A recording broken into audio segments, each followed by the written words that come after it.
While examining text messages and emails, investigators discover that Theresa Stone has been having an affair with her pastor, David Love. With evidence mounting that Love shot Randy, police confront Theresa Stone with what they've learned. I'm telling you, Brother Love pulled the trigger. I'm telling you, this is the motive. This is the reason that your husband is dead. It's up to you to tell us exactly what happened, exactly what was going on. All right. Now, I've got about 20 detectives out here, and I'm going to be honest with you. I got about 20 detectives out here that want to take this to a grand jury today, tomorrow. They think there's enough evidence against you to have you charged because they think you're involved in this. And it's either not that you killed him, but that you have something to do with this. And do you know why? Because of this? Because your statement that you gave the other night to Detective Stewart is full of inconsistencies and untruths? What? I'm telling you, they have torn that statement apart. We have a page and a half of things that's not jiving, all right? Like what? I have told you everything that happened on that day. Well, I'm telling you that I have receipts to show you. My daughter was with me. We're not saying you. That's what I'm telling you. Oh that there's trouble here, Theresa.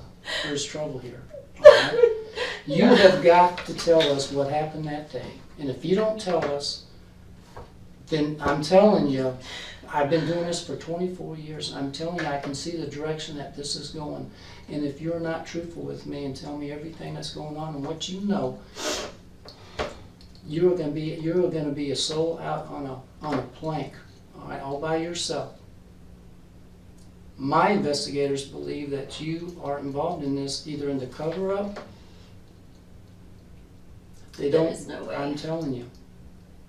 I would never do anything to hurt my husband.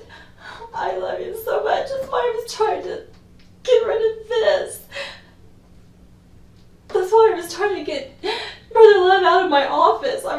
We were trying to start over. I didn't want him in my life anymore.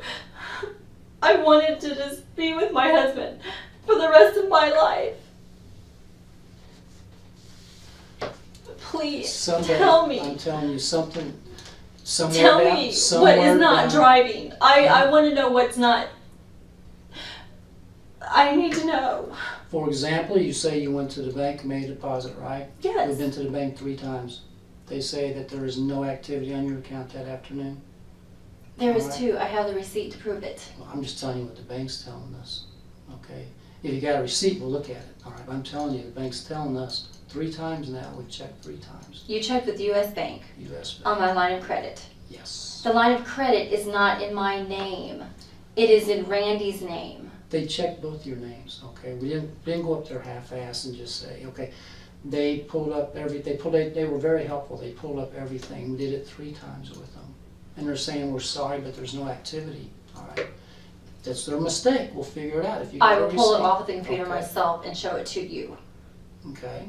I have the receipt that I went to the bank on the square to make a deposit. Okay.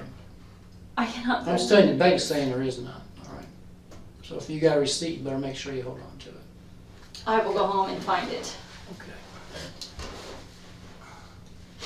I cannot believe this. I seriously cannot believe this. That's true, Theresa. No.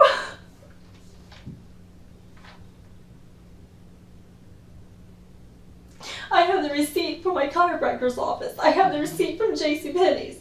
I have everything. I was with my daughter. I picked her up from school. I went home. My parents were there. Are you kidding me?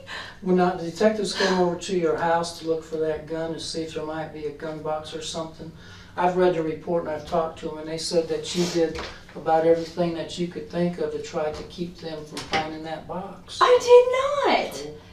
They did not talk to me. They said if it wasn't for Michael, They would never got that box. They didn't talk to me about anything. Well, they said Michael came up there. Michael thought that the gun box might be under y'all's bed. He started to look under, and you Michael shoved it knows out more the about door. that gun stuff than I do. I don't know what Randy does with it. I swear to you, you give me a stack of Bibles and I will swear to you. I don't know anything about Randy's guns. Michael and Randy did all that stuff. They never shared any of that stuff with me because I didn't like them. Miranda and I did not like them. We always ran away when it came to that stuff. You know, he always used to show that gun off. We have people that come here and say he used to show that gun off all the time in the office. He was proud of that gun. Yeah, I know he was. Okay. I know he was, and he showed it to the people, the detectives, or our clients who worked here. He always showed it to them. I was never in there when he showed that gun to them, ever, because he knows I don't like guns. I didn't even like him carrying it in his briefcase. I didn't like it at all. Mike said they would clean that gun in the house. Mike, even your son told me that you knew about the gun. Yes, I knew about the gun. Okay, but you told us you didn't know about the gun. Who didn't know about the gun? You told us that you didn't know about the gun. Yes, I knew he had that gun, but I knew he got rid of it. He didn't get rid of it. That's the gun that killed him. Then who has it then? That's what I want to know. It's in the same place where these cell phones are. Then who has it? That's what I'm asking you. I don't know. Who do you think has it? I have no Who do you idea. think got rid of these phones? Who has the phones? Or who had the phones? I gave my phone back to this man right here. Mhm. And what he did with it after that, I have no idea. Never did this. No. No. No. No, he didn't do this. If he had these phones, he's involved. These phones don't fall off the face of the earth. This phone, 217, was purchased 2 weeks before your husband died. That phone was purchased for one reason. Because they knew Randy was going to die. And they needed a way to communicate with somebody that he thought wasn't going to be traced back. You know why? He purchased this phone because his wife found the other phone that he had. And he told me that. That's why he purchased that phone. He purchased that because his wife found this one? Yes. When did he tell you that? The day he bought that phone. How'd that come up in conversation? How'd what come up in conversation? That he bought a new track phone. I mean, how did that come up? Because his wife had the other one. Mm-hmm. And he didn't want me to call it. Okay. That's why he bought another phone. But this one was operating right up to the 31st. Matter of fact, of the two phones, this was the last one that actually made a phone call. And that was about an hour or two after Randy was found deceased. And then they both went blank. And we know this phone was traveling around the city making phone calls after Randy. Did I tell you we have a video? Did I tell you that? Did I tell you we know exactly what time your husband died? Because we have not one but two videos.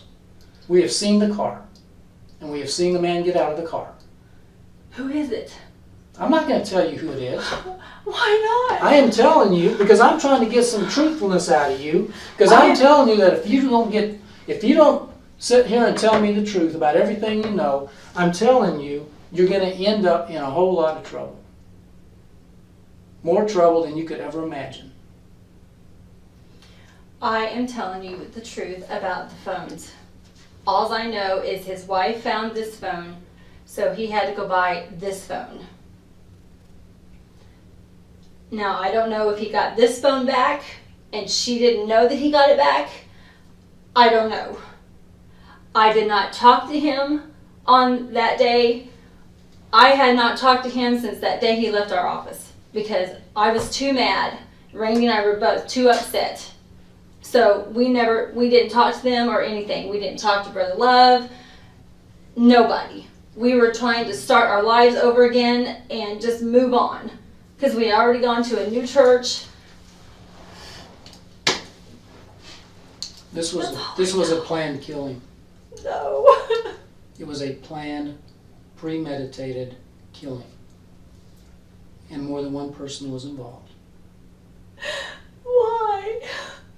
Why? Yes, why? Why would they do this? You know, Theresa, you know why. Because of me? Because I wouldn't give up what I have for this? No. Your life has been spinning out of control for a while now, Theresa. It's been spinning out of control. And everything that you have learned since you were 7 years old in your church, for whatever reason, you've taken a wrong turn, all right? Matt was in here and talked to me the other night. And he, being the cop that he is and knowing that his career's on the line, he told me everything that happened between you and him. And I know it was more than just a kiss. I know. Okay? There are things been going on in your life. I'm going to tell you what I think. And this is coming from my heart. I think that you have been manipulated. You have been used. I think somebody has taken you away from your values and everything that you believe in this world to be good, and has sent you down the wrong road, and has talked you and got you into something that you would never have dreamed of ever being involved in. And I believe that. And I believe that. And it's a horrible situation. But the person that has done this to you, needs to accept responsibility for their actions.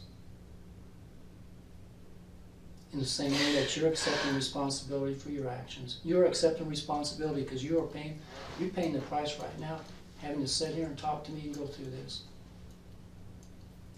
You are the one that's paying right now, and the other person that's involved in this, they think they got away with murder scot-free.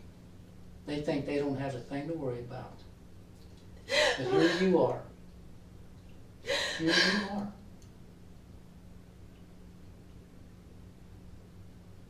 And I do not want to see you have to bear the burden of this alone. I don't want to see you have to bear this.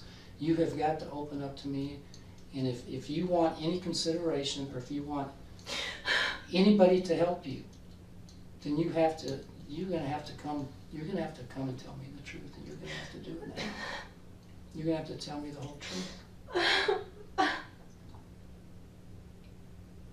You got to tell me the truth. And I'm telling you right now, I know that you haven't even been able to sleep.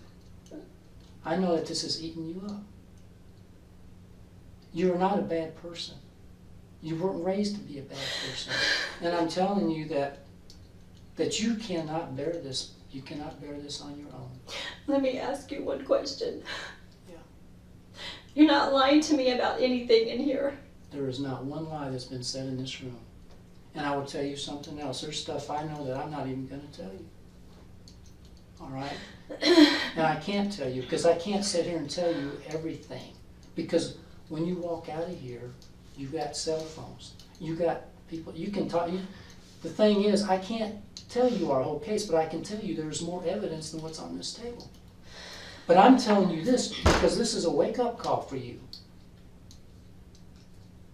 I'm trying to make you understand we're serious here. We're not playing games. I'm telling you that there is a prosecutor out there that is chomping at the bit to get involved in this thing. You know something that you're not telling me. You know more than what you're telling me, and I'm telling you. I just want to know if you know who did it. Can you please tell me that? We have our suspicions. And I'm telling you, probably within a few weeks, we're going to know for sure. But by then, it's going to be too late. If you're holding back, it's going to be too late for you. It will be too late because it's right now, like I said, I've already got people out here that honestly believe that you've been holding back and you have not told us everything that you know about this situation. And that in itself will get you charged in a court of law.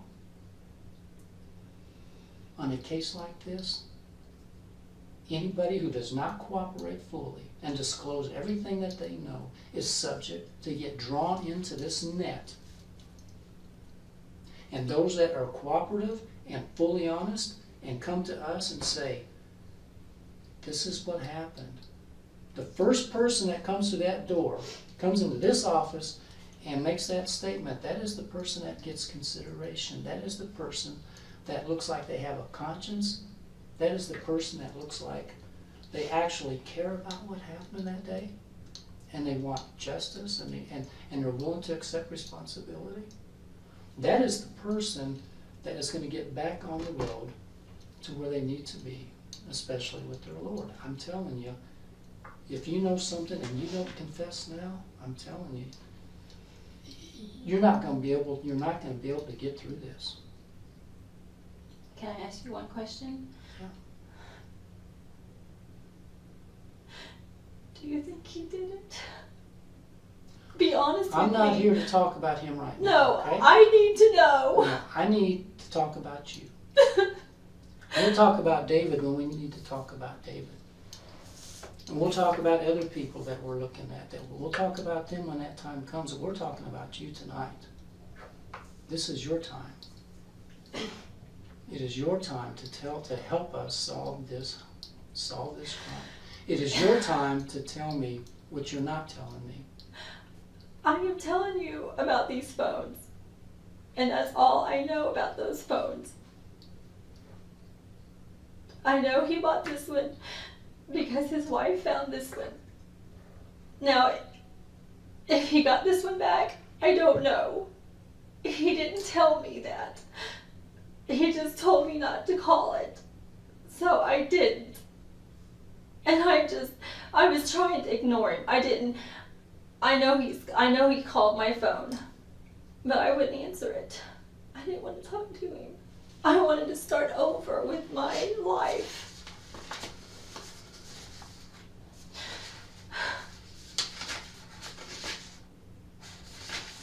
This was,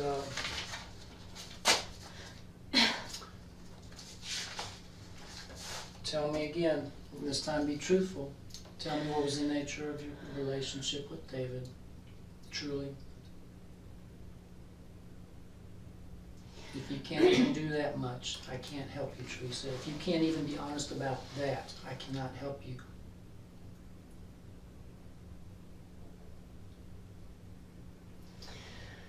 Well, obviously he was in love. Mm-hmm. And I guess I was at one point. How long ago?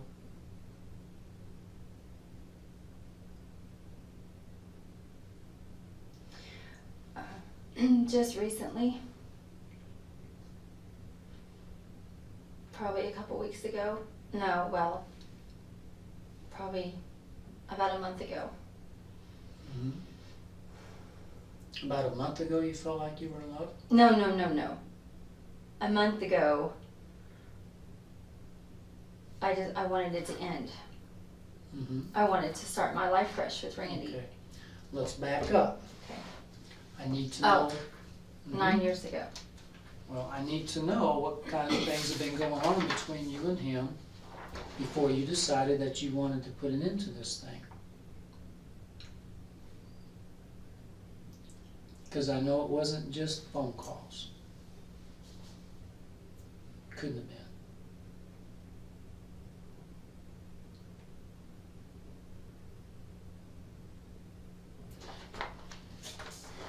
If we're going to get these people off my butt, these people that want to get you indicted, you're going to have to share. You're going to have to show that you can be completely honest when the hard questions are And asked. if you talk to him, What if I talk to him? When I talk to him, it's going to go down just about the way it's gone down with you. There's not going to be much difference. I'm going to ask him straight up questions, and if I think he's lying to me, I'm going to call him on it. And that's the way it's going to be. I don't treat anybody differently. I'm calling it on you. I'm calling you. I don't think that you're not being truthful with me about the nature of your relationship. And it's important. Do you understand that I'm scared? I understand you're scared. And if you tell me why you're scared, what exactly scares you, I will try to help you. We'll get through this. Because when you say you're scared, I need to know exactly what is it that scares you. Because if that's what's keeping us from getting to the truth tonight, we need to take care of that. And we will. What scares you?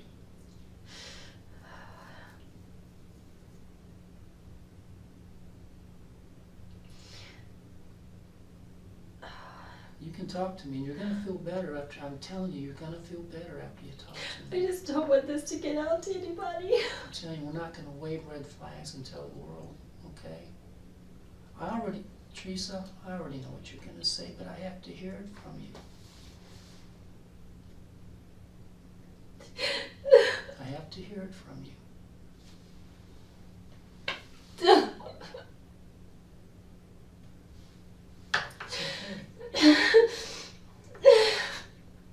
Yes, we had sex. Okay. And you know that. I know that. I know that. And you know what? I'm not going to judge you for that. Okay? Do you think that you're the only one that's gotten in that kind of position before? I just never thought it would ever happen to me. Well, and you know what I think? I think probably it was David's doing. He's the pastor of your church. I know. He is the leader. He is supposed to be taking care of his people. I know. And he didn't take care of you. He violated everything that he stood for in that church when he started pursuing you. You know? And I'm sure, and I've talked to him, and I've talked to a bunch of other people, and they say that man can really be convincing. I mean, he is slick. I And know, he my used husband those- has said the same thing. well, he used his skills to be able, once again, to turn you away from your values and what means the most to you. And he did that. Okay? How long has this been going on?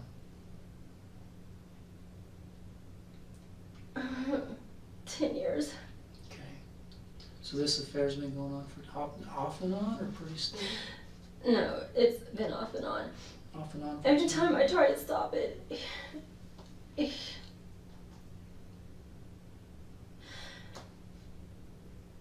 always makes me feel, I don't know.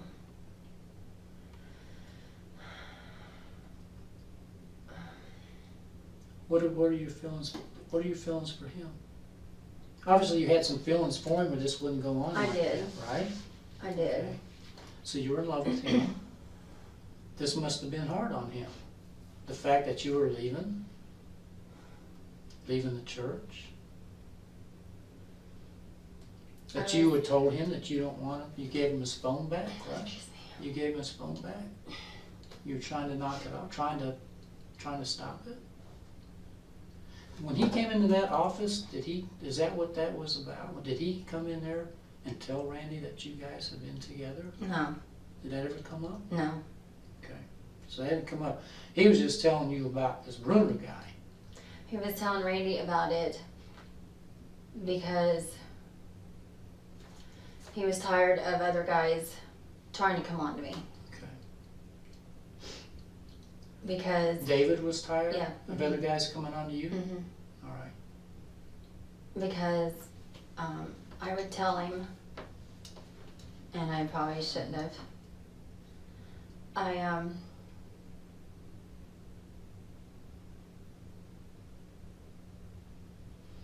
I just wanted to start afresh. I wanted it to end. I tried to end it a couple of times before. Actually, last year, I tried to stop it. Okay. And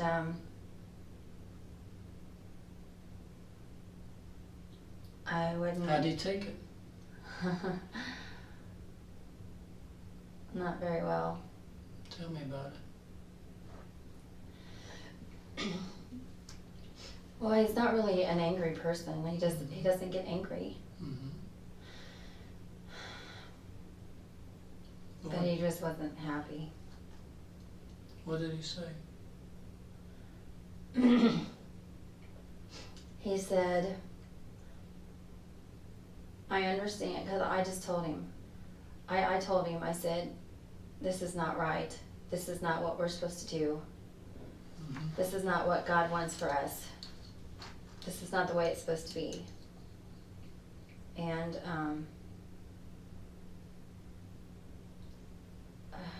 I don't even remember what he said.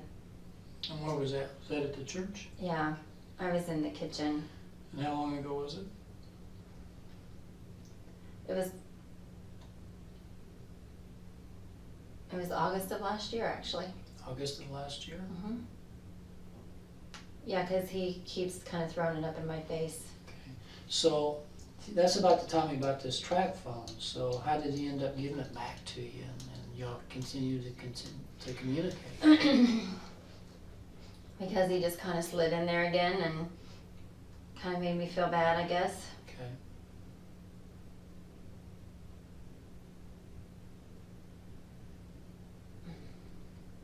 So this, as you're describing it to me, this is pretty involved with David. Yeah, it was. Okay. More than I wanted it to be. David wrote in his letter here, let's see, there's a line in here.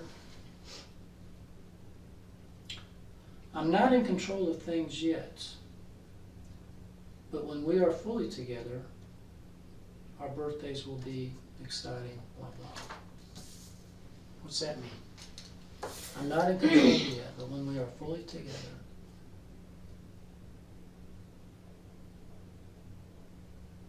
I don't know. What do you think it means when you read that?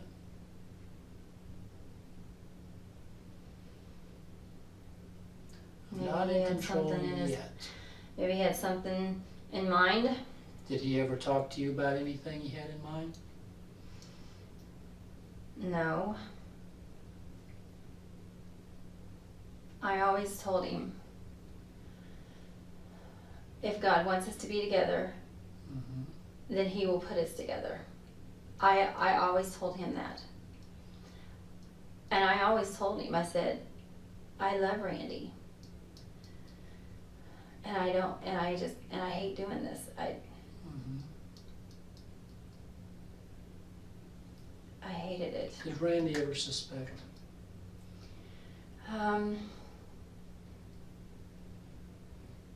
Maybe after the second year, maybe.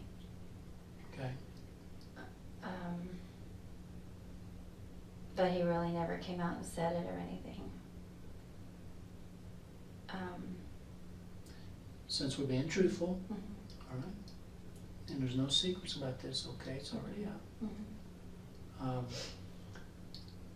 Was there ever a time when you became pregnant with David's child?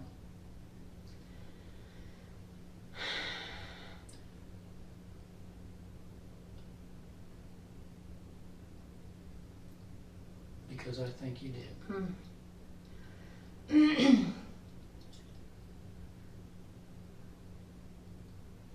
Yeah. That was a long time ago, wasn't it? Yeah, it was about 6 years ago, actually. What happened to the baby? I miscarried. Okay. Did anybody know about that except you and David? About me being pregnant? Mm-hmm. Oh, no, Randy knew about it. Okay. He knew about it. Okay. You got to clear this up because as far as I know, I don't know if it's true or not. Okay. Mhm. Had Randy had a vasectomy at some point? Mhm. Was this before you got pregnant? Mhm. Okay. How did that go over? Or how was that explained?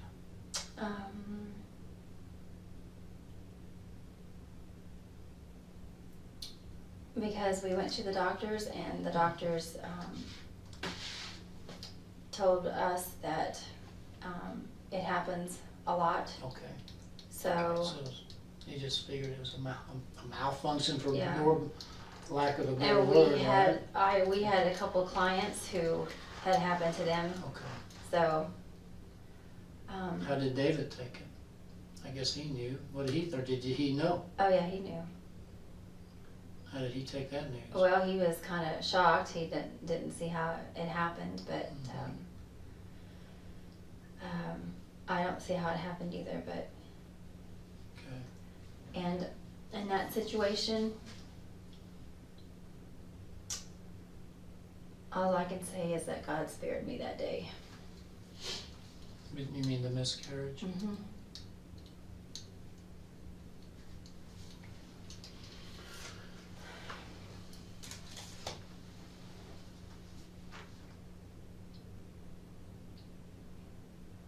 What do you know that you're not telling me up to this point about this whole situation?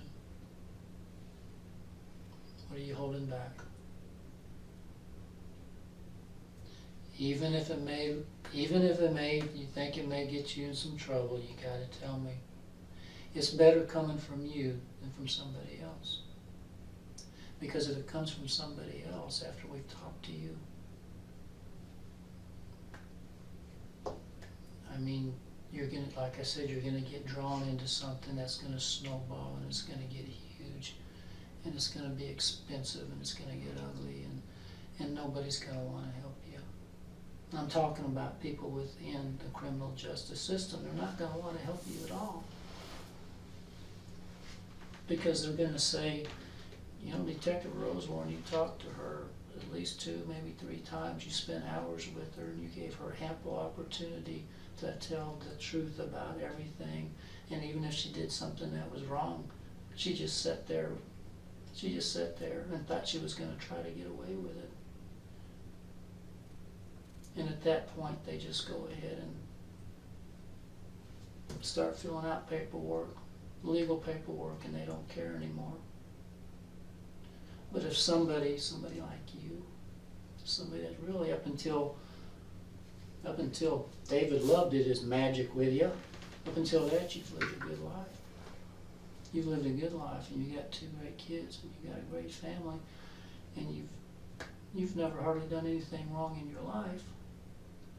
That's the kind of person that they want. They want to come and rescue. It's the kind of person that they want to help. It's the kind of person that they want to say, you know what, she did do this wrong. But I think that we can probably show her a lot of consideration because of the kind of person that she is and the person that actually killed your husband. They don't give a damn about him. He deserves no consideration, none. But they will lump you in with the person who pulled the trigger if you don't tell me everything. They will absolutely lump you in there. And you know that. And you know that if you don't do the right thing, you know that you're never going to get back with your God. And that is so important to you. And you know that God can forgive anything, but you've got to feel some pain.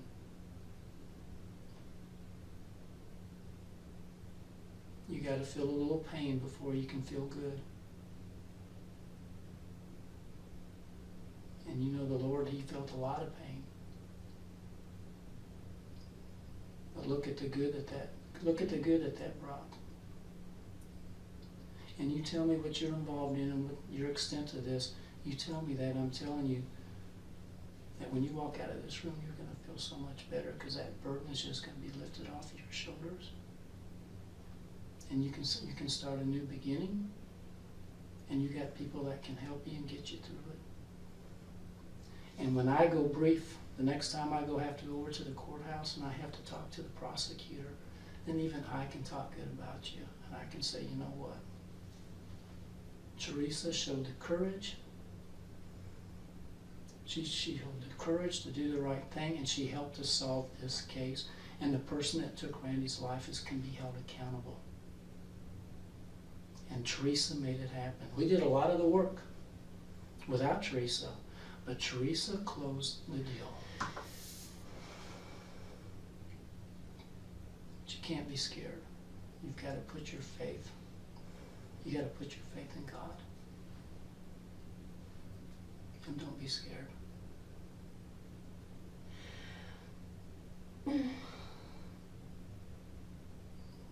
I would not tell you something that wasn't true, Theresa. I'm not that kind of person. I know, and I trust you. And I don't judge anybody either. In that very same chair that you're sitting in right now, just a month ago, I talked to a guy that killed a baby.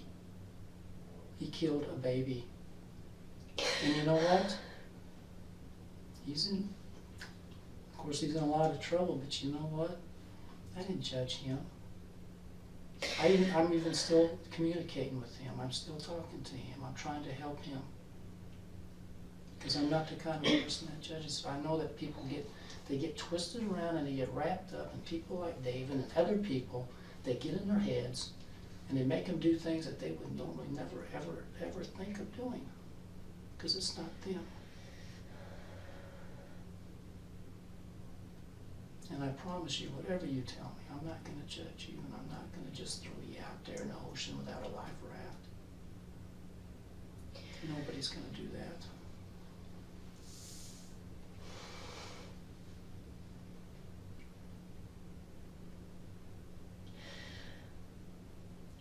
He tried to contact me on that phone.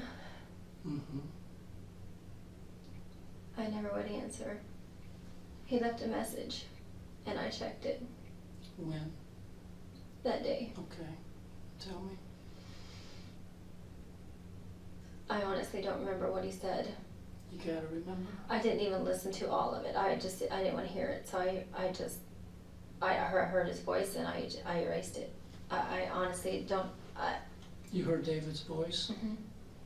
He left me a voicemail. Oh God, I don't even know what he said. You know how important this is. I You know. You gotta I remember. know. That was a big day. That's a day you'll never forget for the rest of your life. So you can. I know that. Was this when you were driving from home? No. When?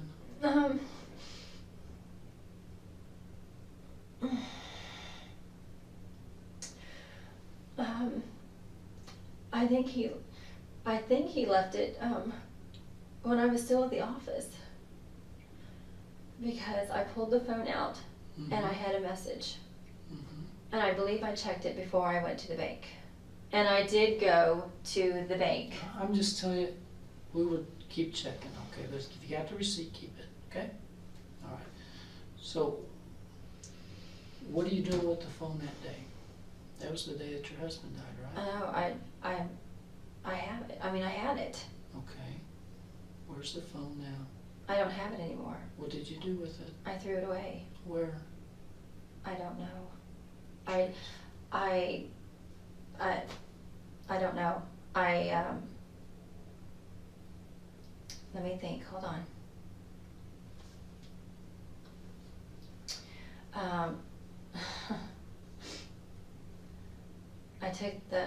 I tore it apart Okay. because I didn't want any more communication with him. Mm-hmm. He tried to call me several times. He tried to call me on my cell phone, Mm-hmm. and I wouldn't answer it. I knew it was him. I didn't want to talk to him. I didn't want to talk to him at all. What are you doing with the cell phone that day? I didn't want to communicate with him. What am I doing with I it? mean, why did you even have it? Well, I just had it. I mean, he gave it to me. Okay. I mean, that's how he communicated with me. But I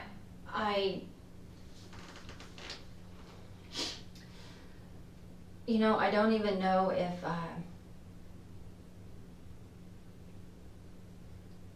I don't even know if I even used it after that day he came in my office to talk to Randy and I. I was so mad at him.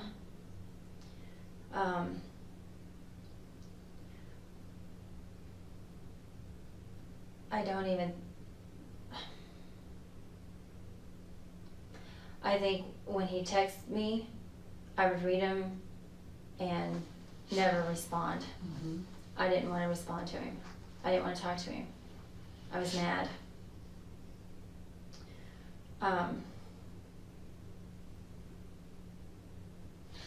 But this phone made a phone call later in the afternoon. I mean, like, late. It did? Excuse me. I'd like to know when.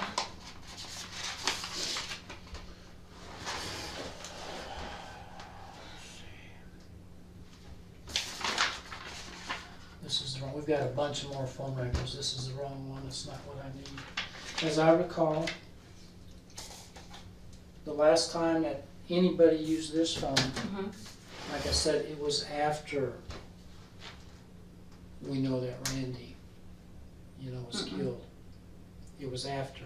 It was, as I recall, it was like, I want to say it was 4 or 5 or something like that. That's when the last time this thing was used. I got rid of that phone.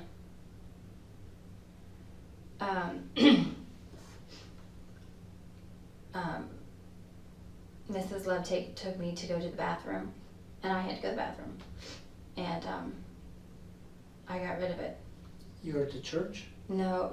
You said Mrs. Love? Yeah, Took you to she the was at the bathroom? crime scene.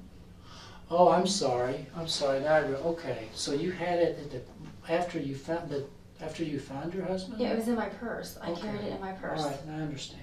I'm So trying. she took you to the bathroom. I'm trying to be honest with you. I know you are. And that's when you got rid of the phone? Yes, I tore it up. Who was the last person that you ever called or talked to on this phone that you could call? The last time The very last time you ever used that phone? And when I checked the voicemail. while you were at the office? No, I checked the voicemail when I was on the road. Going where? When I was going to the bank Okay, before I went to pick up my daughter. okay. That's the last time I So checked the voicemail. You checked the voicemail when you went to U.S. Bank? Yes, All right. I And checked there it. was a voicemail from David? Yes, All right. that's the last time I checked it. That's the last time I used it. When she took me to the bathroom, Mm-hmm. I took off the back, broke the back. I broke the phone in half. What bathroom are you talking about? I went to the bathroom at,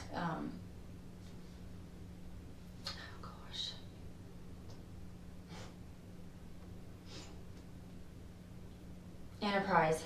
Enterprise? God, I can't even think about it. She took you to an Enterprise? Was this while the detectives were doing their stuff? Yes, I just and told him you had to go to the bathroom? yeah, I did have to go to the bathroom. Okay. And, I didn't want any more communication or anything, Now, this so- was after you found your husband. Yes. You know what that looks like, right, Theresa? Yes, I know. I mean, you carried that phone all day, and then after you found your husband, you left the crime scene to go to the bathroom, and while you were there, you destroyed a phone. You know what that looks like. I know. How are we gonna explain that?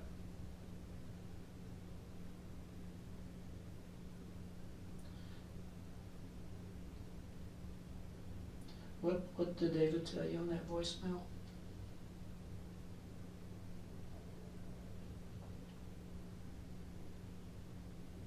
You have to tell me. I'm trying to remember because I don't even know if I listened to it. Well, I'm sorry. I'm just saying this is very important because it's gonna help you. Because if we leave this open, while what you just told me, it makes you look like He just, this woman destroyed the phone because she knew that her husband was gonna, No. she's working with somebody No. and destroyed the phone. That And is- I'm not, but I'm telling you, that's how people are gonna perceive it, and perception is damn near reality in a courtroom, okay, or anywhere else. You know, I mean, you could have destroyed that phone when you left to go to the bank. You could have destroyed that phone anywhere along the way. But the time that you destroyed it was the time when you'd found your husband murdered. Okay? That doesn't look very good. It doesn't look good at all. But if you can try to remember what was on that voicemail, maybe that might explain something, Well, all he did was he left me a voicemail message and he told me he wanted me to call him. Okay. Do you know where he was at when he called? No, I don't. He did not tell me. Sorry. Okay. He wanted you to call him. Mhm. That was it? Mhm. He wanted me to call him on this phone. On the 217? Mhm. And did you try to call him? Nope. Okay. I didn't, because I didn't want to talk to him. Okay. Had you talked to him at all since the blow up at the No. office? No. Nope. Okay. I had not. I didn't want to talk to him. I was mad at him. Okay. I was mad at how he was treating my husband and how he was treating me, and just walked in and just did what he did, and I was mad.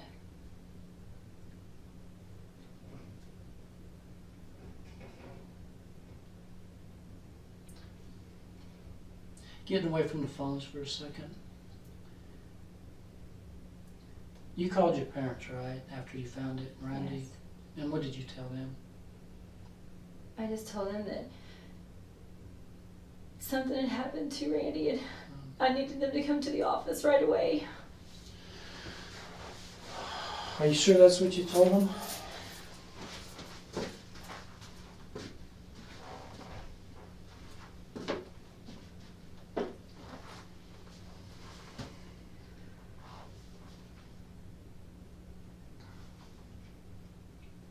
See, what you told them, because I got it from your mom and I got it from Miranda, what you told them is that Randy had been shot. That's what I told him. All right. That doesn't square with what you've told us up to this point, and it doesn't square with what you told the 911 operator. That's a problem. That is a problem. You told your parents specifically that Randy had been shot. You knew that he'd been shot because you told your parents that he'd been shot. You told the 911 operator you think he might have fallen. You never told him that he'd been shot. You kept that to yourself. When you talked to the ambulance dispatcher, the person who needs to know what's going on there medically, you never told him that he'd been shot. You've been talked to 3 times now, and you never said that. You knew that he'd been shot, but you didn't tell anybody. Somebody told you that he was shot. Somebody told you that he was shot because you knew he'd been shot. And you didn't want us to know that. That goes right in with these phones, and these phones getting destroyed after the body's found. You know more than you're telling me. That is how they're going to hang you, Theresa. Those kinds of statements. And I told you that I got reports up to here that's full of that kind of stuff. Who told you that he'd been shot? How did you know he'd been shot? And why didn't you tell us?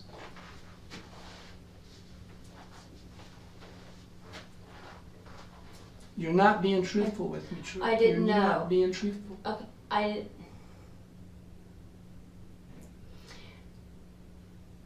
he sent me a text and told me. Who did? Say it. Brother Love. He sent me a text and told me not to go to the office. Why? I don't know why. When did he send you that text? When I was on my way to the office. From your house? Or when? Before you got to the bank or after? No, when I was on my way back to the office, after I dropped Miranda off at the house. He sent me a text and told me, he said, seriously urgent, do not go back to the office by yourself. That's what he told me. And I ignored it. What did you think he meant by that? When you read that, what did you think that meant? I don't know. You didn't call him? No, I didn't want to talk to him. But you get a text I like was mad that. at him. I understand. I understand you're mad at him. But you know, if I'm driving here to the police station to work and I get a text message from my wife who says, "Do not go there. Urgent. Don't go there." What I thought I am was, going to call her and say, "What in the heck is this about?" I just Right? thought maybe he was there with Randy arguing with him and he didn't want me to walk in on him. That's the first thing I thought of. Okay. I wasn't expecting. So you thought there might be a little confrontation Yes. going on? Yes. When I got there, Theresa, no. why would you not tell us that? Why would you not tell us something that important? You're protecting. Because I'm You're scared. protecting this man. Or you're protecting yourself also. You're scared. But you're also trying to protect. And you're protecting him and you may be protecting yourself. What do you want me? What do you want from me? Theresa, I'm trying Theresa, to tell you everything. Theresa, I want you to be the first person to come forward so that we have the opportunity to try to help you. I don't want to help David. I swear, listen to me. Listen. If David comes in here and he confesses to something that he's done, he'll be the first one. And you know what's going to happen? He's the one that's going to be given consideration. And everybody else that's involved in this is going to go right down the toilet. And we're not going to be able to help them. I want to be able to help you. Have all these people. I know Brother Love's not the only one involved in this. He is not the only one involved. He's obviously up to it in his eyeballs. But there's somebody else involved too. Who? Remember when I told you that we have video? Yes. All right, listen to me. I know more than I can tell you. But I'm telling you, brother, it's not just Brother Love. I'm telling you. That means if you don't talk to me, if you don't tell me what you've done, we are gonna have to give these jerks more consideration than we'll give you. Who? He's the only one that told me. He just texted me and told me not to go to the office, not by myself. What else has been said? What else has been said beside that? When did you first know that something could be up? Something just wasn't right. What text message, what phone call, what letter, what anything, what has ever been said to you prior to the 31st that something might be up, that somebody might do something extremely stupid, even if they just intended to go scare Randy? The only thing that I know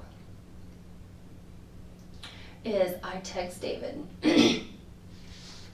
from that phone on my way to the chiropractor's office. Mm-hmm. I told him, I said, "You have messed up my life. Mm-hmm. Leave me alone." And then he started calling me like crazy. Mm-hmm. And I didn't answer the phone. I didn't want to talk to him. I didn't want to talk to him at all. Mm-hmm. And he called and left a message. And I checked it. He texted me and said,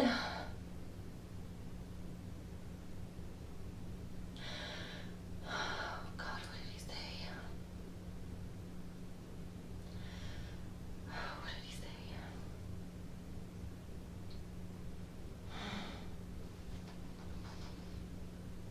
Oh, what did he say? Think. I am thinking, what did he say?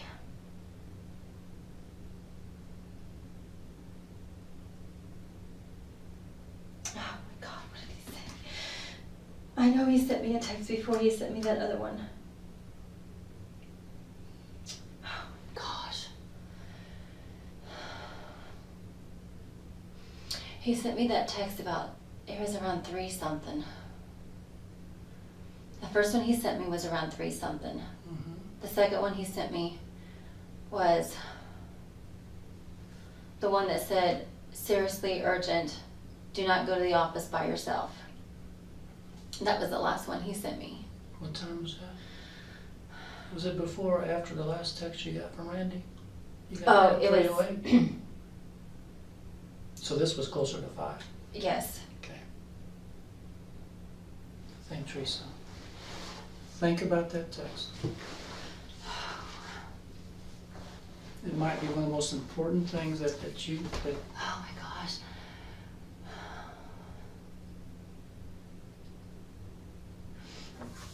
Seriously, I think the only thing on that text was that he was going to the hospital to see another one of our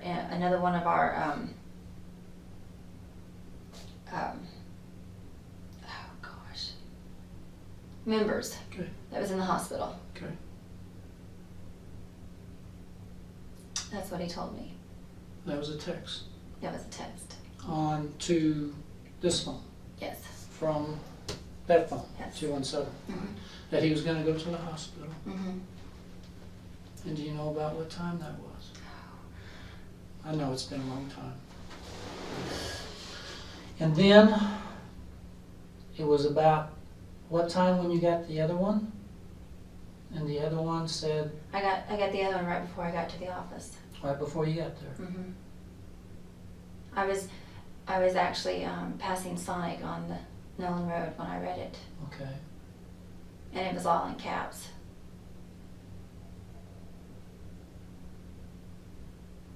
My dad's probably wondering what's happening to me. I know it. But you realize this affects the rest of your life. So I I know. understand that. Did you know what you were going to find when you got there? No, I did not. I did not expect that at all. Did you expect anything? No. The only, with him texting me that, the only thing I thought of was him and Randy are into it. Mm-hmm. But Randy really never tried to argue with him. He just tried to ask him to leave a lot, Mm-hmm. and he wouldn't leave. Why didn't you tell somebody about that message before now? I don't know. I guess I was just scared. Scared of what? Scared of what might happen to me. Did you believe I mean, that? I Did you don't- believe that Brother Love had something to do with this, even before you came in here tonight? Do I believe? No, before you came in here tonight. Oh.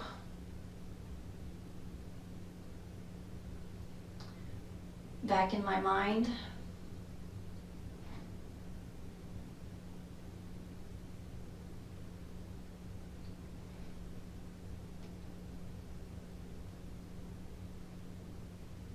You had to ask him about the message. Your husband's been killed. And right before you got there, you got this all caps message, don't go there. How could you not confront him or talk to him? You've had to talk to him about this. I know you've been about to what? about what was that message about? Oh, no. I mean, you got that right before you found your husband. I haven't talked to him. You haven't talked to him at the church No. over Easter weekend or anything? No, I was gone. Okay. And then he left. He called me last night. You And I didn't was call very, him? What did he say last night? that he was praying for me. He's praying for you. I was very short with him and I was not really nice to him on the phone. Did you ask him about the text message? No, because my family was around Okay. and one of our church members was at my house. Okay. In the last 20 days, you never got on the phone No, I to haven't. Brother Love and said, "Did you kill my husband? Why did you send me that text message?" You never discussed or tried to get a hold of him. No, because every time he was at my house, there were so many people around. I understand that. But there were times when you could get to a phone and talk in private. I didn't want to talk to him. You didn't want to Because- find out who killed your husband? I was afraid of what he would say. I don't know if he Well, would. I would like to hear what he... If somebody killed my Do wife you- and I suspect it, and they tell me, you know what I'm going to do? You think he's going to That's tell me? great. That's great, because now I'm going to the police. You think he's going to tell me? Well, he has to explain the message. He has to explain. He has to explain, why did you sent me that message not to go to my office? Why? You had to know that my husband was going to be there with his head blown off. You had to know that, or you wouldn't have sent me a message like that. I didn't think about it that way. I thought maybe they were just arguing. I never thought to find anything like that. Who would Brother Love conspire with to do something like this? I have no idea. That is the honest truth. I have no idea. I've always thought of him as an honest man. I don't know. I have no idea. Well, you know he's not an honest man because he's had an affair with one of his congregation members for almost 10 years. And he comes into your office and stirs up all kinds of crap between you and your husband. I know. Okay? And we haven't even discussed some of the stuff that's probably happened within the last 10 years. I'm sure you could write a book of all the ups and downs you've had with him over the last 10 years and all the trash that we don't even want to get into because we don't need to. But you know he's not a good man or an honest man. And then you get this text message from him 5 minutes before you find your husband murdered, and you don't come to the police and tell us. Theresa. I'm sorry. But Theresa, it all goes back to look like a conspiracy that you and him are working together. No. Never. Everything points to that. No. I told him to leave me alone. He wouldn't stop texting me or calling me.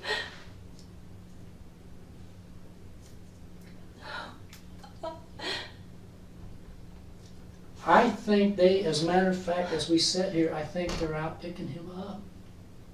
And Shelton too. Okay? What are they going to say? What are they going to say when they come in here? I think Brother Love is going to break down like a cheap shotgun. I think he is going to spill his guts in about record time. I would bet 30 minutes. And he will tell us everything he knows. Because this guy, you know, he's never been in a police headquarters and he's never been interrogated, but that's what he's going to get. And I'm telling you, Theresa, if he tells us stuff that you're not telling me, then it is not going to be good. It is not going to be good. I am telling you. If you had knowledge I did about not. what was going to happen, before it happened, you got to tell me now. I did not know anything. He never said anything to me about any of this stuff. Nothing. Until that day I got that text message. But you never asked him about it after it was over. No. Because I was scared of what he might tell me. And I don't know why. Did you want to continue to be with him? No, I did not. Did you not want to rock the boat? Let bygones kind of be bygone. I know that sounds I wanted him. flippant, and I'm not trying to be flippant I here, wanted but him out of my life. I mean, you know, I wanted to break it off. And I wanted to just be happy with my husband. That's all I wanted to do. That's all I wanted to do. Were you on this phone? Not at the Sonic, but even before, over here, over in this area? Were you on this phone that day when you were driving down Truman Road? Because the cell phone tower is right here by the police station, and it shows that you hit the tower as you were, whoever had this phone, and you already told me it was you. Yeah. So that you hit the tower. Actually, these things are so precise, they will tell you what side of the towers they hit. So, according to this, I might have been checking a message or something. yeah, that's what we're asking. Yes. We think that you were actually listening maybe to a voicemail Yeah. in that area. Do you know what voicemail that was? Like I mean, wouldn't it have to be from him if it was on this phone? yes. Did you ever get phone calls from anybody except Brother Love on this phone call? Yeah, I got several wrong numbers. Okay, not wrong numbers. I mean, did you ever use this phone for your day-to-day type, Oh, no. you know, friends, family, that kind No, of no, thing? no. So sir. if there was a message on there, then it was would have been from from him. Yes. Okay. Please try to tell me what you remember when you were checking that message. Because this would have been before the text that you got it going by the Sonic. Mm-hmm. What was that message?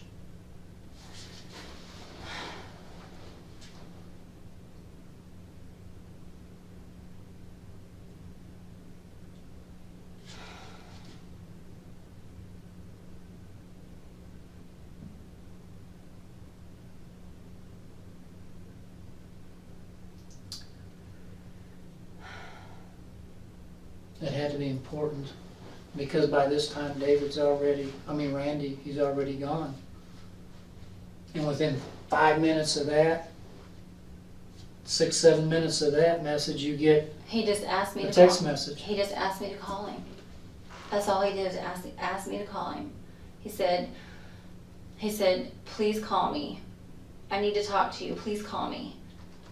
And I just erased it. Okay. Because I was already mad. I didn't want to listen to him. I didn't want to hear his voice. I was already too upset. I didn't want to hear his voice. I just didn't want to talk to him. I was just ready for him to just leave us alone and let us do what we needed to do. Mhm. But he wouldn't. He wouldn't leave it alone.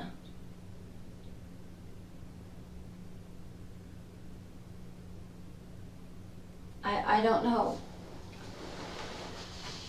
I don't know what else to tell you.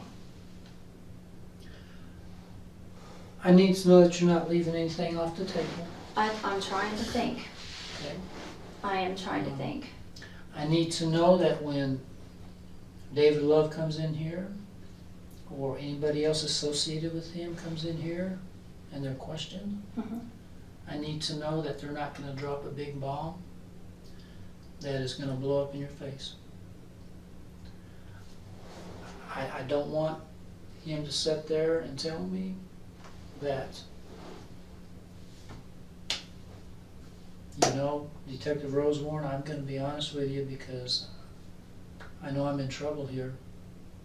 And I'll do whatever, I'll tell you the complete truth because I know someday this probably is going to go to court. Of course, all murders do go to court.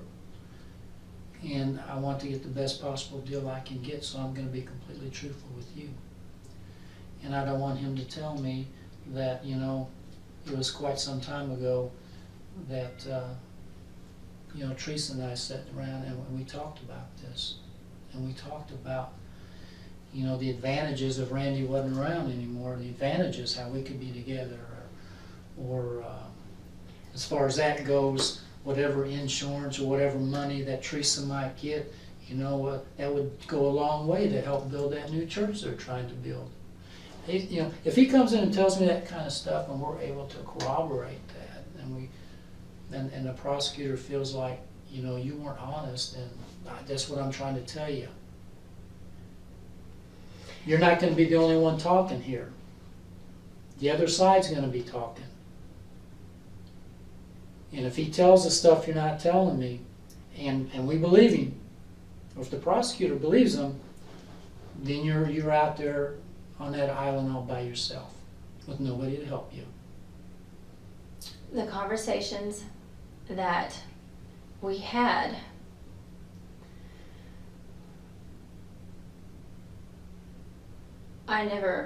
I just listened. He Okay. did all the talking. And I just want to know what he said. All he said was that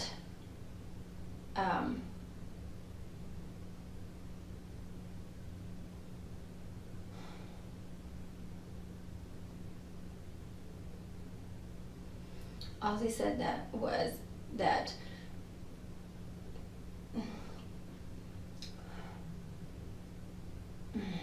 This is your life. Don't mess it up.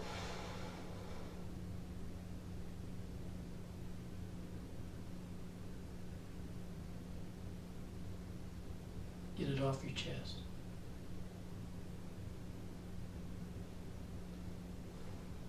You don't owe him anything. Get it off your chest. he would just tell me that he could take care of it. Can take care of what? Could take care of him and I being together.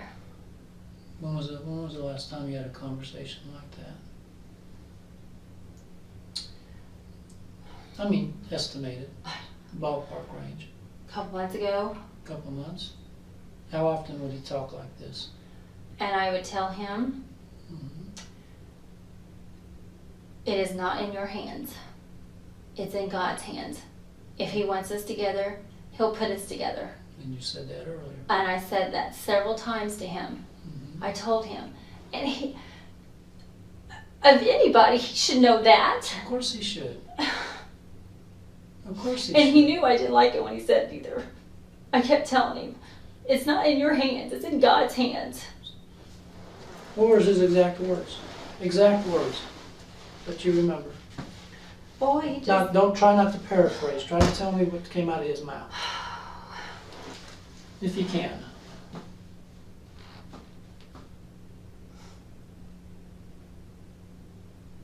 Let me ask you a little easier question. How would a conversation like that even begin? I mean, put it in context for me.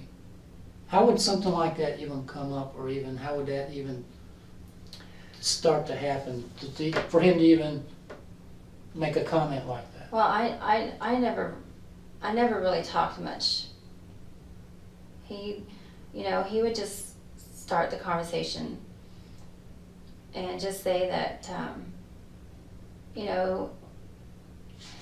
we would do good together in the Lord's work, and he said, God sees what Randy's doing to you, and he sees what Ken's doing to me, and Mm-hmm.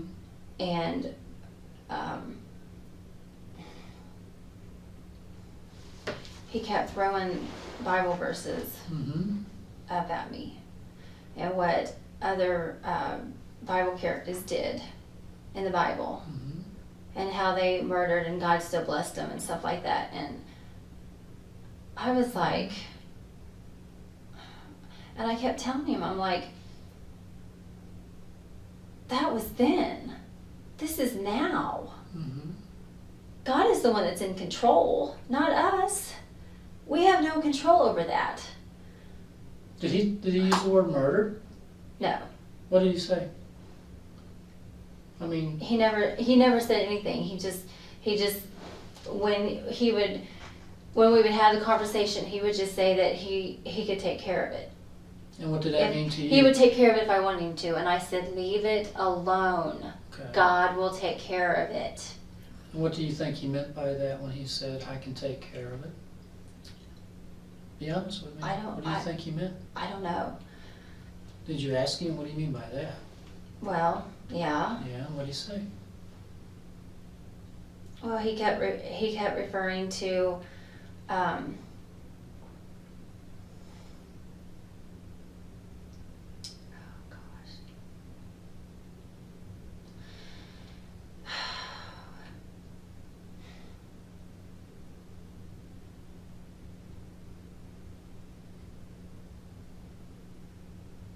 What did he say, Teresa?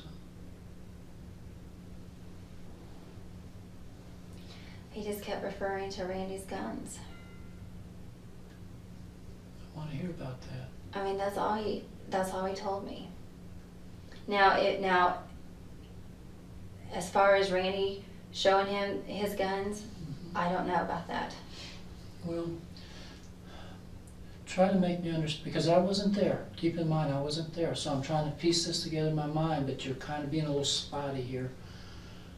You say he was referring to Randy's guns, but I need to know specifically, what did he say about Randy's guns? How did he say it, and what did he say? That's all he said. He just said... Well, I mean, he didn't say, I'm referring to Randy's guns. I mean, he said something within a different context. What did he say? Exactly what did he say? He just said, well, you know, Randy has showed me his guns in his gun case. I was like, okay.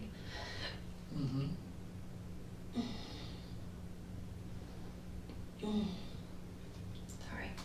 Okay.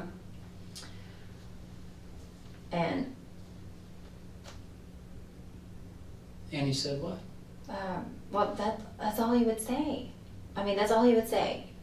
He would just say that Randy showed me his guns in his gun case. That's all he would say. But is this during the same conversation when he's talking about, I can take care of this and we can, you know, obviously, what he's trying to say is that you guys can be together somehow.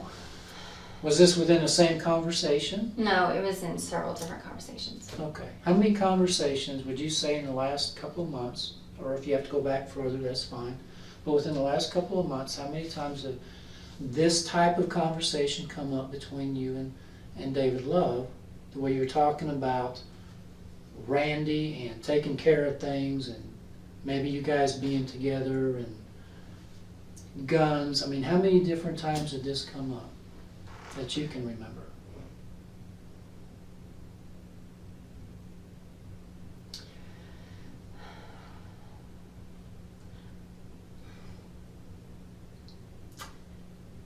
I honestly don't know. I know it came up more within the last couple of months. Okay. Are we talking more than 10? No. Less than 5? 5, 6, maybe, something like that. Where would the conversations take place at? Where would they take place at?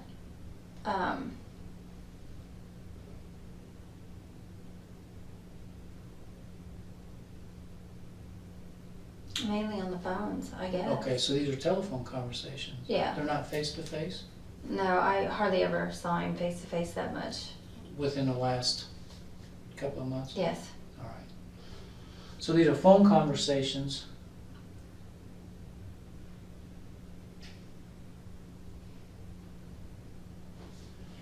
Once again, how would a conversation like that actually come to that point? I mean, how do you work up into that? You know what I'm saying? Well, he always talked about how his day or night was at home. Okay. And he asked me how mine was. And I said, mine was fine. Okay. And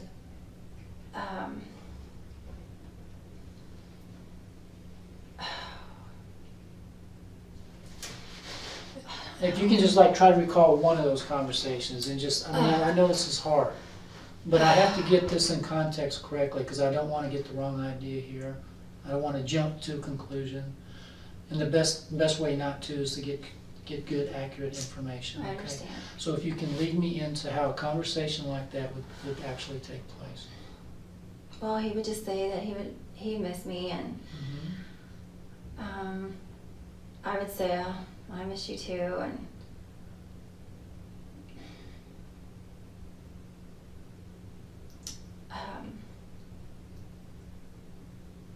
he would always ask me, he'd always ask me, how's Randy treating Miranda, and I don't know. So you're talking about family stuff? Yeah. Okay. We always talked about family stuff.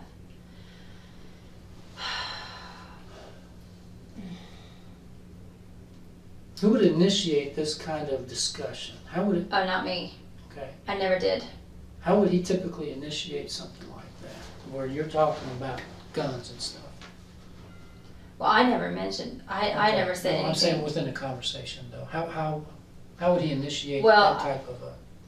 It would only happen if he was angry or mad at Randy. Mhm. That's the only time that it would really come up. What would cause him to get angry at Randy? Just for an example. Well, maybe an email he got from him about finances. Okay, so we've heard a lot about that. Okay, so he'd get angry about Randy blowing off about something. Yeah. All right. Mm-hmm. And then how would that transition into, Well, he would just say, well, you know I can take care of it. I could take care of it? Yeah. How many times have you ever heard him use language like that? I can take care of it? Mm-hmm. Or anything similar? With the same implication. Oh, my stars.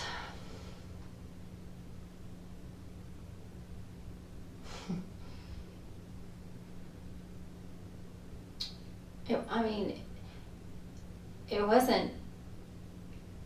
wasn't that often. If it would have been, I could remember a lot more. But you said in the last couple of months or so have been cranked up a little bit? Yeah. All right, so in the last couple of months. That's probably when, about the finances and stuff have been a little more. Things have been difficult between Randy and Love? Yeah. Since when? When did all that really kick up?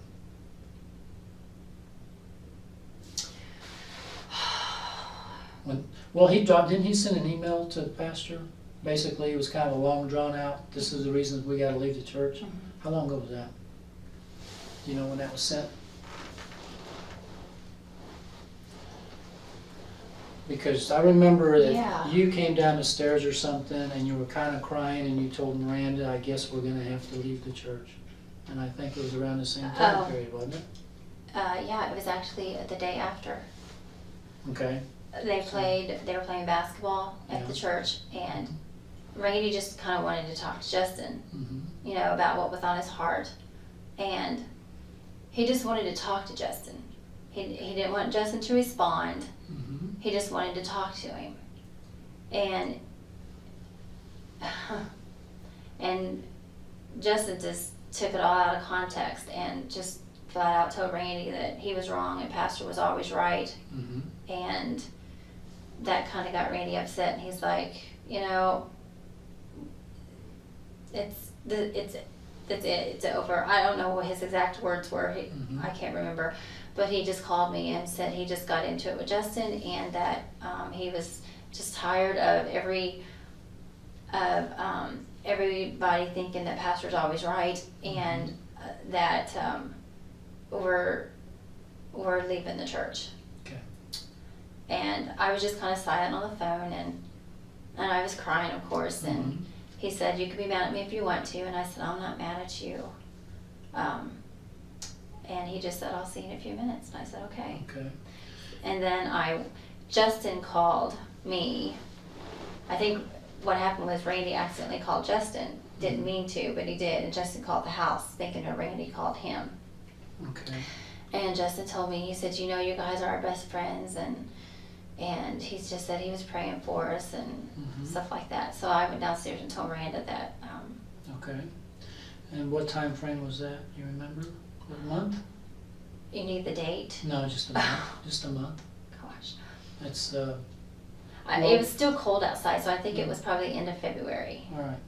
So since February up till the end of March, how many conversations do you think you had with David in which he would seem to imply that he could take care of things? How many different times? Well, honestly, I don't know, to be honest with you. Man,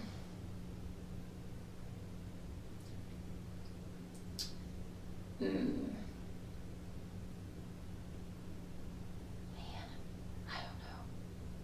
More than 5?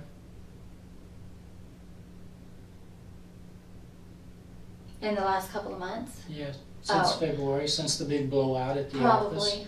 Probably, yeah. Okay. Did the big blowout at the office, did that crank David Love, did that kind of crank things up? Did he start blowing your phone out and everything? Pretty much.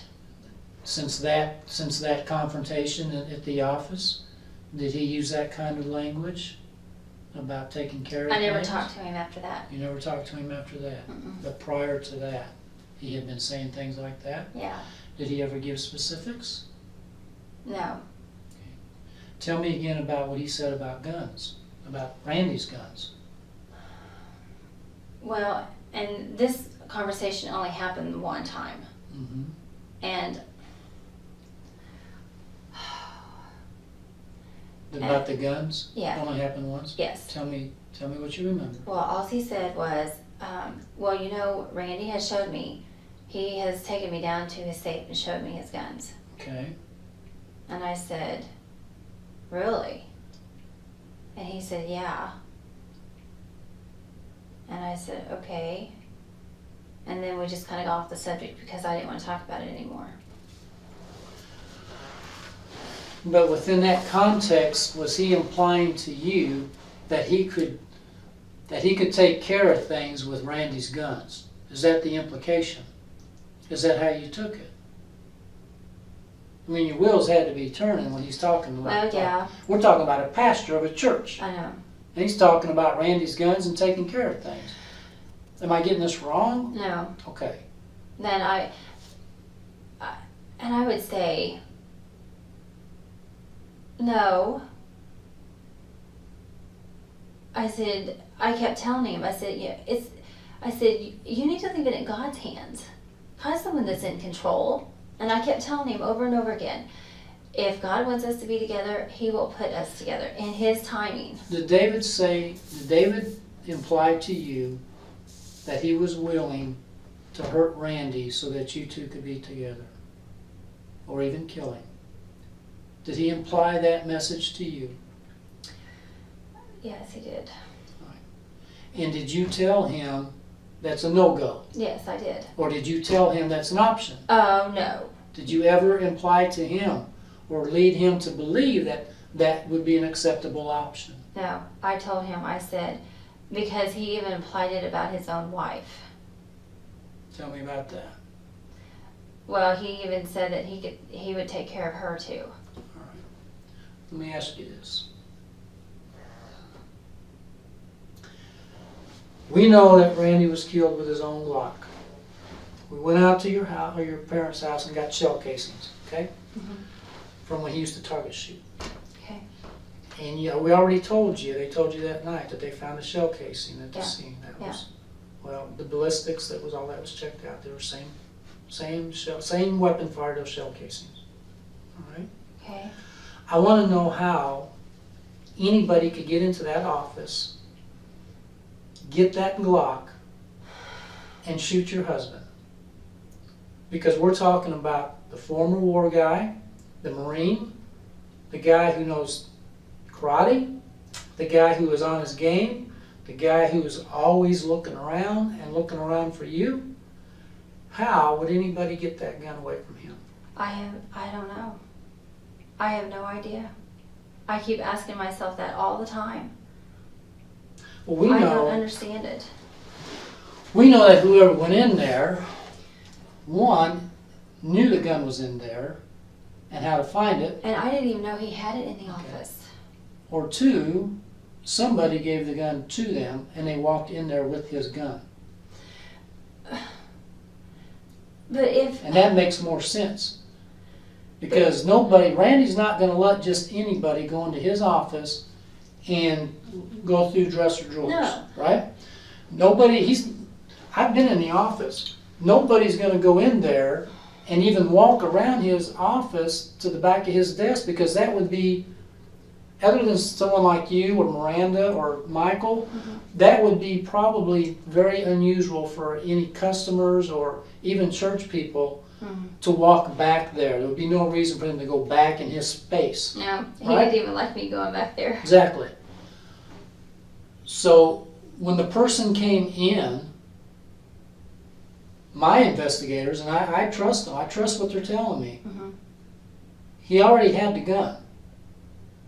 Who had the gun? The man who killed your husband had the gun already. There's no way he could have got that gun away from your husband. The gun was passed off to him is what I'm trying to tell you. That is why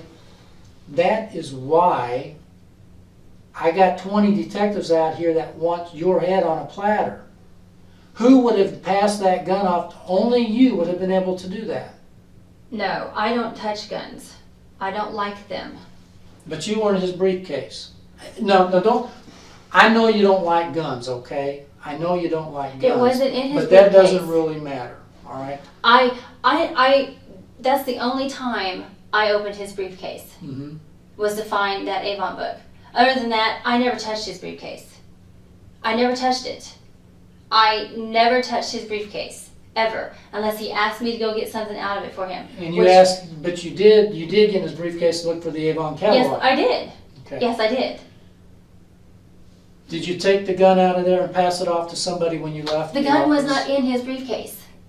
The gun was not in his briefcase because I laid it flat on the floor. Mm-hmm. I opened it up all the way. There was nothing in there. He always had it. When I saw him carry it, Mm-hmm. and this was last year, Okay. with the last time I saw him carrying it in his briefcase. The Glock. The Glock. He always put it at the side of his briefcase underneath all of his paperwork. But you could see it. It was big. It was plain as day. You could see it there. Mm-hmm. It was not there. And I looked. Did you ask him about it? No. Because why? Because I haven't seen it in a long time. And he told me last year that he was thinking about selling it. And I said, well, honey, whatever you want to do. I mean, I don't care. You know, it's your gun. You do whatever you want to do with it. Who would know that there was a Glock or a gun at all? Who would know about it and be able to get to it? Well, here's the thing. Randy, every time somebody came to our house, and I hated this, but every time someone came to our house, he would always take them downstairs and show them his He's guns. proud of his guns. Yes. But we're talking about office here. Because whoever murdered your husband, obviously they planned this murder to go down in the office. They wanted to make sure there's nobody there. They certainly didn't want to do it when you were there, right? And they wanted to use his own gun. Somebody had to be able to go, like I said, it had to happen one or two ways. They went in there unarmed, wondering, okay, I'm going to go in there and see if I can't get his gun, and I'm going to shoot him with his own gun. That's the plan.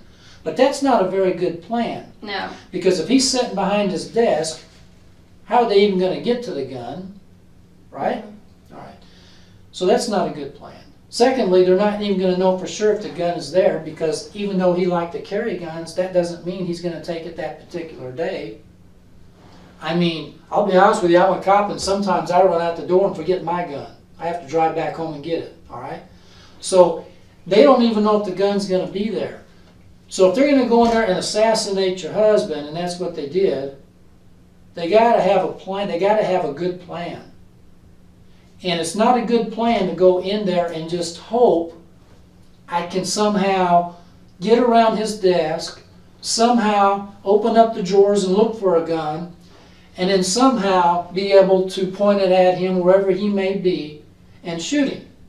That's a bad plan, because a lot of things can go wrong. Mm-hmm. But if somebody has the gun in their belt when they walk through the door, they don't have to worry about the gun issue. They've got the gun. Yeah, but if Randy was in my office, Mm-hmm. the glass there in front of his office Mhm. is a mirror glass. I know that. So he should be able to see and be prepared or something. He's in your office. But if he's I'm saying he is in your office. yes, Right? yes. Okay. Which really Are doesn't, you- it really doesn't matter where he's at. The point is somebody either has the gun when they go in, or they know exactly where to find the gun when they go in. But I And didn't. does David know? No. Not that I know of. Would David know that he keeps a Glock or any other gun, like, readily available right there in the desk drawer or right there by his monitor or what have you? Did you ever tell David that? No. Did you ever? I didn't discuss guns with anybody. You never discussed that gun? No. All right. Randy's the one that discussed the guns with everybody. He's the one that told everybody. And I didn't even when like Joe would come in the office or David would come in the office, he would show them, his gun and his big knife that he has in his office. Mm-hmm. I didn't even like when he did that. How do you think somebody would get the gun out of the office without Dave, without Randy knowing about it? I don't know.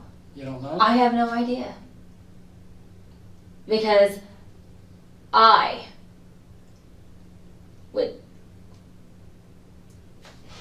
I don't want David Love to come in here and tell me that you guys met in some parking lot somewhere and you had a gun wrapped up in an Avon catalog and you passed it through the window. The Avon catalog was at my house. Okay, I'm just using that, you know what I'm saying. No. I don't want him telling me that you passed that gun to him. If he tells you that, Uh-huh. he's lying. But if he tells me that, it's logical.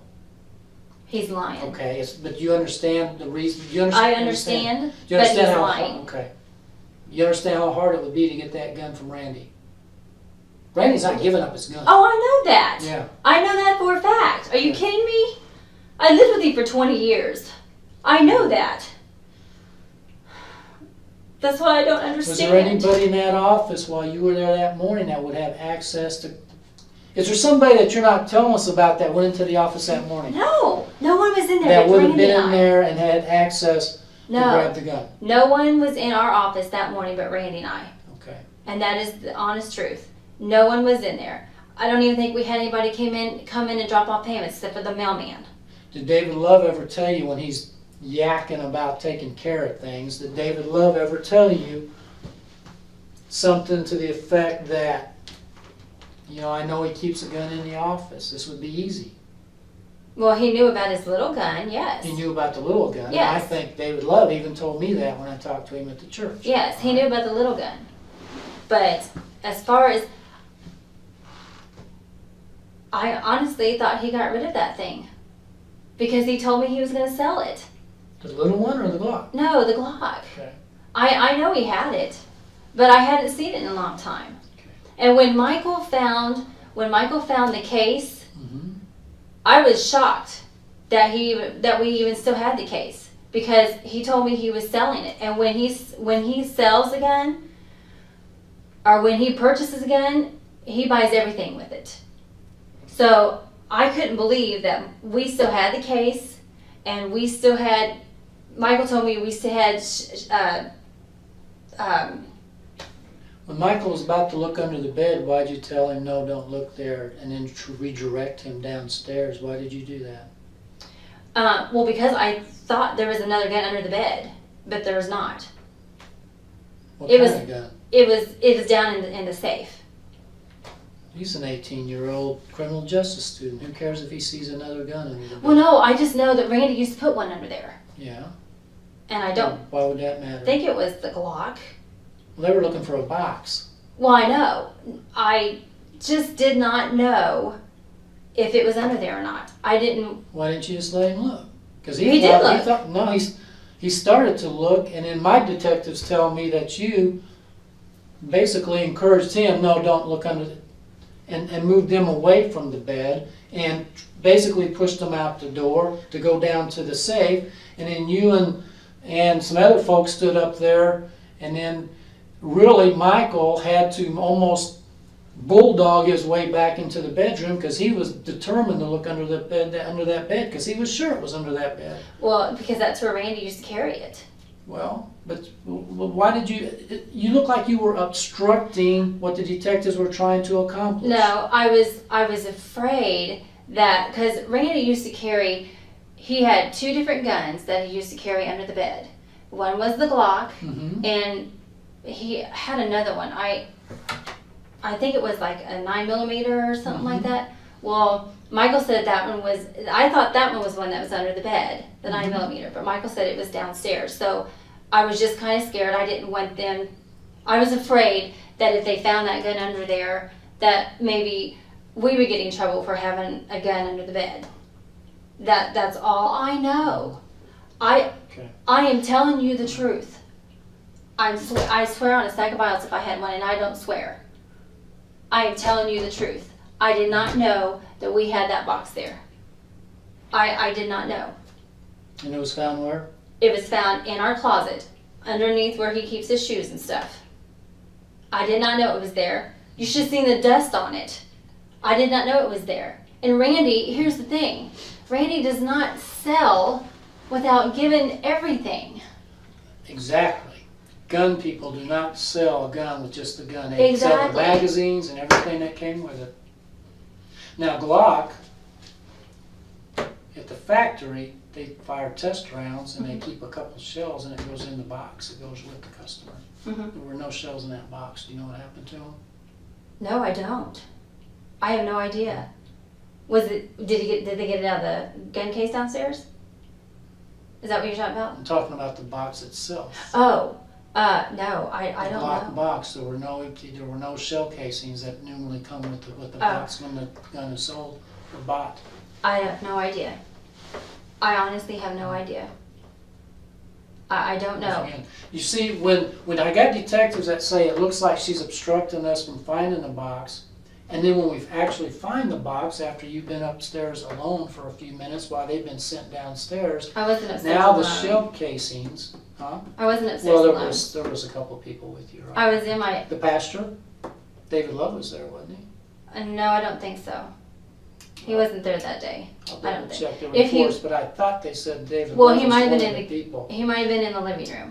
Okay. But I was in the bedroom with my attorney, Mrs. King, I think, was in there. I don't remember who else was in there. We don't need to beat that to death. But I'm telling you, this is why people think that you had more involvement in it than what you're disclosing. You add all that stuff up together. When you add all of that kind of stuff up together, and then you throw this stuff in, when you throw all this in, it doesn't look good, Theresa. It doesn't look good at all. I did not. It looks like nobody's saying that you came up with this idea. Nobody's saying that. Nobody's saying that you planned it. Nobody's saying that you're the mastermind here. Nobody's saying that, okay? I want you to know that.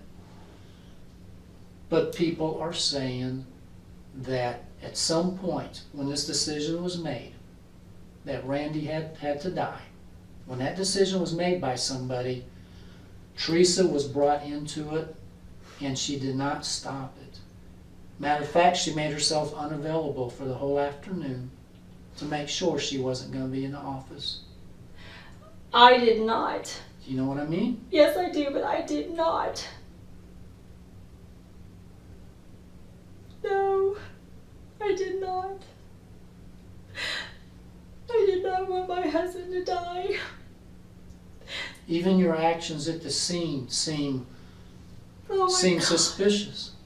The fact that you didn't tell the dispatchers that your husband had been shot, even though you knew he had been shot, I wasn't sure. That is a red flag. I wasn't sure. I did not know for sure. You were sure when you talked to your mom.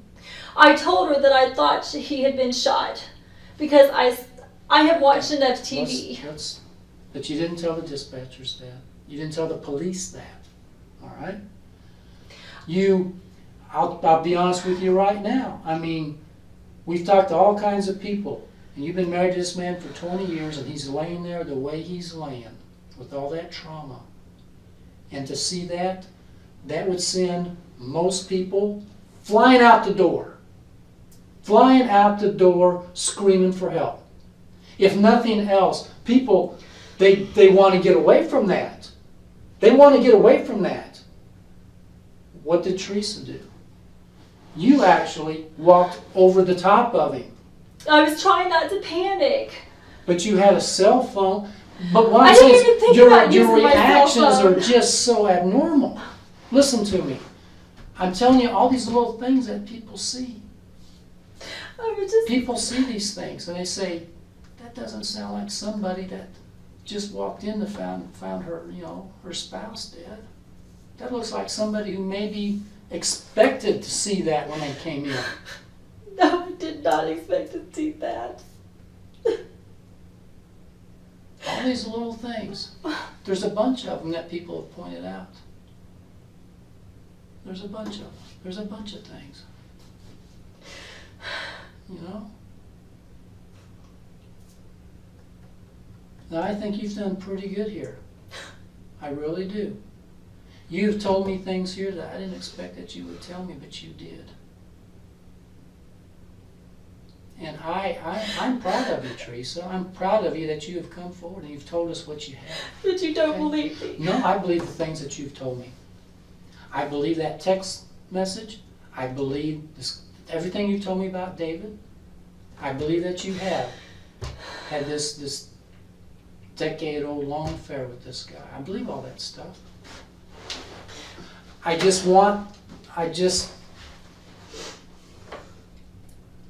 I want to know that when you walked in there, you really didn't know that your husband was going to be injured or killed.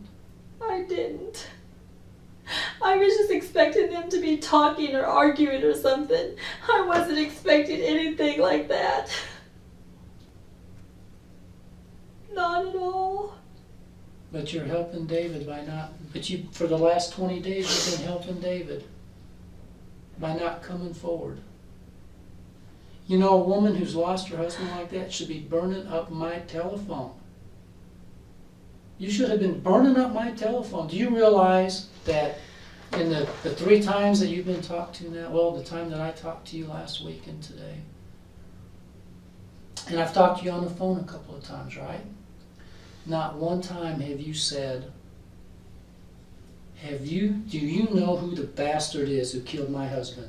Do you know what are you guys doing to find the killer of my husband? I want to know what you people are doing. That's what I get from family relatives on all of our other homicides. That's what I get. But I haven't Not been taught once. that way. Well, I'm not saying you have to curse, but what I'm saying is you have never even asked me, Detective Rosewarren, please tell me you got some news for me. Tell me you got some leads. Tell me you think you know what happened. Because I But am you the type haven't. of person who doesn't want to bother people. I know. Your husband of 20 years I has been know. killed. I know that. And you're not even asking me how the investigation's going.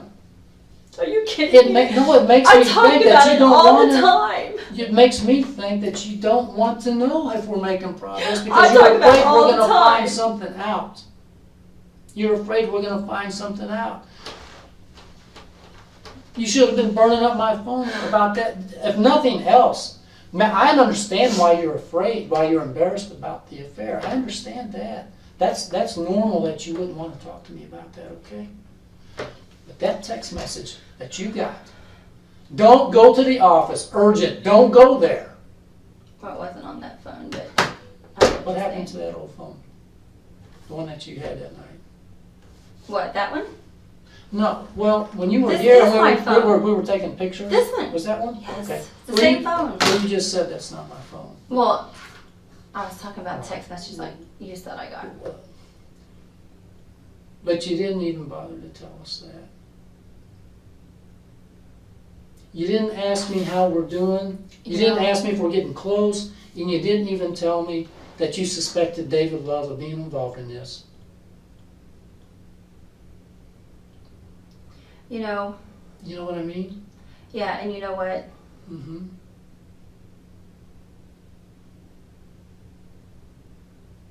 I just want to make sure that we're good. We have to be good before we leave this room.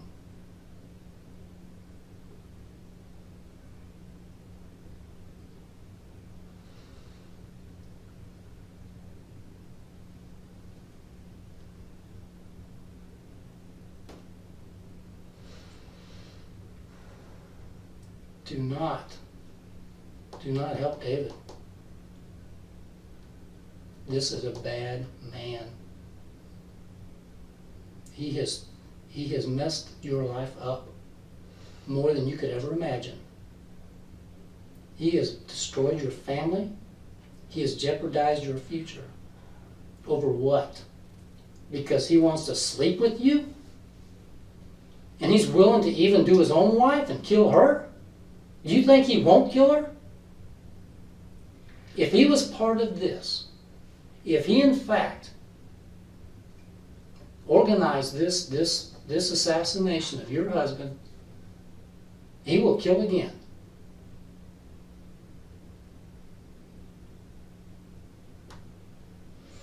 Don't protect him, and don't jam yourself up.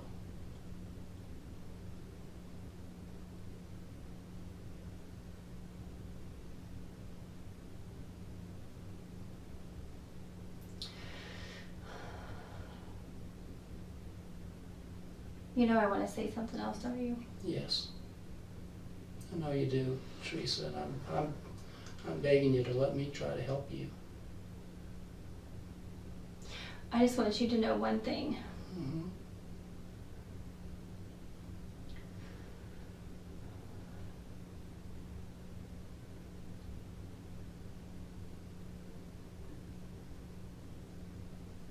I never expected this to ever happen. I know you didn't.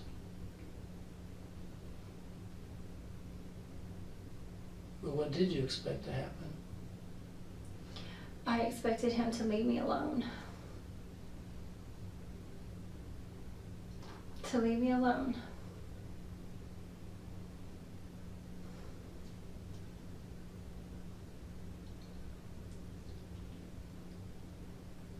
But he didn't.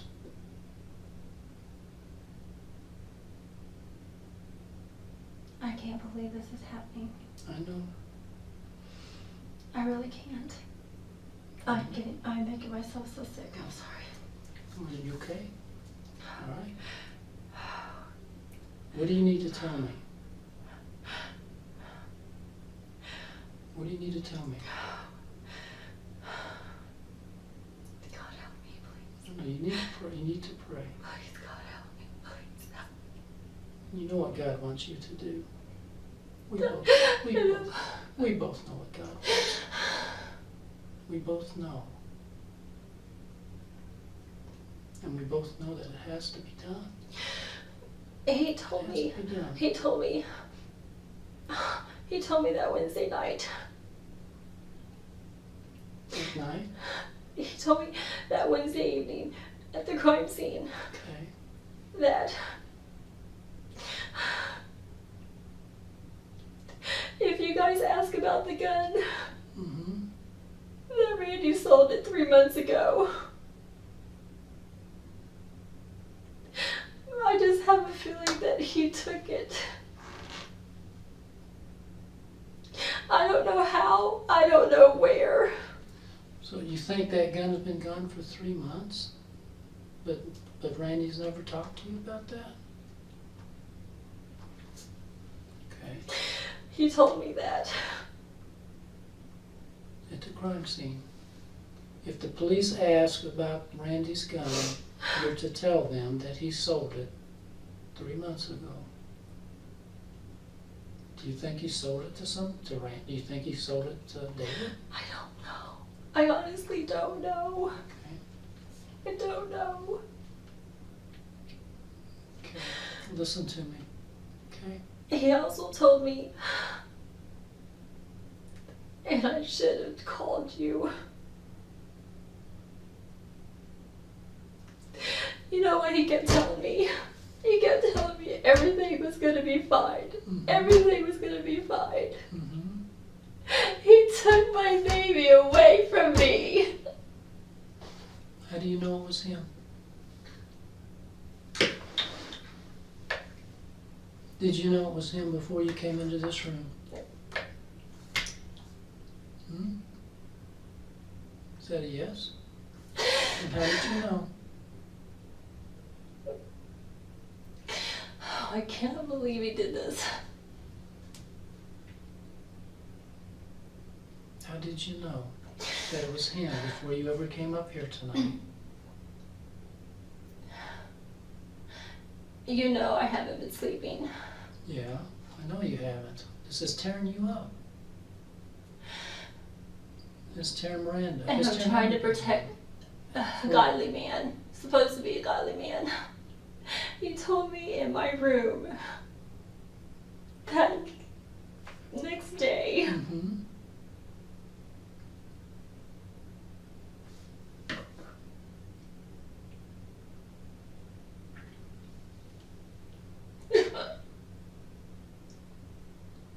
Courage, Theresa. Come here.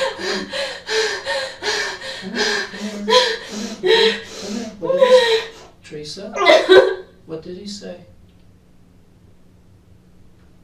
He says, you know, if you tell them that I'm gonna go to jail for murder. If you tell them what? Theresa, if you tell them I'm going to go to jail for murder, but tell them what? He didn't specifically say. What was he at? I mean, he must... I don't know. He just said if you tell them. He said if you tell them that I did it, I will go to jail for murder. If you tell them I did it. He told me that. And why didn't you tell us? Why didn't you tell us about that information? I guess I was just angry at him, and I just thought maybe God would just take him away and punish him. Why did he go to Colorado? I don't know. Was that scheduled? I didn't know they were going out of town. What about Shelton? I didn't know he was leaving either. I was I don't know gone. if it was scheduled for him to leave. Well, he had told me a couple of months ago that he was going to take his wife away for her birthday. Mm-hmm. And he told me that Shelton was going with them. But he wound up going to South Carolina instead. Did he tell you when he went in there? Did he tell you what happened? Yes. What did he say? And if this is probably, of all the things we've talked about, this is probably the most important. What did he say happened? You want to know what I told him? Yeah. I told him, I said, this is not the way God wanted it to be. When is this conversation? The day after? In your room? Okay. I was so mad at him. And you told him that. I wanted It's not what guess if God, because you told him already. If God wanted us together, we would be together. Okay? And then what did you tell him? I told him, I said, I think I literally told him I hated him. Mm-hmm. I told him not to touch me. And he kept telling me it was going to be fine. He kept telling me everything was going to be fine. Okay. And then what else was said? He told me he didn't even see it coming.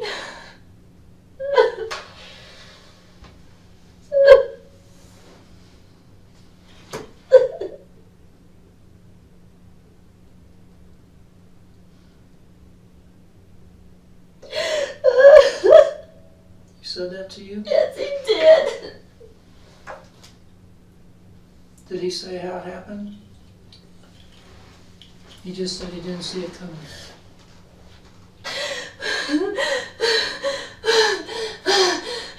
Did he say that he did it? He didn't come out and say that he did it. Okay. He just said, oh my God. Theresa?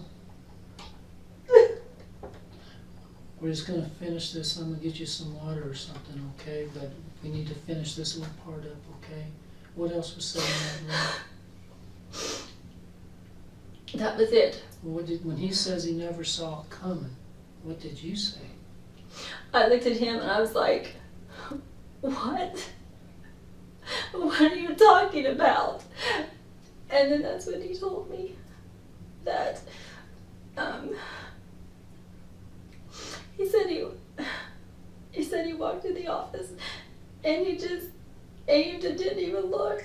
He said he did that? That's what he told me. So he said he pulled the trigger? That's what he told me. He said he just aimed and didn't even look. He just did it. And I walked out of the room and I never talked to him anymore after that.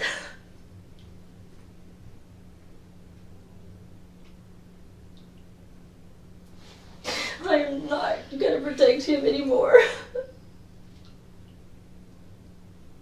Did he say how he got over there? No. Did he say what time it happened? No, he didn't tell me any of that stuff. He didn't tell me anything. All he told me was that. Oh my God. Do you believe him? Do I believe him? Do you believe him? Yes.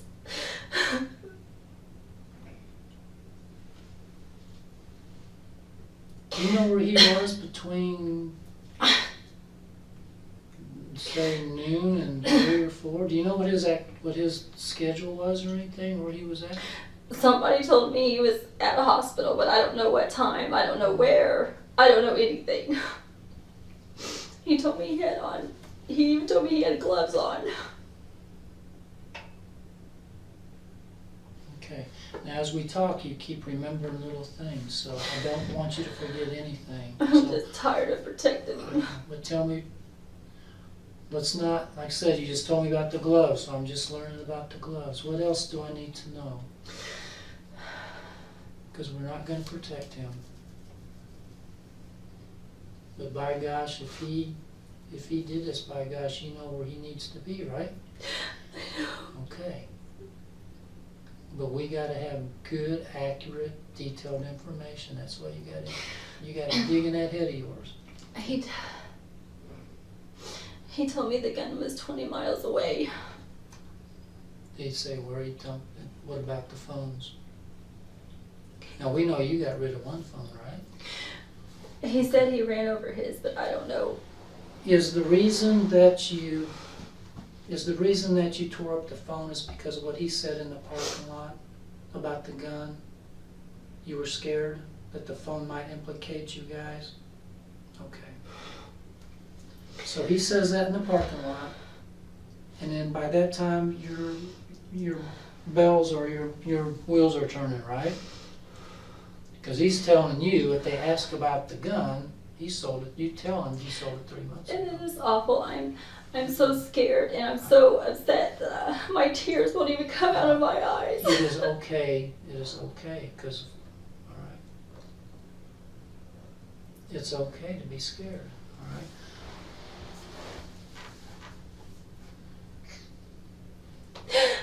Did he say anything else about where the gun is at? Did he say anything else about anything that would help us?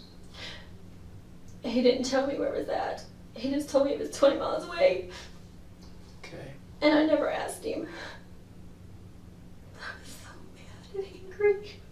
You're absolutely sure he said he pulled that trigger? Yes, And that's he what he didn't. said. He didn't say somebody else did it? No. Did he ever talk about when he left, what he did after he left What he left where? the office? Oh. Where he went, what he did?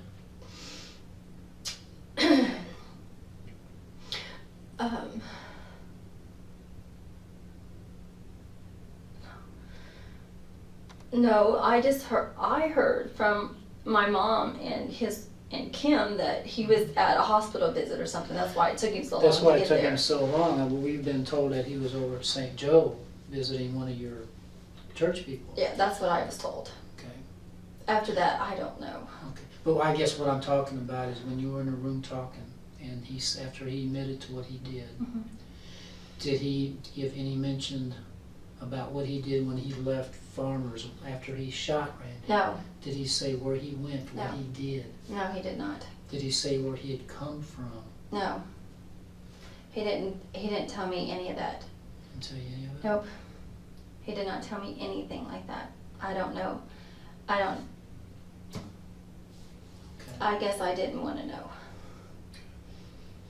Do you think he would have involved anybody else in something like this? You know what? Mm-hmm. I thought I knew this man. Mm-hmm. I thought I knew him.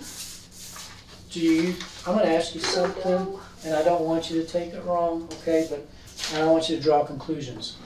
But do you think that his son, Shelton, would be involved in this in any way? I would hope not. He's in enough trouble as it is. What kind of trouble is he in? He got caught drinking and driving. Got DWI? Yeah. Okay. We found out the hard way. Randy was not happy about the way it was handled, was he? I know. And the church kind of paid for all that and kind of covered it up? Is that my understanding? Yeah, he thinks that Randy and I talked about it. He felt like he should resign. Yeah. The pastor or Both. Shelton? Both. Okay. And I kept praying. I kept praying that God would just let him resign and leave. Mhm. I did. I kept praying that over and over again. Okay. Do they have a very good relationship? Who? David and Shelton. I mean, are they, as far as father-son goes, do they seem to be pretty? I would assume so. Yeah. I mean, they seem in public like they're okay, and Okay. I mean, you know, they've been over our house a lot. We've been over their house a lot. So I assume. I just want to know if sometimes these things are kind of hard to do unless you got somebody acting like as a lookout and that sort of thing. I'm trying to figure out if David would have maybe. Do you think Shelton would be the type that would, even if his dad asked him, or would he say, "Dad, you're crazy, you're out of your mind"? Or would he maybe participate in what happened to I Randy? don't know. He always told me that Shelton was on his side. Mm-hmm. I don't know what that meant. Did but Randy, did he ever have face-to-face confrontations or problems with Shelton? No. Just the pastor? Yeah. He stayed away from Shelton? Yeah. Never He liked Shelton. he liked Shelton? No, he liked Shelton. Okay. He liked Shelton a lot. So there was no issues between Randy and Shelton? Mm. Okay, all right. Shelton Um, was also caught in and I don't know if this will help or do anything, but Mhm. he was caught in homosexual acts also. Is that at Bob Jones University? Yeah, I guess you know quite a bit, huh? We know a lot. We know a lot. So when you get 25, 30 investigators, we find out all kinds of stuff. But we were concerned, and our concern is that with Shelton getting a DWI and with the allegations of him being gay, with all that stuff going on, if Randy was kind of targeting Shelton, because maybe Shelton might have a grudge against Randy, and that's what I'm getting to. Well, Would if he did, Mhm. it was never shown in public. Okay. Because we used to teach, we, taught a Sunday school class with him in there, and, no. Now there were rumors that he was gay, and I guess this is, maybe it's one of the worst kept secrets in the church, I don't know, but would that jeopardize his job in that church? If he were exposed actually, and it became known throughout the congregation, Yeah. he would probably lose his job. Yeah, we Would would David- ask him to resign. Would David also lose his job? Yes, Okay, indeed. okay. Both of them. Did Randy ever threaten to expose No. his suspicions about No, homosexuality? no, Okay, never. just looking for motive here. Yeah. Alright. So, you don't think that ever Randy came d- into play? N- Or was it just David's love for you and his affection for you? Well, not that I know of. I didn't think. No, I wouldn't think. And I'm not trying to put ideas in your head, I'm trying to, you seem like you're being very honest with me right now, so we have no reason to suspect Well, that see- Shelton was involved in Randy's murder, but we have to look at everything See, right now. Pastor didn't even know Randy knew about Shelton being gay. Oh, Who didn't know? Pastor didn't know that we knew. That you guys knew? Yes. Okay. Well, I knew. Mhm. Well, yeah, Randy and I knew because he shared it with Randy's niece, and they were pretty good friends, and she always like attracts homosexuals. Okay. So she told us. Okay. But you all About it. were, Randy wasn't threatening to Randy go to... was not that type. Okay. Randy was not that type. He would never do anything to hurt Pastor. Why do you think we were leaving?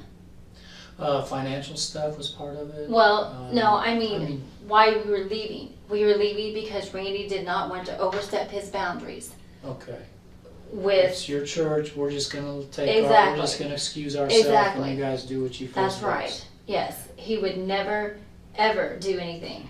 Did you ever see that email that he sent to Pastor? Yeah, he read it to me. Okay. Was there mention about the DWI Yes. and how it was handled? Yes. But there was no mention about sexuality issues with No, children? I don't believe so. Okay. No, I don't believe so. Okay. I'm gonna get you some water. All right, we're almost done. All right, but let me step outside here and let you think a little bit, and I'll get you some water. All right.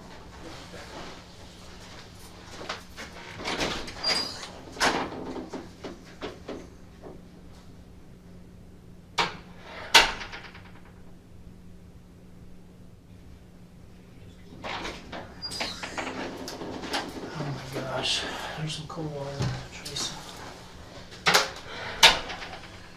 What's wrong? No, we've talked about so much, so I'm just trying to get my thoughts organized. Trying to figure out what we're missing, what we haven't talked about. If there's anything that doesn't make much sense. And it's hard to grasp all of it because we've been here and we've talked about so much. And that's not your fault. I mean, that's just the way these things go. So, when David came up there and asked you about at the crime scene, and he said about the gun, he says if the police ask you about the gun or something, I sold it or he sold it 3 months ago. He told me to say that Randy sold it 3 months ago.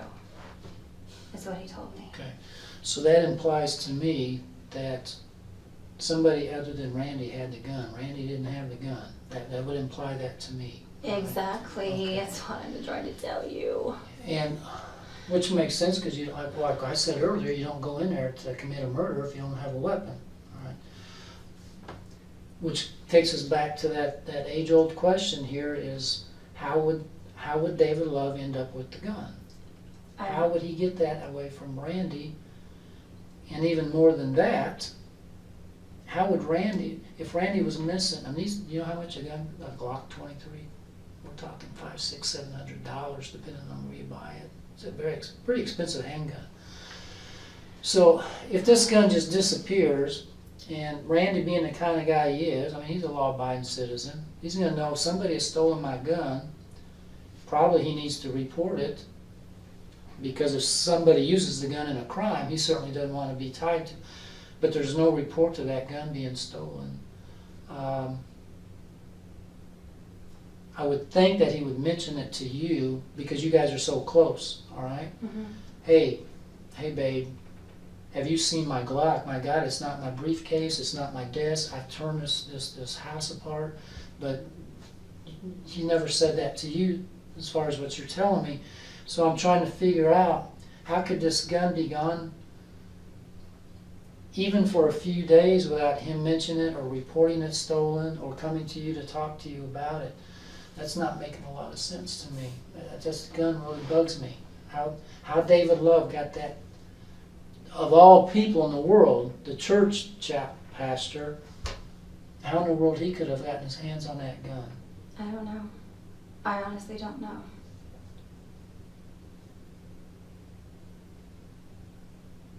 I don't know. The only thing that he's ever said to me was, Randy has showed me his guns in the gun case downstairs, in the safe.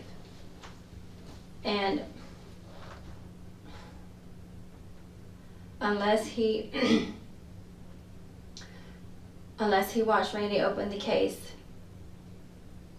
you know, Open the case? or open the safe, Safe? you know, Uh-huh. to show it to him. Has David been in your house with Randy there anytime recently? When was the last time David's been in your house, or Randy was there, and they would be looking at guns, or anytime recently? I have no clue. No, I don't think so. Okay. Because you don't think he could have stole the gun out of your house while Randy was there, unbeknownst to Randy? Well, I mean, we don't get in the gun safe that much. Okay, that makes sense. So, unless he was going to show him a gun, there would be no reason to open it or anything, right? no.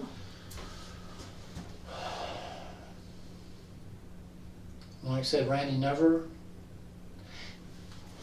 You know, I don't think he could have sold it or got stolen it for 3 months without people knowing about it. He must. Do you think he just came up with that number, 3 months? I don't know. He might have, just to tell me something. Mm-hmm. You know, just to get. I don't know.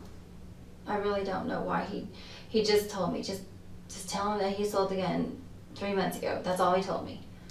Because I hardly ever talked to him that night.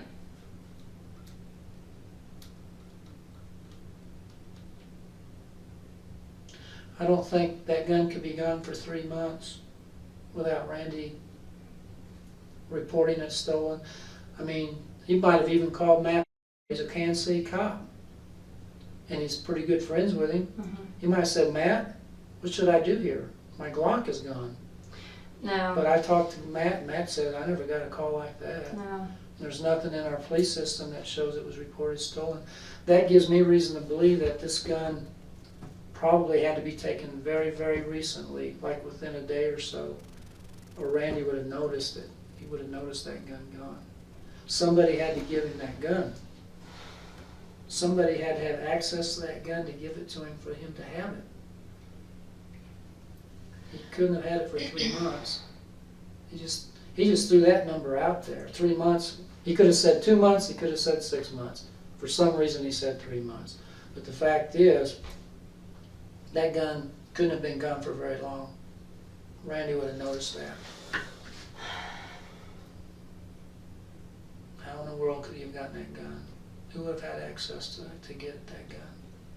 And he even admitted to you he had the gun when he walked in. The only thing, because whenever we would go out of town, he would always, have someone come by and check our house and stuff like that, Mm-hmm. And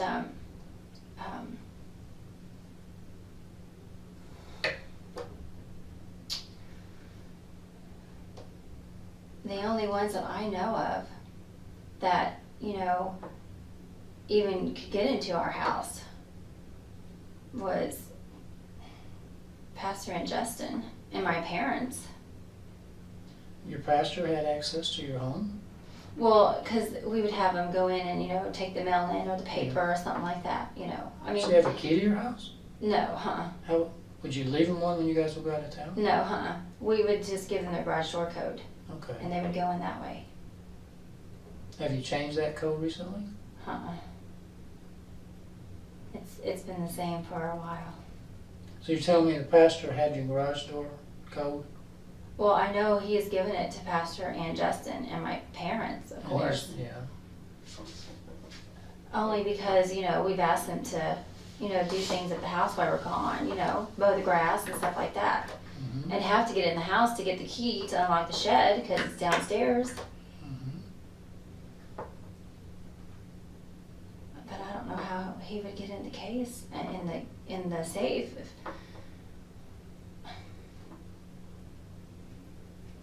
I just don't know how he would have got it. I mean, I don't think Randy would have sold it to him without telling me. Well, I mean, he doesn't tell me anything about his guns. Really, seriously, he doesn't tell me that much about his guns because I don't like them, and he knows that. I don't even like it when Michael talks about them. So I'm just sure he would have told me. The questions about the guns, when we talk about guns, I mean, you seem to be very uncomfortable when we talk about them. I don't like them. I don't like to talk about them. I don't like guns. I don't like to touch them. But, you know, it's not like there's a gun in here. We're Well, I just know. talking about guns. I'm just saying. This whole line of questioning just seems to make you very uncomfortable and very nervous. I just don't like to talk about them. I just don't like guns. I never have. But that's the only thing that he told me, was just tell him that he sold the gun 3 months ago. He told me that. He just whispered that in my ear, and I just barely caught it because I walked away quickly. Sorry. Yes.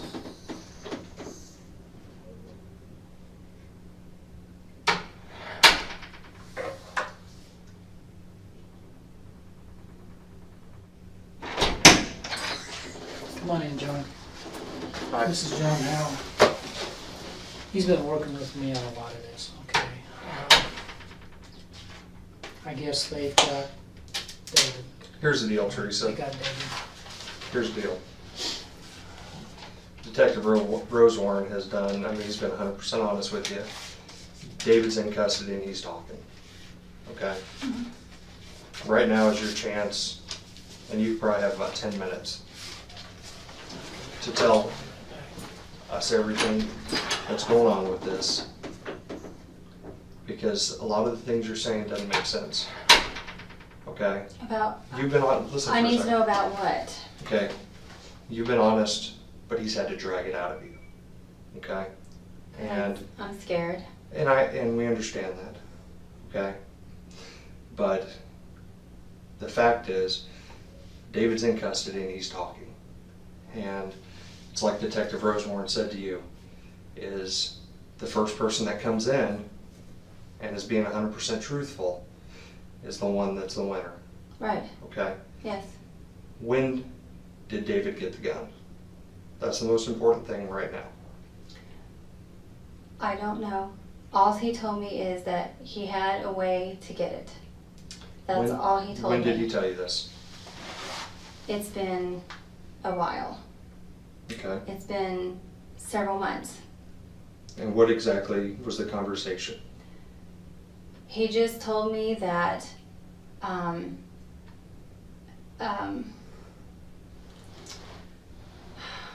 trying to think.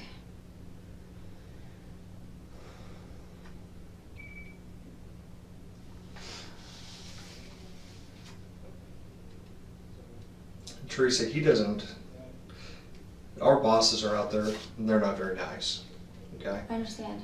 And when you sit here and you're saying, I have to think about this, I have to think, you know what the conversation is, and I Well, understand you're scared. Okay? All he said was, I have a way to get the gun. I have a way to get the gun. I can make it happen. Okay? That's and did all. you say, how do you have a way? I said, no. I kept telling him to leave it in God's hands. If he wants us to be together, God will put us together. Okay. Just leave it alone. I just kept telling him that. I kept telling him that all the time. Just leave it alone. Let God take care of it. If he wants us to be together, we will be together. Okay. He just kept telling me that love will make you do crazy things. He said, I will kill for you, is what he told me. And I said, no, you won't. Leave it alone. Did you know he was talking about Randy when he was saying this? I was hoping not. What did your gut tell you? You're a very smart woman. What'd your gut tell you? Yes, and that's what I kept saying. Leave it alone. Sure. Let God take care of it. Okay. How did he choose Wednesday? I have no idea. Okay. The I have 31st. no idea. Well, I haven't talked to him in several days. Okay. Well, what I'm getting at is the day of the murder. You know, Detective Rosewarren's told you that we have 2 different cameras that cover the business. Right. And you leave at 1:31. Mm-hmm. Okay. And you were very adamant about having your alibi down for where you were at, when you made phone calls, and there was a reason for that. Okay? There was a reason for. There was a reason that you went to the certain places that you went to, that you're saving receipts. I had appointments. Okay. And Randy and I talked about them. Randy's the one that scheduled my doctor's appointment for me. Sure. I wasn't going to go because I didn't need to go, but he scheduled my doctor's appointment for me. And I always go to the bank about that same time, the 31st of every month. I have all my receipts. I can show them to you. That's when we make our payroll every single day. And this is at what bank? U.S. Bank. Okay. But when you look at the totality of everything, okay, you're gone. You know, at first you weren't being honest. And I understand. you did the right thing, okay? Because obviously Detective Rosewarne has a lot more information than what he's sharing. And you look at the totality of everything, that's my biggest question is, how did he pick Wednesday? I have no idea. Did he tell you to leave the office for a while? Nope. Because there was phone contact that morning. Yes, I got a message. Okay. And what did the message say? It just said, please call me. And I did not call him. I did not call him at all. I told Detective Rosewarne that he told me, I told Detective Rosewarne that I didn't want to talk to him. I told him that I texted him on my way to my appointment, and I told him that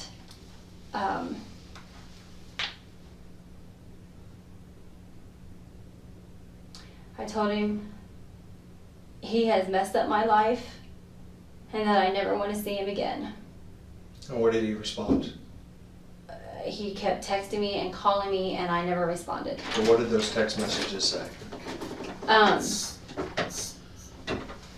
Just please call me, please contact me. That's all it was. And he kept calling me and calling me and calling me and calling me. I'm going to drop you a little hint, okay? Do you understand cell phone technology very much? Yes. Okay. Cell phone messages aren't stored physically on your phone. Right. Okay, they're stored on servers. And when we serve search warrants on servers, especially AT&T, we can see every text message. And with the track phone, we can see the text messages, we can get the voicemails, which we've done, okay? Mm-hmm. That's why when he's asking you specifics, he's wanting to see if you're going to be honest, I understand. okay? Mm-hmm. And there was more conversation than just please call me, please call me. I'm honest with you. I don't remember, because half the time I did not even read them. I was so mad. I just deleted them. And I'm being honest with you. I was so mad at him. I didn't want to talk to him. I wanted no conversation with him. I wanted nothing to do with him. So I just deleted them. I did not respond to them. I cannot honestly tell you what they said. I honestly cannot, because I did not read them. I just wanted nothing to do with him. So I didn't respond to him. Okay. I did not respond to him at all. There's a slight difference in opinion, obviously, with the records that we have. Okay. And there may be, because I'm telling you honestly, I honestly do not remember all the text messages that I got from him. Okay. I know he called me several times. I know he called this cell phone several times, and I never answered it. He called that cell phone numerous times. I know. Right in a row. I know. And I never answered it. But he left a message. Did he leave a message on that phone? He did, because there's logs that show he calls, voicemail's left. Okay. And then it logs when you call the voicemail. Uh-huh. It calls every time, like your phone's sitting here right now, Mm-hmm. it's hitting towers, and Right. it's reporting your location Sure. every second. Mm-hmm. And that's how we knew you had the 739 number, Right. and how we knew you were coming down Truman and everywhere you went. Mm-hmm. Okay?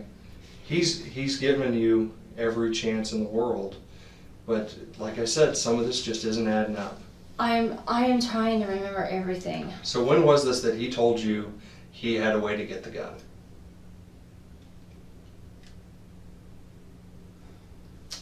It's been several months ago. It wasn't just recently. Okay. And that is honest. It wasn't just recently. It's been a few months ago. How do you think he had access to it? I honestly do not know how he had access to it. Like I was telling Detective Rosenwarn,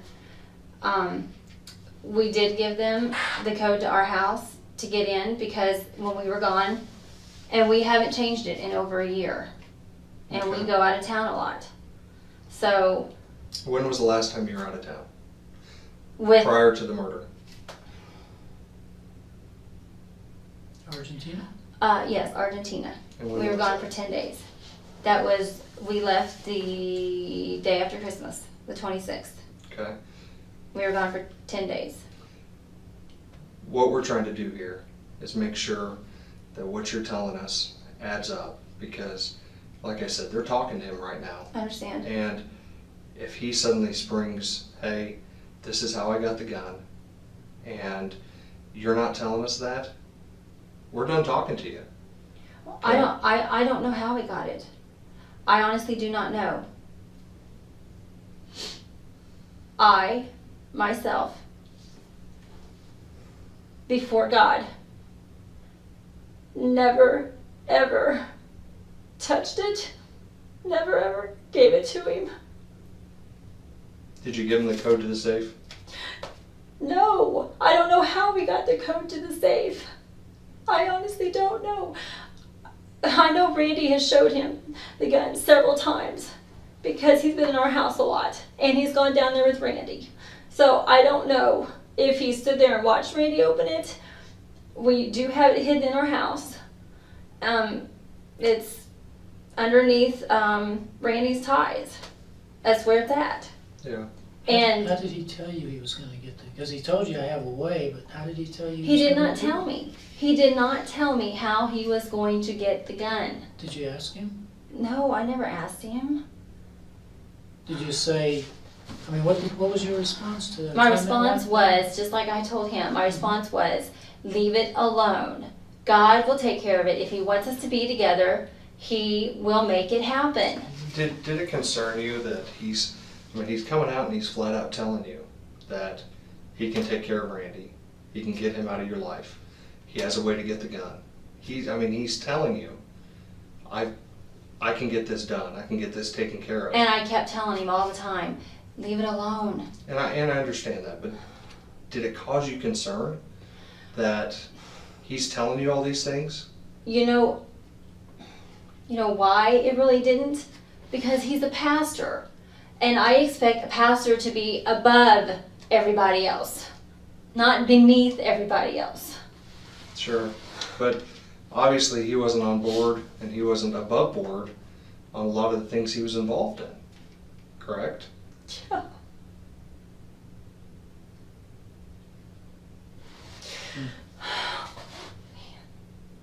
And it's just, it seems ironic that you leave, like I said, it was like 1:31. Yes, my And- husband and I just got done eating lunch, and I had a chiropractor appointment at 2:00, and I didn't set the chiropractor appointment up. Sure. Randy set it up for me. So, and I go to the bank the same day. I left at 1:30 because I had to go by the bank first before I went to the chiropractor's office. After I went to the chiropractor's office, I went to Dress Barn. I Sure. mean, I had time to kill before I had to pick up my daughter. Sure. I'm not lying to you. We're just trying to figure out what it was, how this person chose that day. Yeah, do you know why he did it this particular day? I don't. He asked me. I have no idea. The only thing I can tell you is when I told you that I texted him and told him that he's messed up my life and I don't ever want to talk to him again. I don't know if that set him off. He always told me that It's the warrior in me. Whatever that meant, I have no idea. He said it's the warrior in me.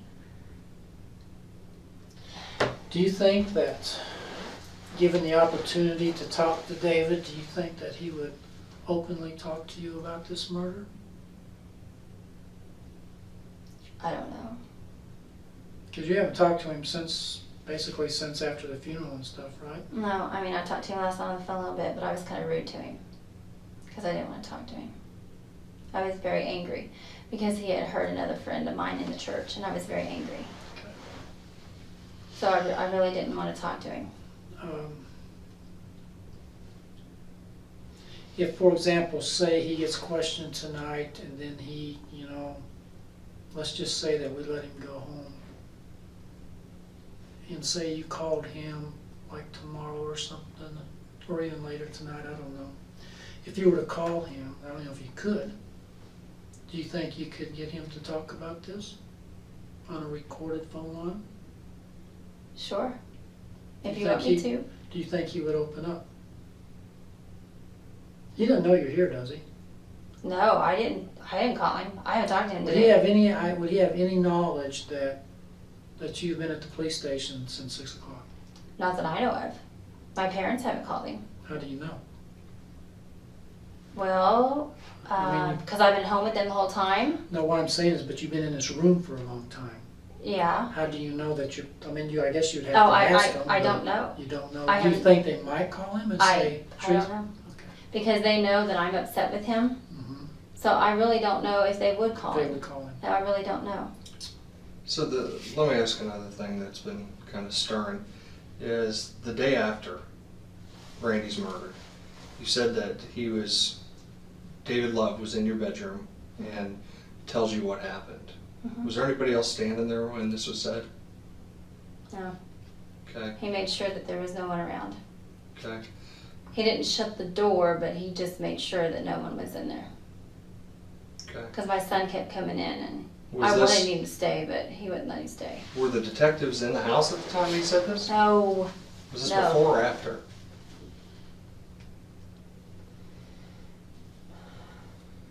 Was it even the same day? No, I don't think so. This was, I don't even remember what time it was. I think it was maybe 10:30 or 11 when he was at the house. Okay, the next day. Yeah. Yeah, he would. Why did he feel comfortable enough to tell you what he had done? I don't know. That's a big admission. Because I mean, I think about how I would react. Because I told him, when I saw him that next day, I told him, I asked him, I said, I asked him, I said, why did you do this? And he said, I was trying to protect you. I said, protect me from what? And he said, from Randy. And then I just walked away. I got mad. And then how did you get back together where he tells you these details? Well, I went into my bedroom with my son, and then he comes in and says, hey, I need to talk to your mom for a minute. Would you please excuse us? So Michael left, and I was sitting on the bench, and he knew I was mad. And I didn't say anything. He just started talking to me. And he tells you all this? Mm-hmm. Because I think, I didn't respond to him at all. you look at what our normal reaction would be if this had happened to my wife and somebody tells me that. Instantly I'd be angry. Instantly I'd call the police and I'd tell them, this person just said this. What stopped you from doing that?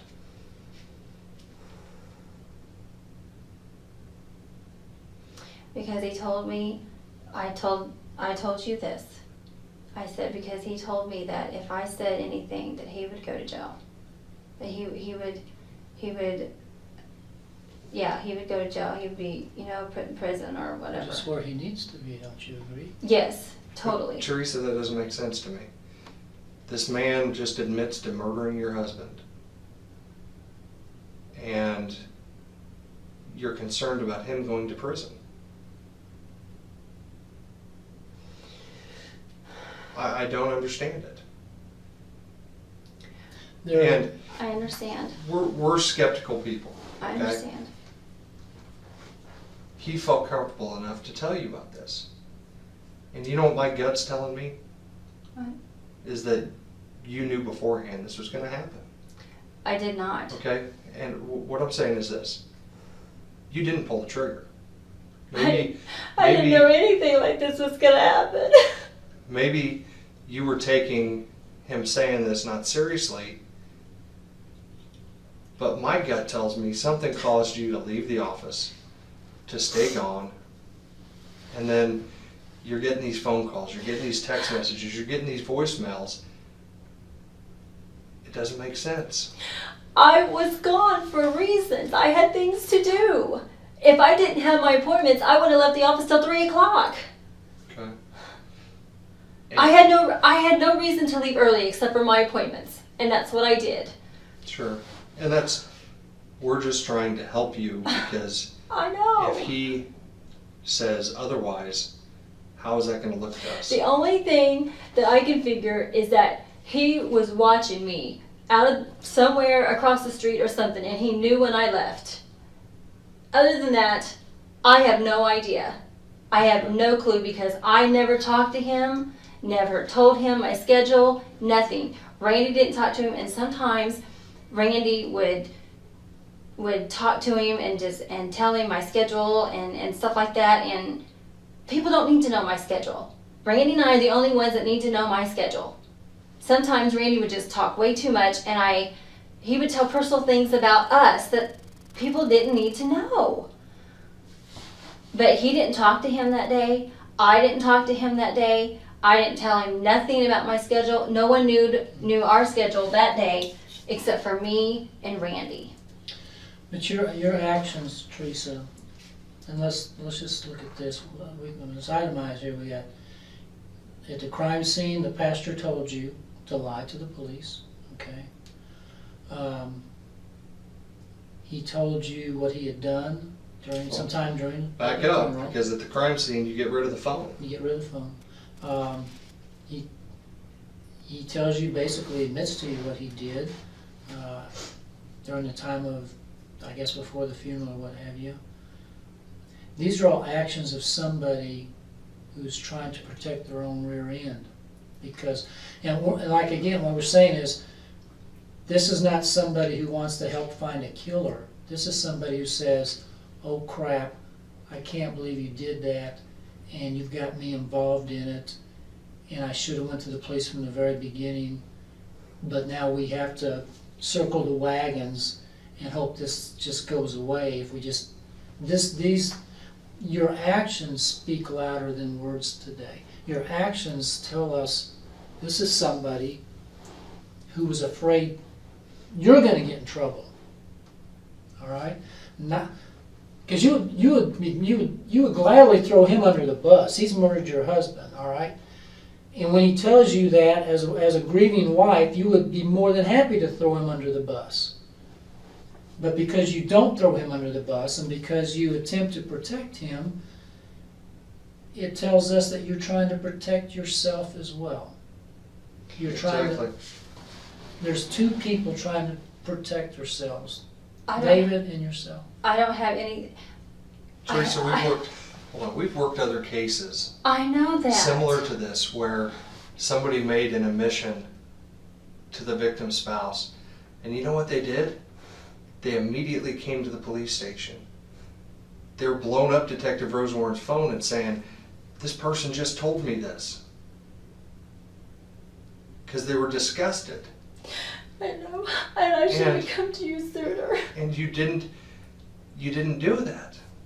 And then you come in here today and you're dishonest about your actions. Detective Rosewarren has to pull it out of you. Do you not understand that I am scared? Scared of what? Everybody's scared. I'm scared. I don't know what he's capable of anymore. He's not going to hurt you. He's not going to hurt you. I told you, he always told me. He told me. Are you scared because you're scared of him, or are you scared of the law? Are you scared what the law might do to you if you tell us the whole truth? I have told you everything. I have told you everything. Theresa, Oh. Teresa, we're trying to lay this out gently, and I'm going to be very blunt with you. Your actions are not that of a victim spouse. Your actions, and help us understand this, your actions are screaming, I'm covering up what this pastor's done. I've covered up everything we've been involved in. I've covered up these phones. You know, first you're not honest about when you had the track phone, and then you realized, guess what? They knew I had the phone. And once you realize we have the evidence, you're like, I'll go ahead and be honest about this. Everything has had to be pulled out of you. Okay? I know there's more to this. Detective Rosewarne knows that there's more to this. If you want us to help you, you've got to tell us now. We cannot sit here and do this all night. But I told you how I feel. I told you that, I don't know why, but I just like you as a person, and I'm being completely honest with you. I don't want to see somebody else get treated better than you because they just happen. Theresa, he's held us all back. There's 20, 25 people that have been working on this nonstop.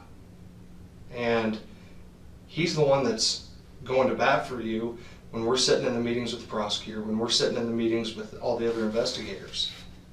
This man's trying to help you. He is your only lifeline right now, but you've got to start being honest. I am being honest with you. I don't know what else. The biggest thing, I want to know when David got the gun. I don't know. I'm telling you, I do not know when he got the gun. I have no idea. Okay, because it's... Why don't you ask him? It's really strange for us that Randy has the gun, carries the gun all the time, and then suddenly it's gone. I haven't seen that gun in a long time. I haven't seen him carry it in a very long time. He stopped carrying it in his briefcase. That's all I know. How long ago? Well, what I was telling Detective Rosenborn, the last time I saw it was in October of last year when he purchased that handgun. That's the last time I saw it. Okay. And I don't know what else to say. When was the first time that that it clicked in your brain? When was the first time when it clicked that you thought, I think I've even asked you this question already, but when you really believed that there was a chance that David was capable of doing something, or that he might actually do something to Randy? Because you said they've been talking about this for quite some time, but was there a point in time when you realized he's getting serious? He's capable of doing something here. Either through his words or his actions. When did it dawn on you? I think this guy's out of his mind. I think this guy could be dangerous.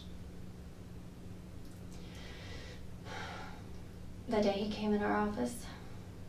The big blow up? Mm-hmm. Okay. We've kind of talked about that a little bit, but I don't know if we really got into much detail about how intense did it get? What was said? Oh, it got pretty intense. What was said? Well, he just kept bringing up Randy's past. Well, start from when he shows up at the office, he walks in the door. What are you doing? What's Randy doing? Well, I'm on the phone and Randy's on the phone. Okay. We're both on the phone. So he's hanging out in the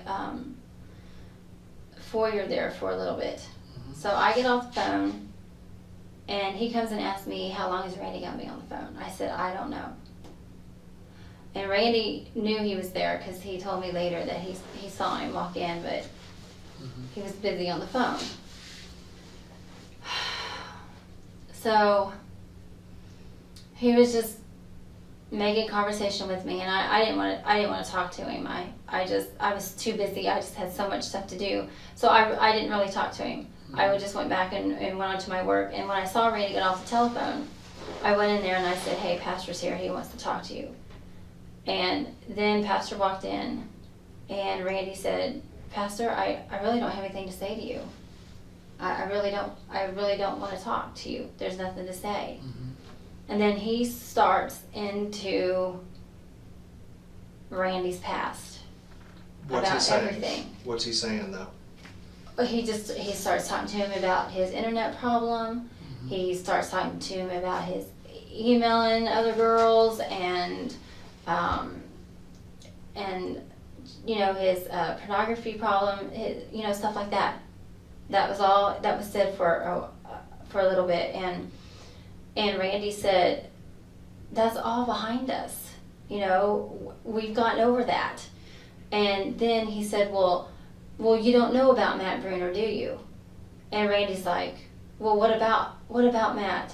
What happened to Matt? What's wrong with Matt?" Mhm. And that's when Pastor told told Randy, and then What did he tell Randy? he told Randy that Matt tried to kiss me, and we discussed this earlier about the other things, but Mhm. I didn't want Randy to know about all that stuff. Did the pastor tell him that? No, because he didn't even know about any of that stuff. And Matt says you all kind of started making out and stuff over at your house. Yeah. Okay. Yeah. Did the pastor know about that? No, Okay. no. I never told him anything about that. And then he brought up Brother Goodman, and I was like, Let me stop you right there. How did you feel when he's sitting here telling your husband about Matt? I felt, what's the word I'm looking for? Betrayed? Yes, thank you. Because I mean, it's from my point of view, you're in this relationship with David Love, Mm-hmm. and he's sitting here telling your husband about something that happened with another man, Mm-hmm. but he's excluding all the information that's happened with him. Right. And so, what does he say after Matt?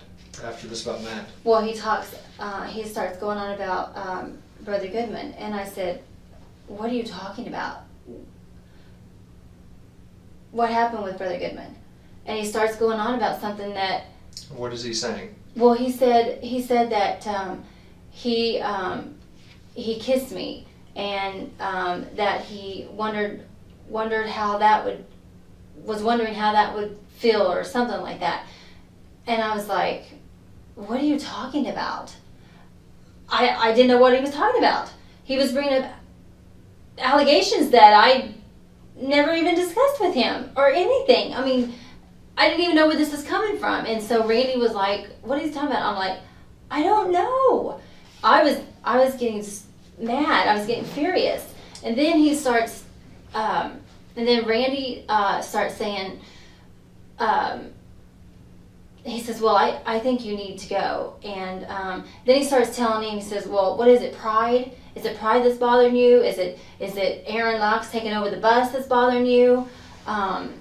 What is it that's bothering you? There has to be something that's bothering you, or something like that." And Randy said, nothing. He said, I don't want to discuss it right now. He said, I just don't want to talk about it. And then he said, and then that's when I turned around and looked at him, and I said, "You really need to go." I said, "It's time for you to leave." And What was his tone? Whose tone? Tony? David. Was he talking like I'm talking right now, or was he? Oh, it was a little bit louder. But, and then Randy told him, he said, "Well, I can't tell you because I don't want to hurt you." And he wanted to tell him about how he felt about his wife and his son, but he didn't, because Randy just wasn't that way. He just never did that. So And that's when I said, you really need to leave. And then his wife walked in, and then they left. Didn't you and the wife have words though? Yeah. I told her that she wasn't a very good wife, pastor's wife. Okay. And that was it? Yeah, that was it. What She was walked the out, reason- and David What was walked your out. reason to get on her case? Did she say something to make you say that to her? Well, she walked in and was kind of rude to me. She says, I'm not coming here as a pastor's wife and so. And I said, well, you have no idea what it's like to be a pastor's wife. And Roughly, so I'm clear, what date is this? About when was this? if I had a calendar, I could tell you. It was on a, oh my gosh. Before or after St. Patrick's Day? Middle of March. After. Be after middle of March. St. Patrick's Day was a Thursday.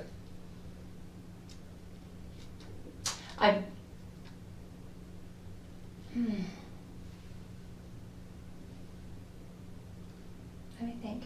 Oh. Yeah, it was St. Patty's Day, actually. Because I was wearing green. Okay. It was St. Patrick's Day. Yes, it was St. Patrick's Day because his wife came in all green stuff. So it was St. Patrick's Day. That was the day he came in. That's right. Now, as heated as that got, and as ugly as that got, how'd you end up with that track phone? You still had the phone? I still had it. Oh, you still had it? Yeah. Okay. Yeah, I still So had you it. never gave the phone back to Pastor Lee? No. No, Okay. I lied about that. How long did you have it before that? Because we know when he bought the other track phone. Right. So we're trying to put in relation as to what caused him to go out and buy the other one. How long had you had that track phone, the one that you were using? Well, he bought that one for me, and I honestly cannot remember when he bought that one for me. Which one are you talking about? That one. 739? Yeah. Yeah, but you haven't had, well, he bought that back in August of '09. Yeah, he bought that one, and then he gave it to me just recently. Yeah, because he was actually calling you with this one Yes. for a long time. Yes. Okay. Roughly when did he give you that phone?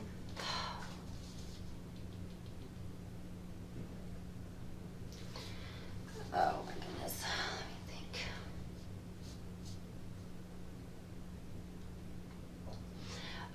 It was the end. It was either the end of January or the first of February, because it wasn't too long after we got back from our trip. So when you first get this phone, what number is he calling you from? Well, it always shows up private, so I don't know. Every time he called me, it showed up private pretty much all the time. Until he bought that other phone. Then Are you aware when he bought that other phone? I don't know when he bought it, but he did tell me he bought it because he texted me and told me that this was his new phone. And you guys are still on decent terms at this point? Yes. Somewhat, yes. Okay. Because he bought the phone the day after the blow up in your office. Really? March the 18th is when he bought that phone. Oh. He bought the phone the day I after. did not know that. Mm-hmm. So you guys are still somewhat on decent terms, still talking, because the phone records are very clear. Yeah. They indicate. Well, not the best terms, no, because I wasn't really talking to him that much. Okay. Well. Well, I know, but what I'm saying is that if I was texting him, it was not very nice. I mean, I wasn't Well, as nice as you know had what that I'm big saying. blow up, and you're mad at him. But he decides the very next day, I'm gonna go get a track phone so I can continue to talk to Theresa. And then he texts you and tells you, hey, I got this phone now, so like, if you need to call me, call this number. And then not even a week later, they're coming up to the hospital to see you. Yeah, and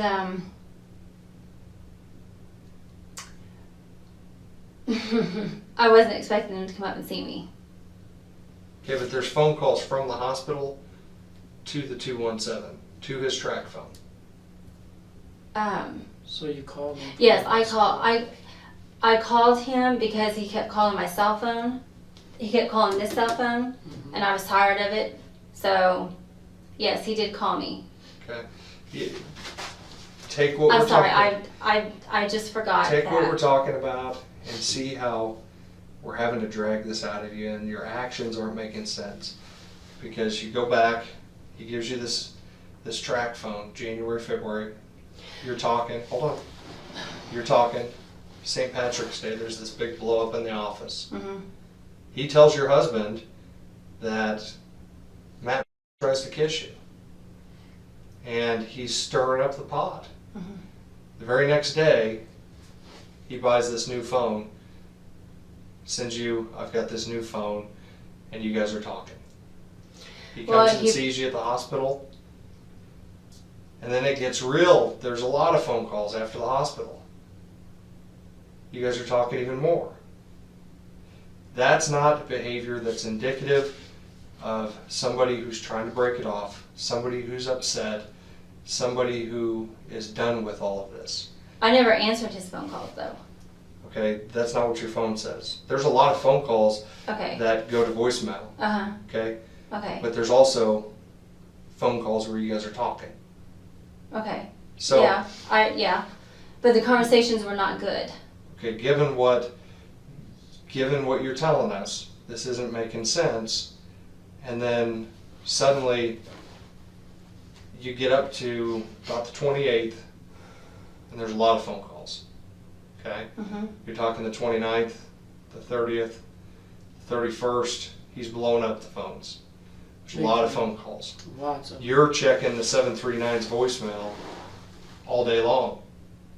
Well, yeah, when he leaves a message, I Okay. checked him, yes. There's numerous phone messages that are left. There's text messages sent. There's a lot of phone activity. Yeah. He was trying to get a hold of me, and I didn't want to talk to And him. you're saying, I delete this, but on these servers, there's this great technology that we have of showing this is when it was opened, Mm-hmm.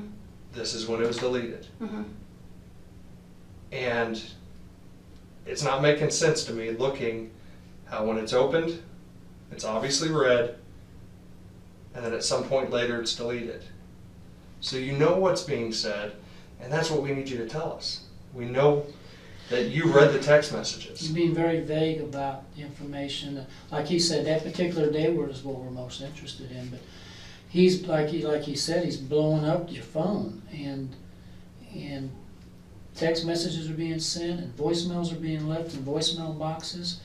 But you know, if you were to look at this whole interview since we've been sitting here, we've actually, as far as that part of it goes, the text messages and voicemails, Mm-hmm. we've gotten very little information from you about that. Not a lot of information about the texting. Tell us about the text messages and the phone calls. Let because me try to be as plain as I can.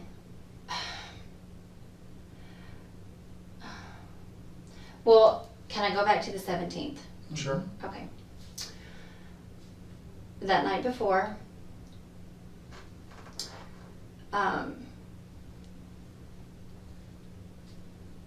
his wife finds out about him and I. How'd she find out?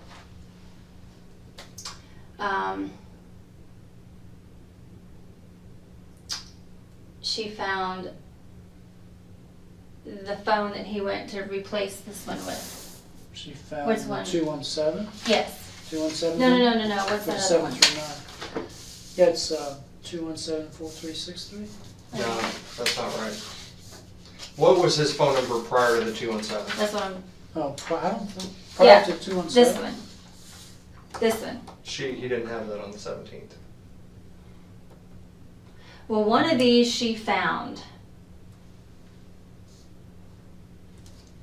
She found a track phone? Yes, she found one of his track phones because, We got two 217 numbers. yeah. 8314 and 4363. I said he was buying. This is the He was one. buying track phones like crazy, and I couldn't keep track of them all. Where'd he buy them? I have no idea. Okay. I cannot tell you that. So the 17th, she finds a track phone. Yeah, she buys a track phone, and so she actually, that's why she was at the office. She wanted to come and confront me about it. And what did she say to you? She didn't really say anything. She just come in and said, I'm coming in as a friend, not a pastor's wife. Mm-hmm. And then I told her, I said, because I was already upset at him, I got upset at her, and I said, you have no idea what it's like to be a pastor's wife. And she walked out. Okay. And that's the last I saw of her. But this is where it doesn't make sense to me. The 17th, she finds this track phone. Mhm. That track So phone. she still keeps it. She still has it. Okay, but that track phone is calling this other track phone. She doesn't know that other track phone's you. Yeah, I know. So how did she put two and two together? Well, because he told her. Because of the texts, where the texts were coming from. He left texts on the cell phone that she found. So, and he told her that it was because of some of the texts that I sent him What did about. those texts say? One of them said, I am walking Lizzie, and I have a dog named Lizzie, and I'm the only one that has a dog named Lizzie. And I told her, and I said on there that I am wearing, what was I wearing? Oh, I was wearing a Tar Heel sweatshirt, and he likes the Tar Heels. Is that right? Yeah, yeah. So she automatically knew that it was me. And she confronted him about that. And that's how she knew. Did he tell you that? Yes. Did he tell her the whole thing or just a little thing? Did he lie? No, he told her the whole thing because... That's been going on for 10 years? Oh, no, not all that. Just the track phone thing. He just told her... What was his excuse for you guys having track phones? that he was counseling me through Randy's time of the internet stuff. Yeah. And she bought it? Well, no. No, because it was... But she comes down there on the 17th to confront you. Mm-hmm. But she never gets it out. No. So how do you know that she was there to confront you? Because they called me and left a message on this phone from the church at like 7 o'clock that morning or something, and said that she wanted to meet me at my office. And she say about what? He said that she knows everything about the phones and about you and I talking, and she wants to confront you about it. And that's what he said. He left the message because I heard him say in the background, he said, would you like to say something to her, when he was leaving my message. Almost to let you know that she's standing there. When you Exactly. Yes. So why didn't she confront you if that was the purpose of coming down there? And why, I don't know. And why not, I mean, two can play this Well, game. Why not, why didn't she tell Randy what you two had been up to? I have no idea. I don't know. I don't know if she... Because Randy's, the preacher's sitting there diming you out about or Matt in your office. Now she's there and she knows that her husband's been seeing you, and she has a perfect opportunity, since everybody's blowing up anyway, And to let that dog out of the... Well, and then to make it even, to even confuse things more, you're saying that about 2 years after you and David started this relationship, Randy became suspicious. And Yeah. so he's already suspicious of this, and now he's hearing about Matt, and he's not pissed. That doesn't make sense. He told Pastor, he says, well, Theresa and I will continue this conversation after you leave. Okay, so And that's what we did. they leave, and what's said? With Randy and I, Mm-hmm. I told him what happened, and he asked me how come I didn't tell him about this, and I said, because I'm scared and I know that you have a bad temper, and I was afraid of what you would do, because I know Matt's a good friend of yours. So he was just real calm about it. What was the allegation about Goodman? Is it Goodman? Yeah. What was that allegation about? I don't know. I told Randy emailed Pastor and asked him if he would explain it to him, and he never emailed me back. But what was the pastor, what was the allegation that was Oh. made in the office Oh. about you and Goodman? He said that Brother Goodman kissed me.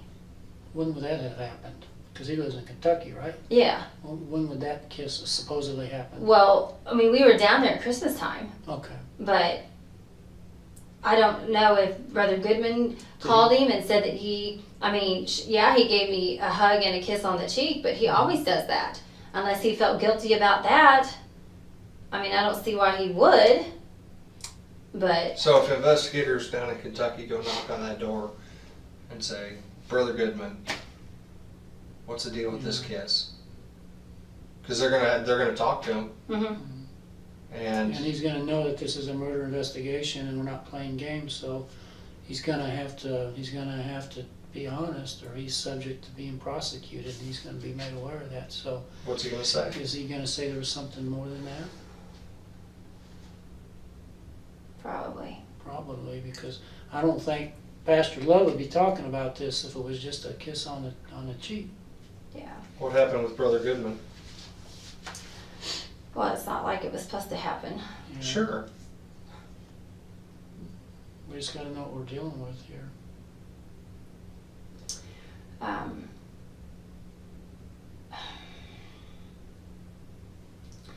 He just got friendly, and just one thing led to another. In Kentucky? Mm-hmm. This is at Christmas time? Yeah. Did you guys have sex? No, we did not. What took place? He kissed me, and do I have to go in detail? Well, was it like handsy stuff? Yes, that's all it was. So he's touching you? Yes, All right, and I was touching him, and okay. And you were down there, oh, I guess it was a family trip down there? Yeah. Okay. we went down there to take my son out. And how do you think Love found out about this? Because I told him. You told him? Yeah, because I felt guilty about it, and I hurt Randy, and I just... Were you trying to get to David? Were you trying to make him mad or something? No. Were you trying to make him jealous? No. Was there something like that going on? No, Then why would you tell him? Because because you've been in this relationship with David for 10 years, and you're telling this guy that's madly in love with you, I made out with John Goodman in Kentucky over Christmas. We got handsy. We touched each other. How do you think he's going to respond to that? he told me that it made him love me more. Do you find that reaction weird? Well, not really, because Randy still loved me no matter what I did. With, Matt, he still loved me no matter what. He told me, and he told me, Randy told me, he says, I'm going to keep you close to me. And I said, I wish you would. I wish you would keep me closer to you. It's almost like you don't trust yourself when you're away from Randy. Isn't that sad? No, it's not that. It's just that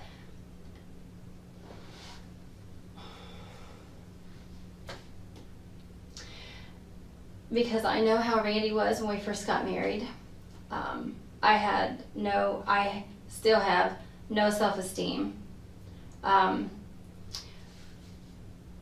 He didn't love me when we got married, and he didn't He would never hold my hand in public. He was never affectionate to me. Throughout the course of your marriage? Yeah. Up until probably about 4 or 5 years ago was when we really started getting close again. What was the turning point?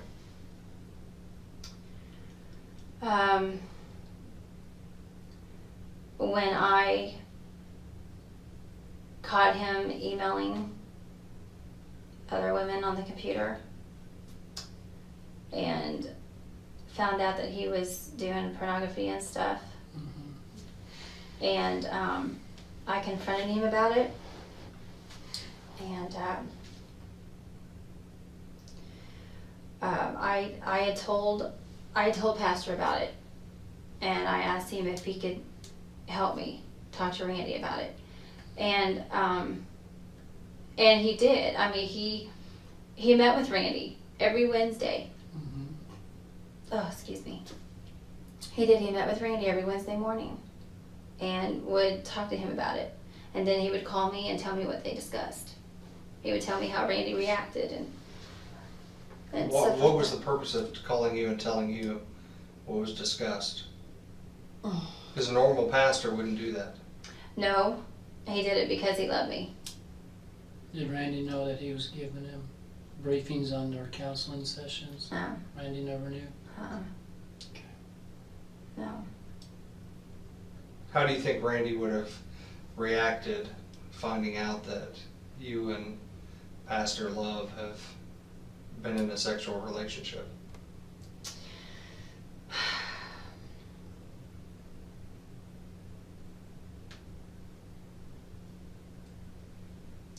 He probably would have been angry. I see Randy cheated on me though. And I'm not saying that it was right for me to do that either. But Randy cheated on me a couple times, and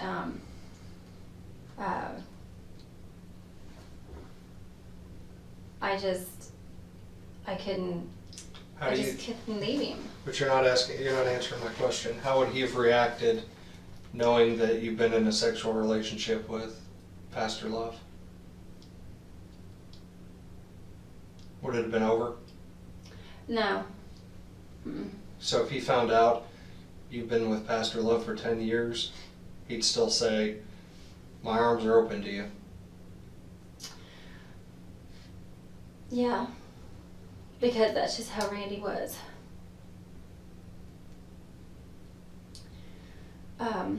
He was a real Christian, wasn't he? Yeah. He really believed, didn't he? Yeah.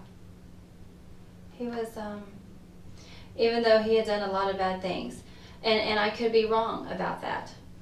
He might have said that it was over. And I guess so I'm clear, when is the last time, and I don't want to invade your privacy, but when is the last time that you were with Pastor Love sexually? Oh, Lord.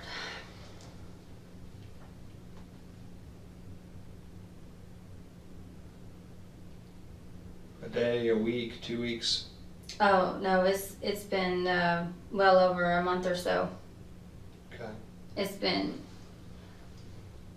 yeah, So, probably a month and a half. So just a week or so before St. Patty's Day.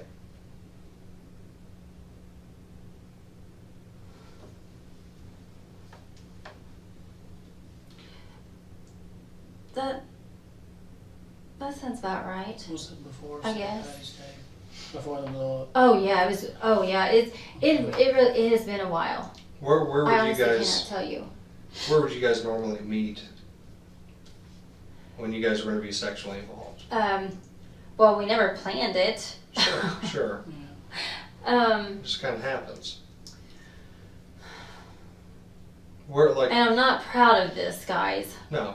I'm not proud of this at all. I know. Please understand that. And please understand, we've heard it all too. Okay, we've heard the most. So you're not going to shock us, No. or okay?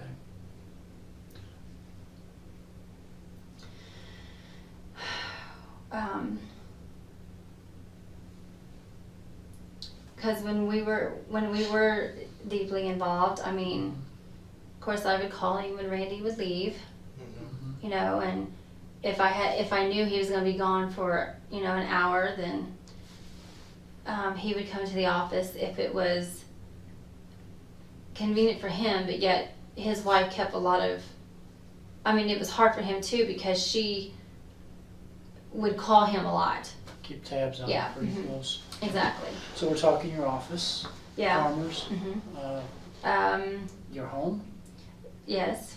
his home, Twice. It was harder there. and his office at the church. Yes. Okay. So wherever it just worked out the best. Yeah. Isn't that awful? Well, we're just trying to get. The reason we're asking is we're trying to figure out his state of mind leading up to the time when he bought this phone. Okay, we got to figure out what's going on in his head, and of course, sex and all this kind of plays into it. Is what's going on in his head. I understand. So, you think about the last time that you guys actually had sex was about a week and a half before St. Patty's Day. Is that what you said? You know, I honestly cannot remember. Okay. It's been a long time. Okay. I would say pretty close to about a month and a half to 2 months. Okay, so somewhere between the 1st of March and the first week of March and the second week of March, somewhere in that time frame. And we're not trying to put words in your mouth, we're trying to understand that we have it correct.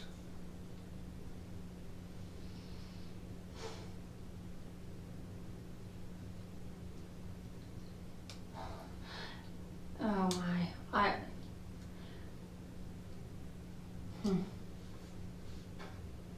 What are you thinking? I'm trying to think here when I'm trying to think of it was right before Randy played basketball that one Tuesday night before him and Justin got into it. And this was a week before that happened. So it was probably around the 1st of March. Okay. End of February, 1st of March, something like that, because it was still pretty chilly outside. So, You don't know where that gun is now? You give any indication to you where he may have taken that gun? the only thing he told me what it was 20 miles away. 20 miles. What does that mean to you? I don't know. I don't know where it's at. Do you know of a place, I mean, you've known him for 10 years, do you know of a place in this area roughly 20 miles away where he might go? No, Is he I- on property somewhere, have relatives, family lives? have no idea. Did he say anything about disposing of it in a certain location? No, he did not. Well, how did this come up that suddenly the gun's about 20 miles away? That's kind of a random thing to say. That's just what he told me. Okay, what had you been talking about that led into I wasn't talking. He was telling me everything. I was Is just this in sitting your there. bedroom? He Yes. was in your room, I was just sitting there. I was crying, I was mad, I was upset, and I wasn't talking to him. but you didn't ask him about the gun, you didn't ask him. I mean, yeah, I'm like him trying to figure out, he's blurting this very self-incriminating stuff out to you as almost as if he's proud of what he's done. And he was trying to impress you or something. Yeah, he told So me. we're just trying to figure out, He told me. I mean, just how, we're trying to figure out how this all came out of him. If you were asking questions and prompting him No. to tell me what happened, or, Well, you have to understand that's a huge thing for him to be standing in your home, standing in your bedroom of your deceased husband, and for him to tell you the details that he did about killing your husband. knowing that all you had to do was pick up a phone and he'd probably be cuffed up that afternoon and, you know, be carted off to the penitentiary someday. That is a huge leap of faith that he has placed in you. Because killers, you know how killers get caught. And They talk brainwashed to- me that they he talk would to take people. care of me. That's what he told me. Before or after. All the time. before, Mm-hmm. after. He told me that So before, when he's talking about doing everything this, would be fine. he's saying, "I want to take care of you when this is all done." No, he never said it like that. He just said that he will take care of me. You know, when we're together, he says, "I'll make sure that you're taken care of." And I was like, and I kept telling him, I said, "Well, we're leaving it in God's hands. He will take care of it if He allows it to happen." And I kept saying that to him over and over and over and over again.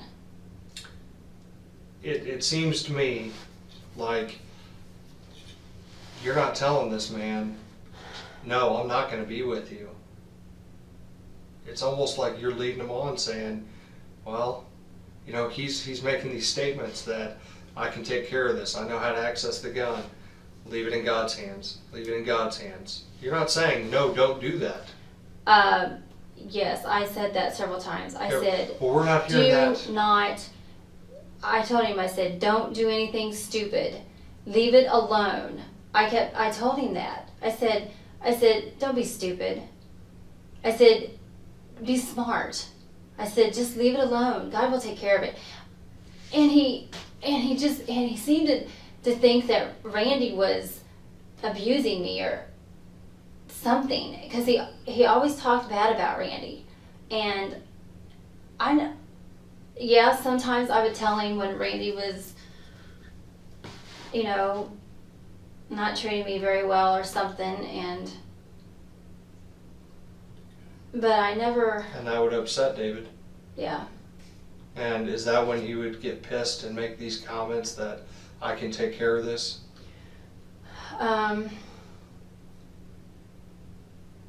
Sometimes, yeah.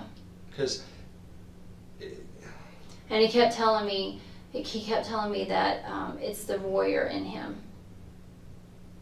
the warrior in David, That is causing him to do this, or causing him to be like this. now is there a Bible verse that goes with this? I have no idea. He never told me anything about a Bible verse. Okay. Like I told Detective Rosenmore, and he kept telling me that, well, David did this in the Bible, and God still blessed him. David did what? He murdered several people Okay. in the Bible, and that God would take care of him. You know, and he still blessed him. Did you think he's trying to feel you out to see? Because by the sounds of it to me, he's saying, I can take care of this. I know where to get the gun. David killed these people. God, you know, let this go. Is he feeling you out to see if you're okay with this? I don't know. What's your gut tell you? You're a very smart woman. Well, I would tell him, I told him, I said, well, that's back in the Bible days. I mean, But do you think he's trying to feel you out to see, is she okay with this? And then he's not getting really a reaction from you. I don't think so.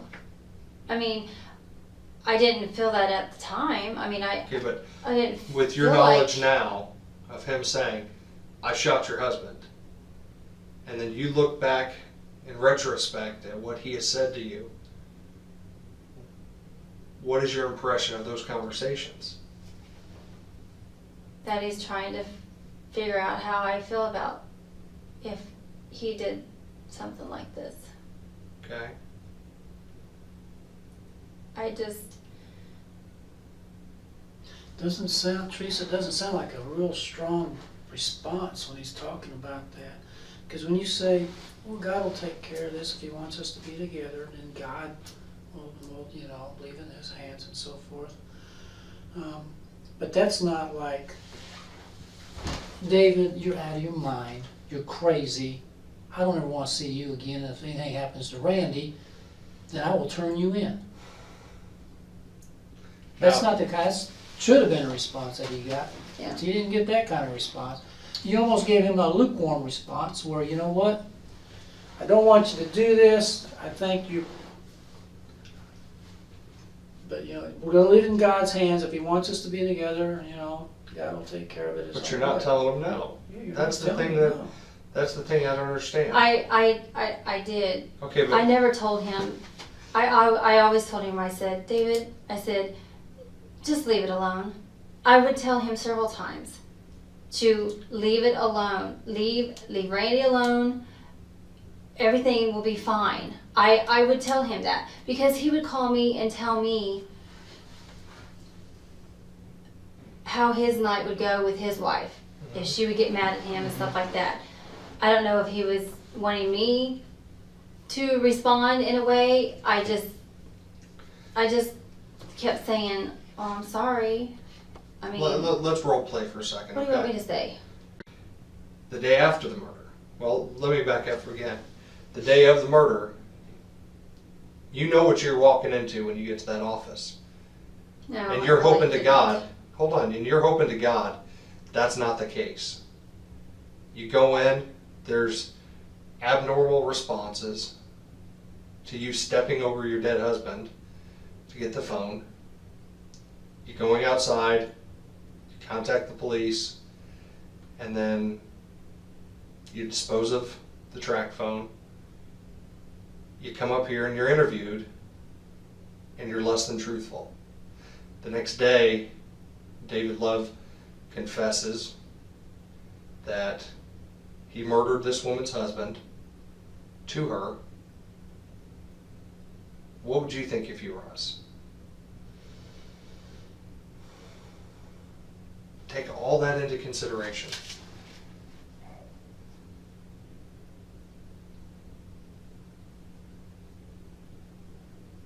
And if there's a reasonable answer to this, tell us. But as I'm sitting here talking to you, more stuff comes out. And then it's going to keep coming out. It's going to keep coming out. This is all done. We're walking out of here. If you're honest and you just lay out what happened. Okay? We're walking out of here. But we have to keep dragging this out of you. You're a good person. You're a Christian. You know that repenting to all of this, that we can get through all of this. And if it wasn't for this man, I don't know that you'd have all these opportunities. But we're sitting here, and we'll ask you about something, you'll lie. We'll tell you how we know it, and then you admit it. This is the time that we need everything on the table. And if you're unwilling to do that, then maybe we need to go another route. I am not unwilling. I'm trying to tell you everything. I am. From the bottom of my heart, I am trying to be honest with you as far as everything that I can remember. Please tell me what you want me to tell you. The truth and the whole truth and nothing but the truth. I have told you the truth. Okay, but you know how many times we've heard that tonight? Seems like David, it just seems to me like David, because of what I'm learning about him during this interview, and it just seems like he's the kind of guy who, before he does this crazy thing that he did, all right? Because this is the craziest thing a person can do, is to walk in and shoot another human being, all right? But you told me he said he did that. But it seems like he is the kind of guy who is not going to actually do that, actually do it, unless he feels like he's already been given kind of a green light, kind of a go-ahead. Unless he feels like he's got somebody in his corner that's supporting him in this endeavor. All I mean, right? hell, he's even talking about getting rid of his wife. Yes, he's told me that. So he's got, I mean, it just seems like before he actually, I mean, talk is cheap. You can talk all you want about, I think I'm going to do this, but having the guts to actually do it, that's another thing. And he's got to be very, very confident that it's going to be worth it, that it's going to be paid for, it's going to be paid off.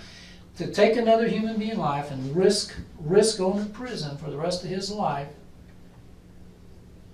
there's got to be a payback. There's got to be a reward. There's got to be what he's wanted all his life, for the last 10 years anyway, and that's you, all to himself. But you don't do that and hope that dream comes true. You don't do something that destructive, and because he's destroying his life too if he gets caught doing this. His whole life is over. Right. Probably as of right now, his life is over. His life will never be the same simply because of what you have told us up to this point.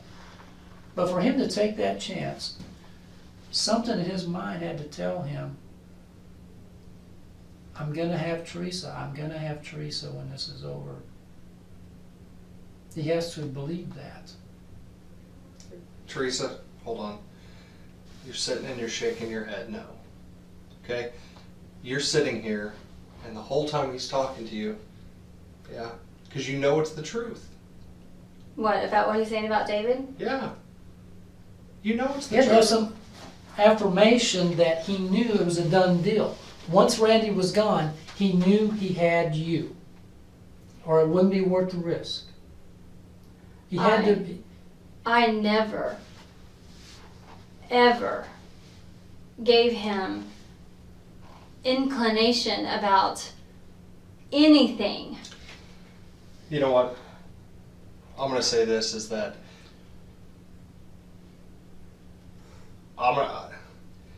you're not being truthful when it's coming to this. And listen to me, and this is why. Because this man is comfortable enough about talking about killing your husband. This man is comfortable enough about talking about killing his wife. He's saying he has motive, means, and opportunity. And then after the fact, you know, he's talking about it before, after the fact, he tells you what he did. And you come in here, and the first thing you say about that letter, I don't know who it would be.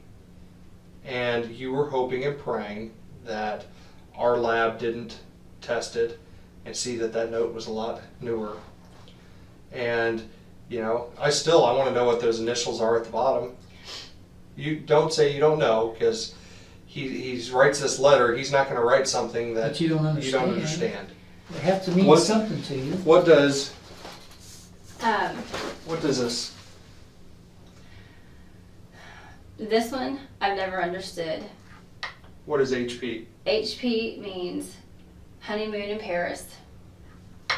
MMT means marry me, Theresa. Okay. GDB? I don't know what that means. I don't know what this means. What about all these? LYP? I don't know. When he wrote this, he left me a message and told me what all this stuff meant, and I never paid attention to it, except for just a couple of these two here, just those two. Did y'all ever discuss marriage? If you weren't married, whether you guys would ever be married someday? He says, marry me, Theresa. He did. He discussed it a lot. And you guys obviously from that had discussed honeymoon in Paris. That was his. Is that kind of a dream of going there? That was his idea, not mine. No, I'm serious. He would talk to me about, and I kept saying, yeah, that'd be nice, you know, and stuff like that. I mean, but I never said, David, yes, I'm going to marry you. I never said that. But you're also not saying no. I told David, I said, both of us are married. We are committed to another person. Mm-hmm. We cannot do this. I said that to him several times, over and over again. And several times I tried to break it off with him. And he kept coming back full force on me. I mean, I would ignore his phone calls. I would ignore his texts. And finally, I just got tired of it. And I said, David, what do you want? And he said, will you talk to me? And I said, no, I don't want to talk to you. Just leave me alone. And he would just come back at me full force. And he would make me feel bad. How would he make you feel bad? Well, he would just say, well, what about all the times that you told me about Randy doing this and Randy doing that? And I would be like, David, I was angry at Randy and Randy was mad at me. And I told you that because I was angry. And, I mean, he did the same thing to me. He would call me and tell me what his wife was doing to him. And just to see what I would say. And I had no response because I didn't think like he did as far as... Did he ever joke about or talk about how he was going to get rid of his wife? Yeah. How? Well, he never joked about it. How'd he talk about it?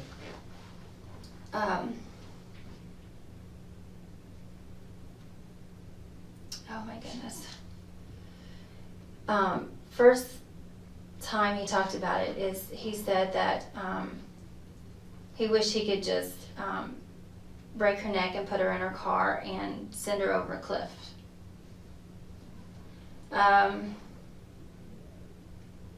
Let's see. What else did he say? He said one time when they were out on a trip that he thought about rolling his car and trying to make it look like, you know, her neck broke in the rolling of the car or something like that. How recent were these conversations? That one about rolling the car, that was last year. Mm-hmm. This other one, well, he's mentioned that one a couple of times. You know, within the last 2-3 months, probably. When was he going to do this? Oh, he never told me. But of course, if he tells you that, then of course the opposite side of the coin is we have to figure out what we're going to do with Randy. Well, if you kill her, what we're going to do with Randy? Because they both have to be gone. Well, I told him, I said, David, you can't do that. I said, that's stupid. I said, why would you want to do that? And that's when I kept telling him, I said,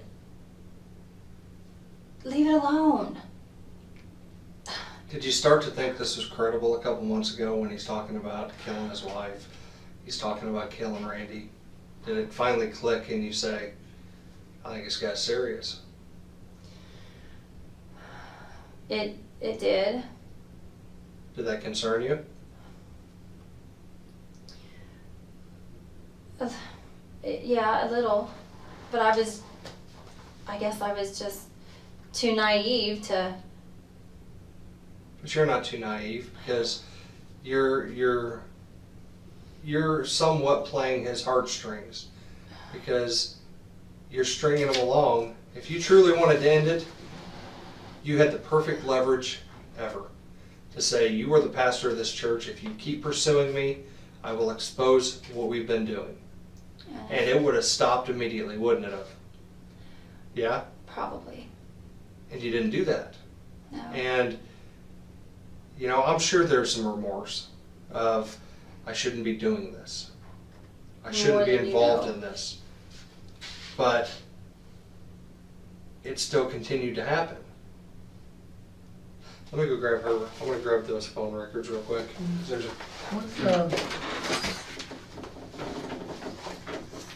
Is my dad still sitting out there? Yeah. You're going to have to have a talk with him.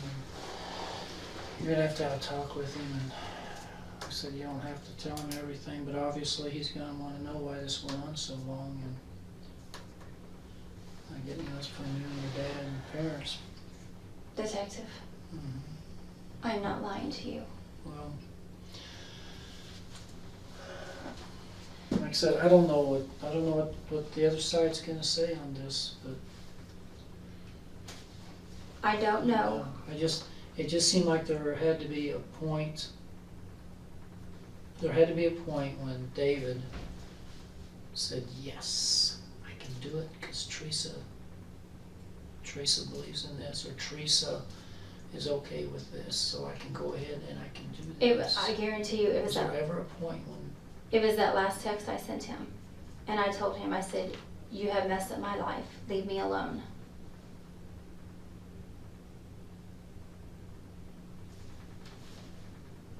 Oh, That was the the last. day? That was that day. On 31st? Yes, I Okay. texted him and I said, that's because he was bugging me so much. And I Mhm. finally got tired of it. And I said, I just texted him, I said, you have messed up my life, leave me alone. He texted me back and said, I don't mean to mess up your life. I'm not trying to mess up your life. What else did he say? Was this after Randy was killed? No, this is when I was on my way out to my chiropractor appointment. Okay. He said, I'm not trying to mess up your life. He said, I'm trying to make it better. And On the way to the chiropractor, so that would have been... I didn't respond. Between 1:30 and 2? yeah, I didn't respond to it. I, Oh gosh. he had to be at a funeral in Gladstone at 2 o'clock. So how could he be watching you if he's in Gladstone? I didn't know he had a funeral. He had a funeral, matter of fact, the visitation started at 1. I did not know that. All I heard was that he was at an appointment, hospital. That's all I heard. It's closer to 5 or 5:30. I did not give him no gun. I did not give him no implication of him being able to do anything like this to my husband at all. What do you want to see? What would you like to see happen to David? What do you think should happen to him? Well, What do you he's want? got to pay for what he's done. What's that mean?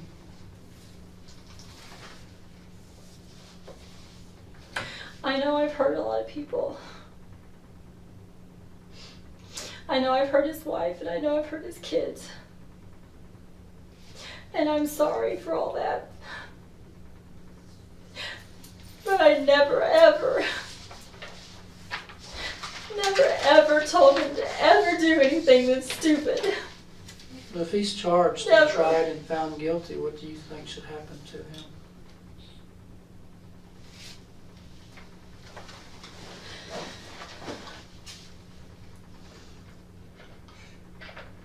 If you were the judge and it was your sole decision, what would be fair? If he deserves the death penalty, then that's what he would get. But you're the judge, so you have to make the decision. I'm saying if you are in charge, what in your heart do you feel should happen to him? What is fair to you? Well, he took my husband's life, Mm-hmm. so they should take his. You think he should be put to death? I'm just not that cruel, I guess. That's what I'm trying to get an honest answer from you. Don't tell me what you think I want to hear. I want to know what you really believe. What is appropriate punishment for David? In your heart.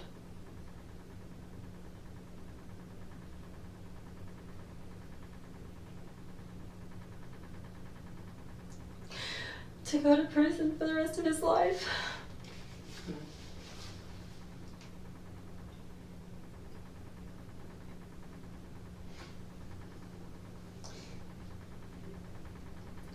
Theresa, things aren't adding up with what's being said from other people about your knowledge of this prior. As far as him talking about this is what I want to do,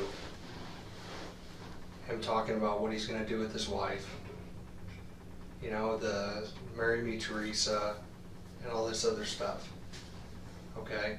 But I don't want this man who murdered your husband, who took your children's father away from them. Now, before you answer this, remember your daughter crying and asking or writing in her journal, who's going to walk me down the aisle? he took all this away from them.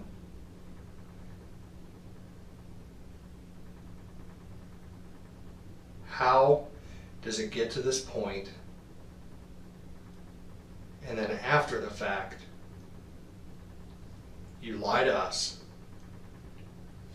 you don't tell Detective Rose Warren that this man's confessed to murdering your husband? Because I understand you still have feelings for him. Okay, that's clear.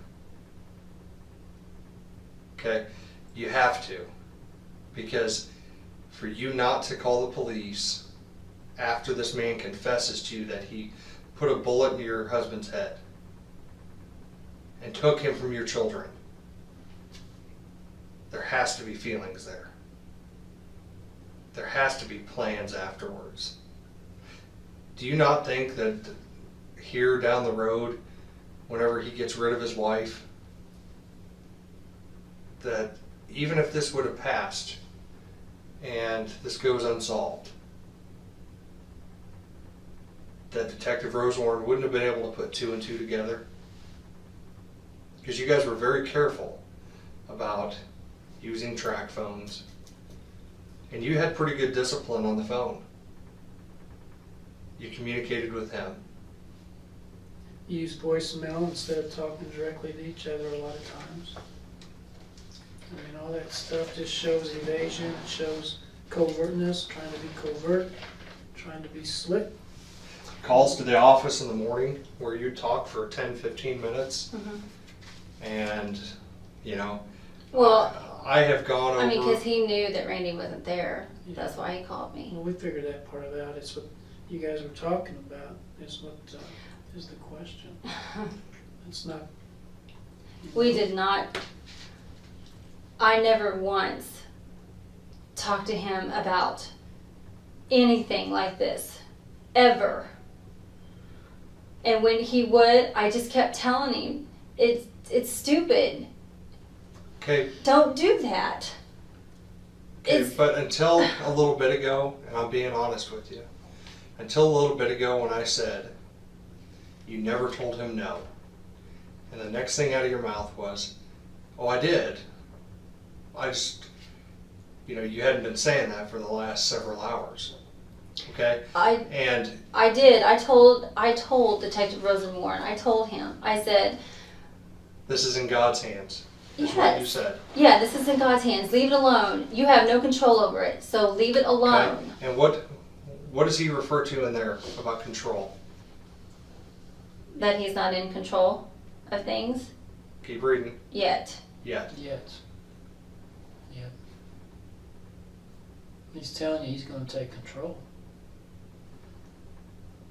He's going to take control. And And like I said, we know this. I didn't thing's get not- that from that. Okay. I mean, seriously. When was that note? Because I'm not clear on that. We know this wasn't 3 years old. 2 years old. No, I told you that. I told you When did you tell me you got that? it was for my birthday last year. Not this past year, but a year So ago, it's about- December. 14 months old? Or Yes. 15 months old? Yes. Did David know about did you ever discuss your life insurance policies or the one that Randy had? Was he aware? What do you know about Randy's life insurance policy? What do I know about it? What do you know about it? Well, I didn't really know much about anything until my district manager told me. What's he told you?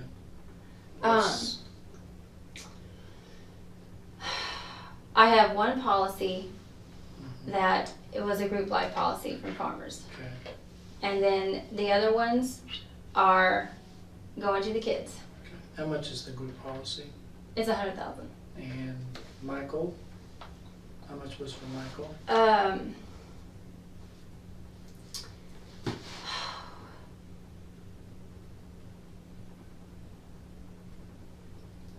$275, I guess.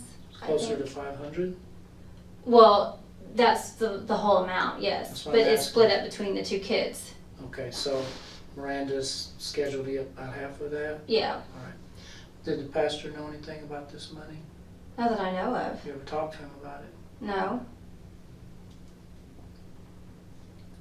I mean, Randy always Randy always used to tell everybody that, you know, he always made sure that he had plenty of life insurance because because of what happened to his dad, because he left his mom in financial bind, that he was not going to allow that to happen to us.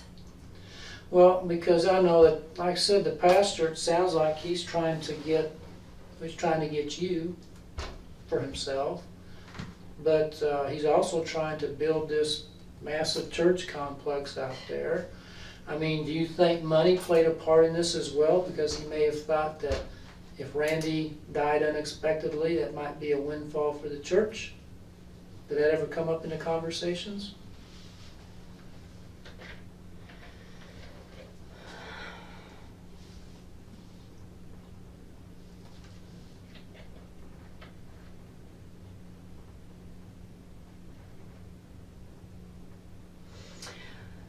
It might have a few times, but I never told him. He just always told me that, well, you know, Randy said that he has plenty of life insurance. I'm like, well, yeah, but I don't know how much that is. I don't know how much Randy had. All I did was pay for the life insurance money, or pay for it. I really never knew exactly how much Randy ever had. That's why Robert took care of that for me, because I didn't know how much he had. I had no idea. So I you could knew find he out with had. a phone call, or you could even ask Randy. Well, yeah. And if David would like to know, I mean, it wouldn't be hard for you to figure out. If Randy ever, and I asked Randy. I asked him one time. I said, no, I didn't ask him. My parents asked him how much life insurance that he had. And he always said he never would give an amount. He always said that he just had plenty of life insurance money. That's all he said. And I know Pastor knows that, because at one time Randy and Pastor were really close, and Randy shared everything with Pastor. He shared everything with him. But as far as David and I talking about the life insurance money, It's kind of one-sided, him talking to you about it. I never said anything to him about it. Do you think he was planning on possibly using some of this to help kickstart that out there? There's a reason we're asking. I don't think so. I mean, I wouldn't think. Did he ever talk about how he could use some of that money to help kickstart this big project out there? No, he never mentioned anything to me about that. How is he going to get all that money? He ain't getting no money. Now, how is the church going to get all this money for all this land out there, for all these buildings? Church members tithing towards it and There's only stuff. like 250 members. I mean, it's a big project out there. It's I going know. to take forever to raise that much money. I know. A congregation your size. That's why he would come up with like $1,000 clubs. Okay. He was trying to come up with, he would always make statements of, if we had so many people give $10,000, we could have it paid off, or, you know, something like that. But he never inclined it to me about anything. Let me ask you a very pointed question. I need you to be honest about this. After Randy's murder, did you ever see that Glock handgun? No, sir, I did not. Okay. And that is the truth from the bottom of my heart. It still confuses me as to why you were so protective over Michael looking under that bed. Did you move the handgun, the box, from No, under the bed? no. Then why were you so adamant about steering him away from this? I've worked with these others, so has Detective Rosewarne. He's worked with those detectives a long time. Yeah. And their guts don't lie to them. There was a reason you did that. Well, because there was a gun under the bed. And I don't know how the law is as far as guns being in the house, because I don't like them. Were you afraid the murder weapon was going to be found in your house that day? No. Nope. Okay, but that doesn't make sense. You said that Randy kept 2 guns under the bed.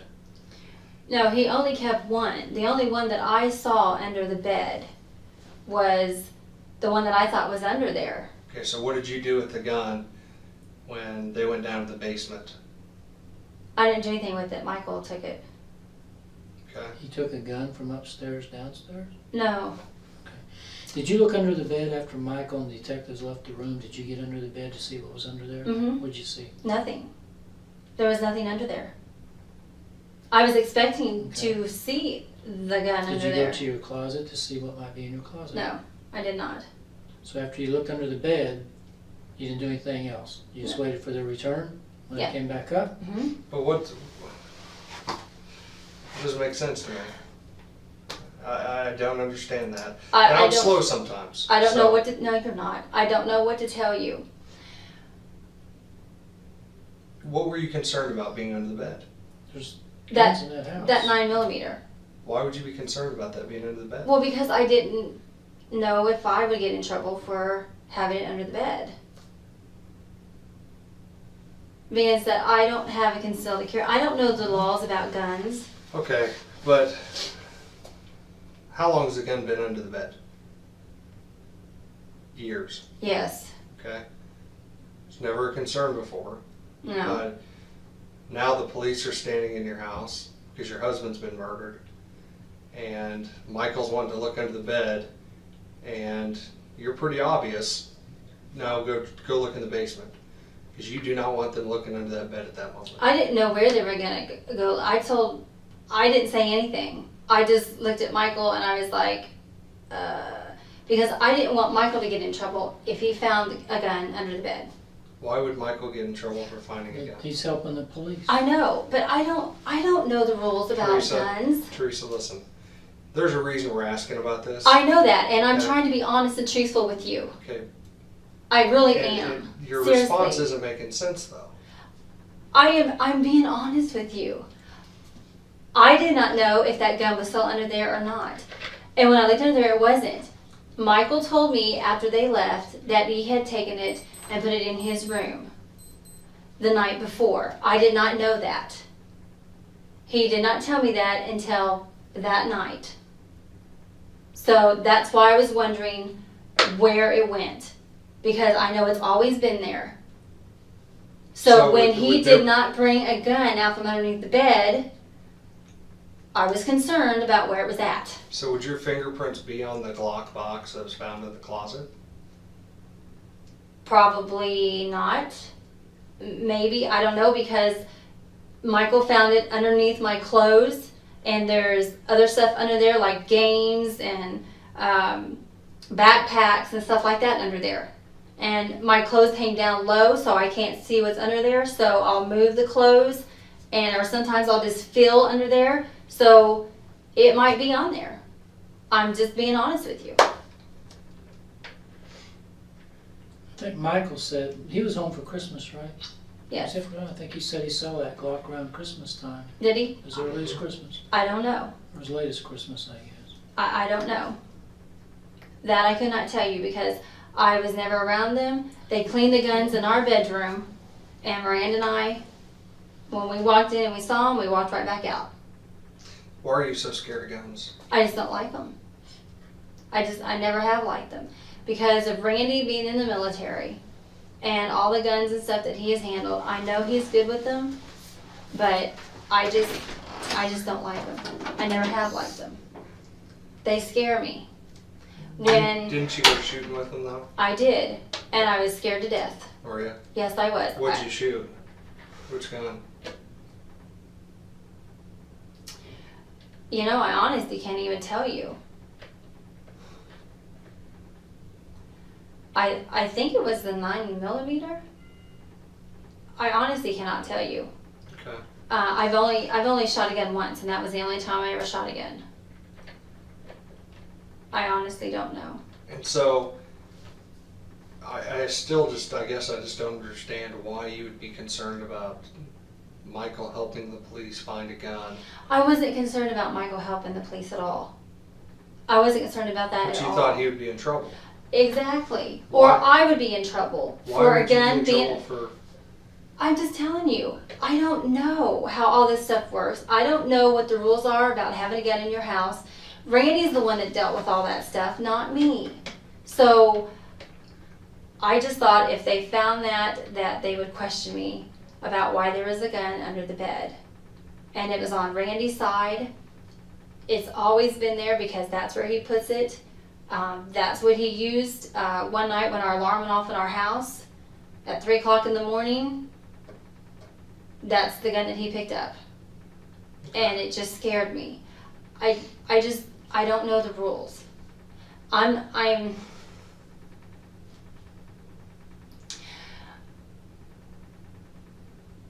I just not. You know what? I'm just not. I'm not the. I just. Let me ask you this. On this note, this is kind of driving me nuts. What is that? Honeymoon in Paris. AIE. I don't know what that means. He told me a long time ago, and I honestly I don't know. How did he tell you what these codes meant? Well, he left me a voicemail message about the letter and about what each one meant, but I never kept it in my brain. What about that? GDB.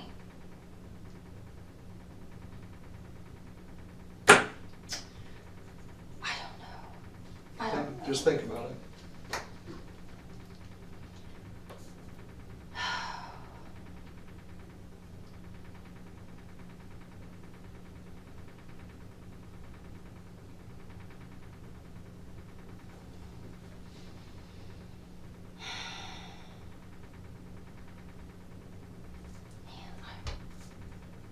I'm racking my brain. I don't know what that means.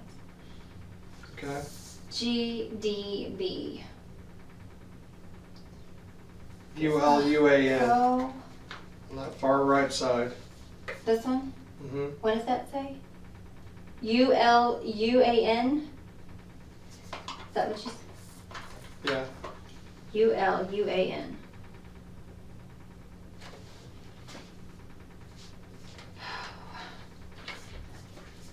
No. I don't know.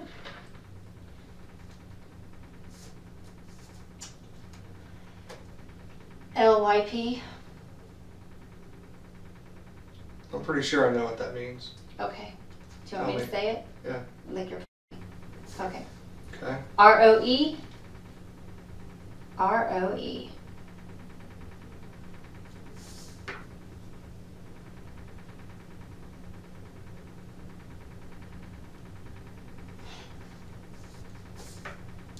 ROE. I don't know. R.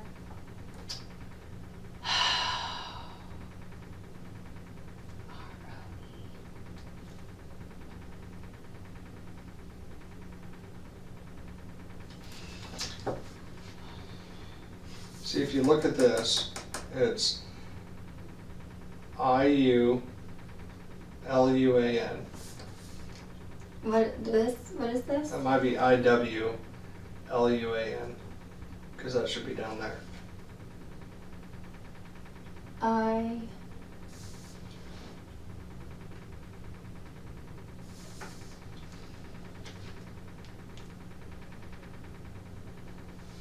And how about this? LADY? That's lady. Oh, I need you, sexy I'm lady. sorry. You're wonderful, young, beautiful, Young, beautiful. sexy lady.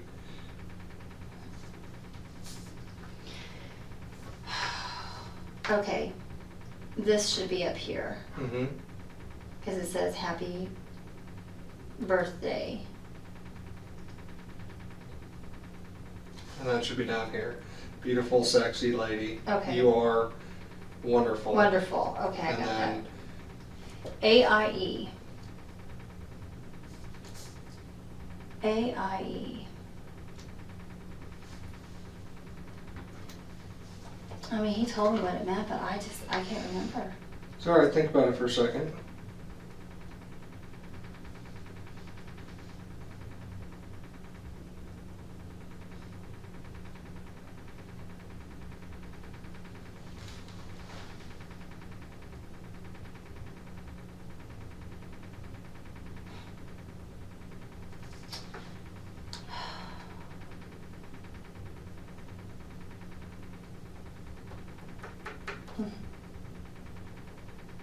I keep thinking it has something to do with an island.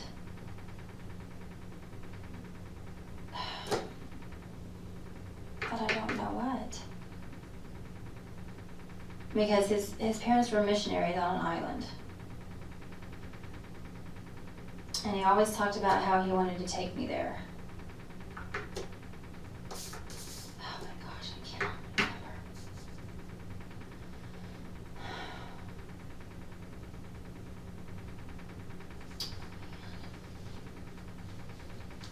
I really wish I knew what they meant.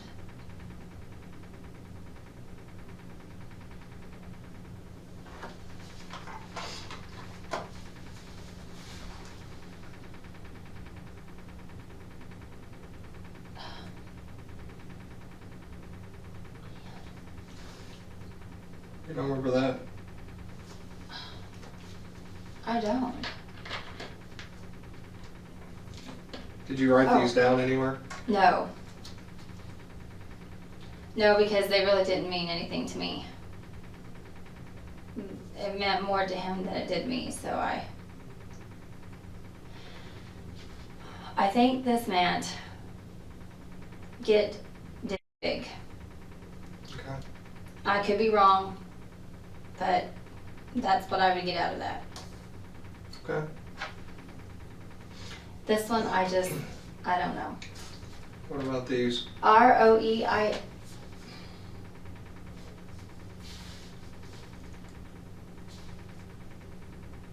I don't know. ROE.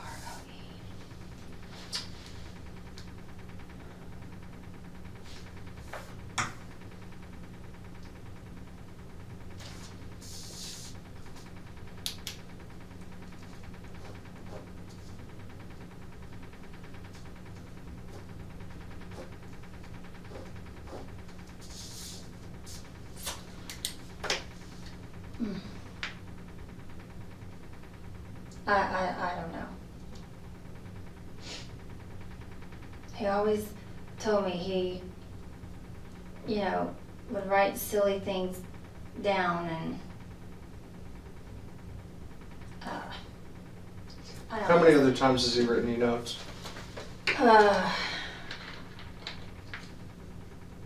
Not very often. Maybe once or twice. And where are those at?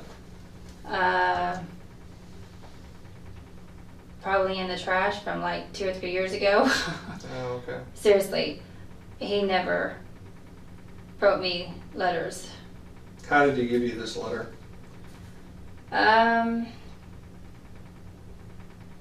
He usually put it in, if he wrote me a letter, he usually put it in the kitchen and I would get it on Sunday morning The kitchen. at the church. Okay. And when did you say this was written? Because I haven't looked at the lab report. I'm going to go do that here in a minute. It was written about a year this past December. Because I, like I said, I haven't looked at it, but I've done this for a little while. Mm-hmm. Looking at these edges, looking at the corners, looking at everything else, this looks pretty new. Yeah, it was them. It was Are you my sure birthday. it wasn't this last birthday? Oh, I'm positive. Let me look Sure. one more time, please.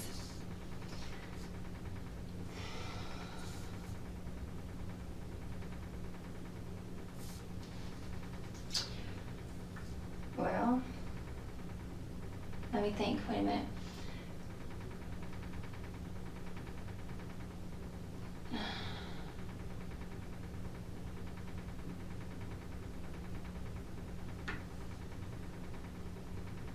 Yeah, because they will be here 11 years in July. So he was talking 9 years ago, so it had to be 2 birthdays. 2 ago. birthdays ago, yes. Okay. I'm just trying to get, make sure that's correct. No, I understand. On this phone, do you have either of these numbers saved in that phone? No, Did you at one point? no. Okay. How could you remember the phone number to call David? I never used this phone. First you guys did. Yeah, I did it first, yes. So how would you remember that number? I just kind of remembered it because I used it, periodically, so I just kind of would memorize it. I mean, you can look if you want. Yeah, let me see if you don't mind. No. I know I got 3 messages. I don't even know who they're from. Can I look? Sure. I think one of them's from my daughter. One of them's from my sister-in-law, Shannon. I don't know who the other one's from.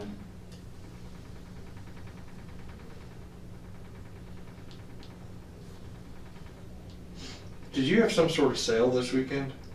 Did I have a sale? Mm-hmm. Sale. A sale? Like a yard sale or something? No, sir. Why? I was just curious.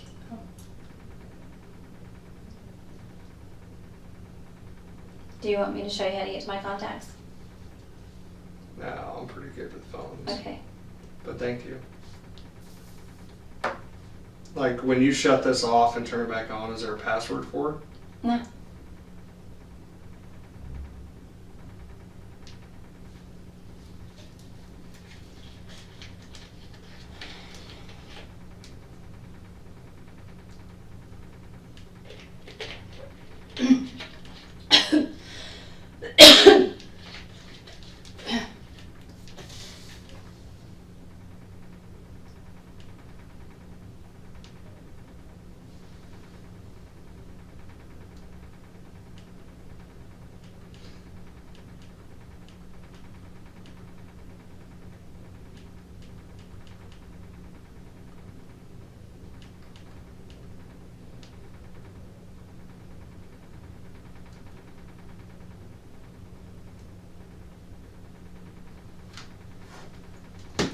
So,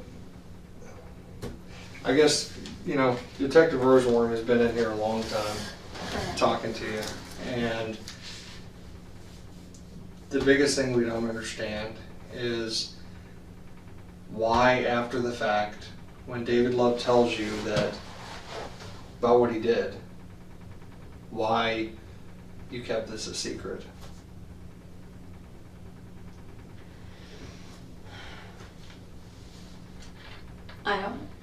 I don't know if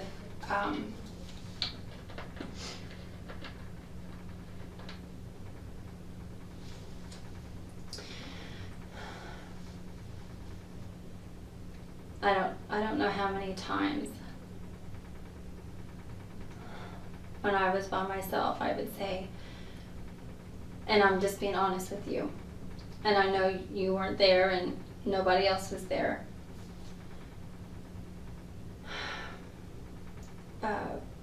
Why I don't just call and just turn him in. Were you afraid of what he was going to say? Because I'm telling you right now, he's in a room 2 rooms over.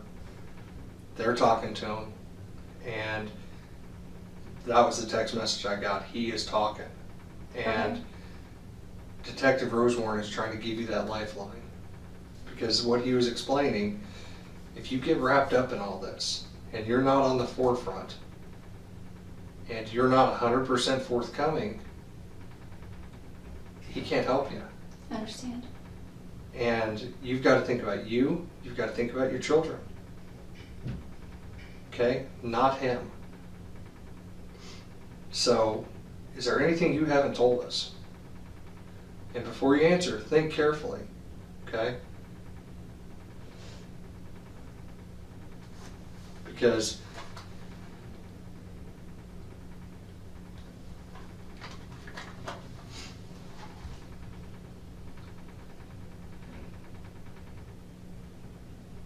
you've got, and this is hard, I know it is.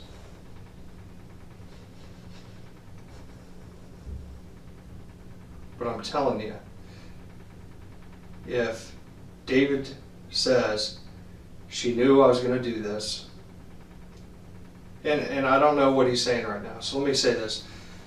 What would you say if he does say that? If he says, she knew I was going to do this, that's why she left the office, that's why she went to all these places. Then he is lying. And he lied to me. What do you mean he lied to you? Because he always told me all the time. He would just rack it in my brain that he would protect me, he would take care of me, he would do all of this, and Okay, but he can't do that until you're his. I know. Okay? So he's not. He's in save his butt mode. I never thought you'd do this. All right. I'm not gonna let this keep going on, okay? We've been honest with you about everything except one thing. I'm gonna tell you we don't have a pastor, but we want to test your integrity. I'm convinced that you're telling the truth, okay? I am. But we just wanted to bounce that off of you to see how you reacted, okay? It's just the technique that we use. All this other stuff is true. That's the only thing that I haven't been honest with you about. Remember when we talked earlier, would you be willing to try to talk to David? All right. It would probably go a long way to help you if you would be willing to give him a call. We'll give you a phone. Now, I know like I said, I know he's a pastor. He probably gets phone calls in the middle of the night all the time. The I thing have to is, call him tonight. let me tell you something. When we get rocking and rolling on something like this, we can't stop, because if we stop, experience tells us that things just go wrong. Things are going well, but you need to call him and you need to say, David, we have to talk, and we have to talk right now, and you better figure out a way to do it, okay? I don't care if he has to make up a lie to his wife. I've got somebody that's sick or has been rushed to the hospital, but you need to draw him out to where he's at a place where he can talk comfortably. And you can't take no for an answer.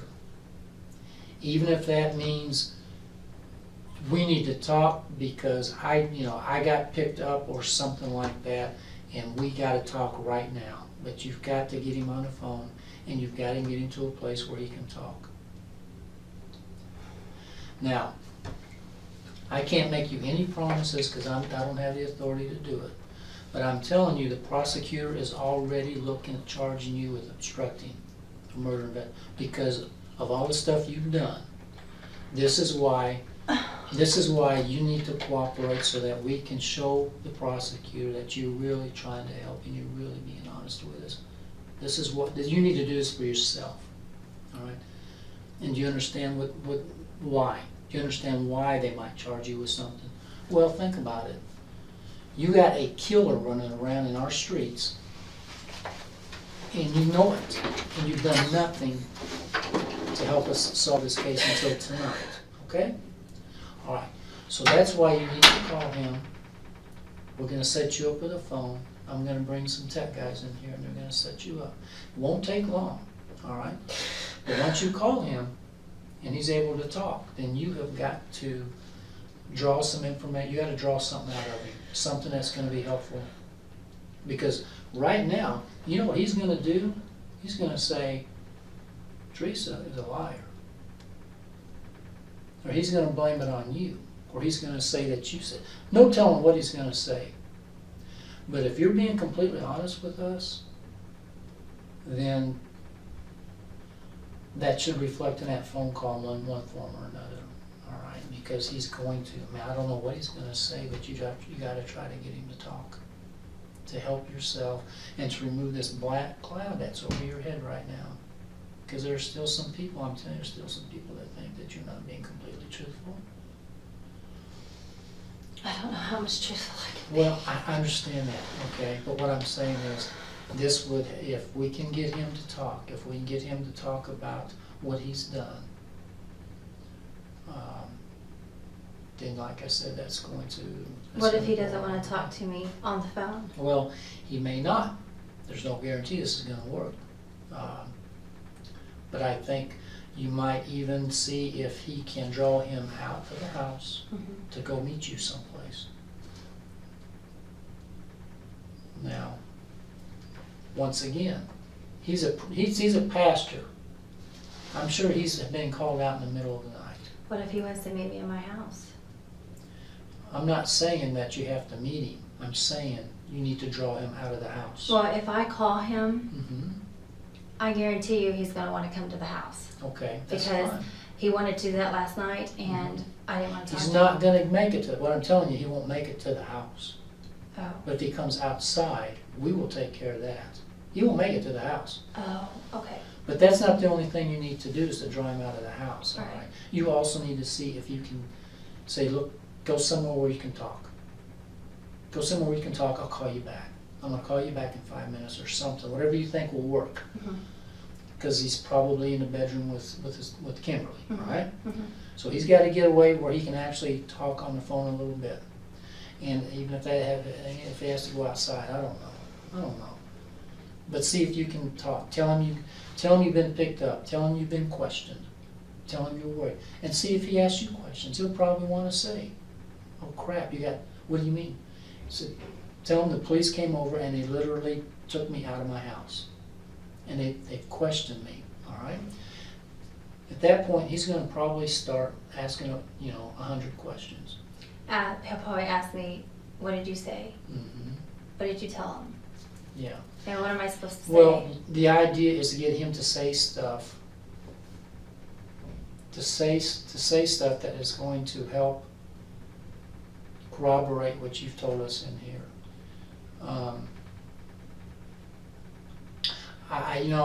I can't give you all the answers No, I understand. because I'm just trying to give you the No. idea of what we're trying I to do. all I right? understand.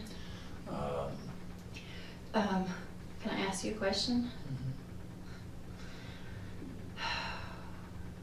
Can I take my dad home? I'd rather you make the phone call first, because if you take your dad home, obviously your dad is gonna have a million questions. And if you get tied up with him for a long time, then I'm afraid that, once again, this is never gonna get done, and you're gonna lose your opportunity. Your dad, we've been checking on him. Is he I mean, alright? He's fine. Obviously, he's concerned, Right. as he should be, but he's fine. And like I said, this won't take a long time, I don't think, to get this going. It's just a phone and a recording device, okay? But your job is to sound convincing and see if you can get him to talk. And then get him out, tell him you want to meet him, that you have to meet now, that it is urgent, absolutely urgent, or bad things are gonna happen, because you have to see him now. Okay. Okay, so I'll let you think on that for a little bit. Sorry, I'm not very good at. Well, I'm just. I don't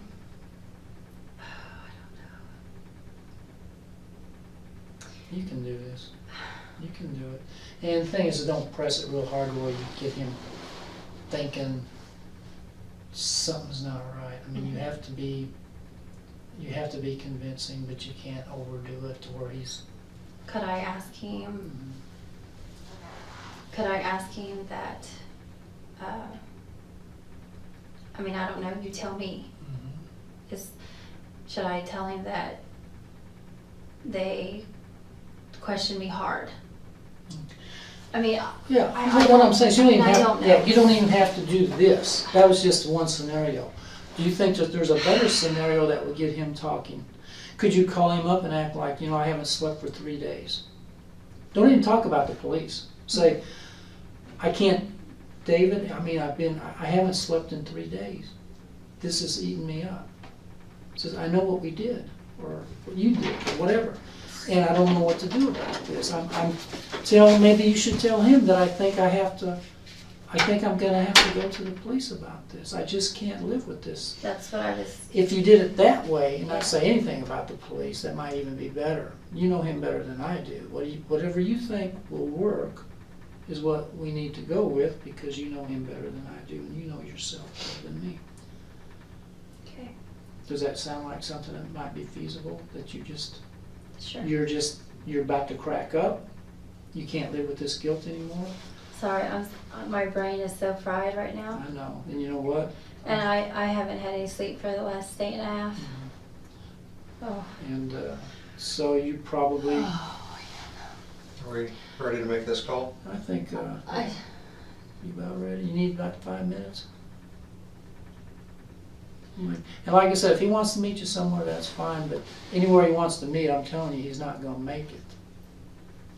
He Can I won't- just ask one thing? Mhm. Can I see my dad?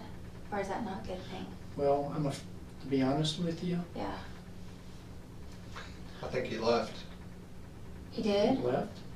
Yeah, I don't know if he went to get something to eat or what he did, but We'll Oh, I just double want to make check. sure he's okay because he has Yeah. heart trouble. yeah, no, he's fine.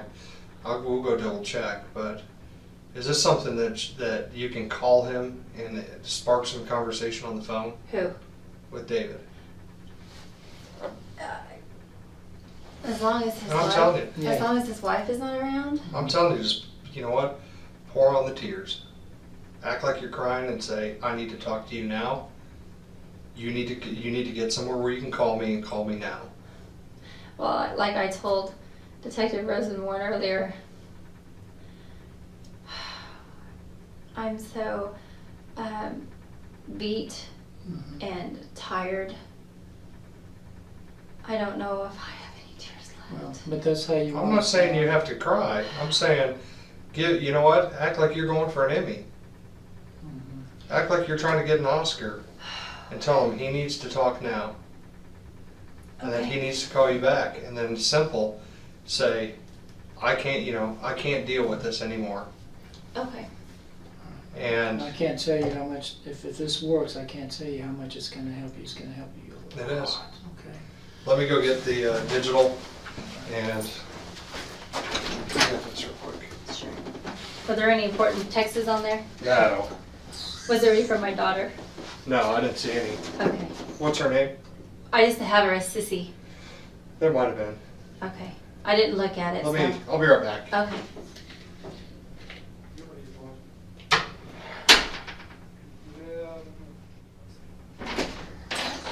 Okay. All right. When you call him, act as upset as you can and tell him, go to another room, call me, in the next 1 minute. We need to talk now. And when he calls back, just tell him that you can't live with this anymore. And get him to talk about this. If you have to throw out there, why did you shoot him? I was getting ready to ask you. There's really no. I'm sorry, but I really need to go to the bathroom. Come on. Ain't no big deal. Oh. Hold on. I'm so weak. I'm sorry.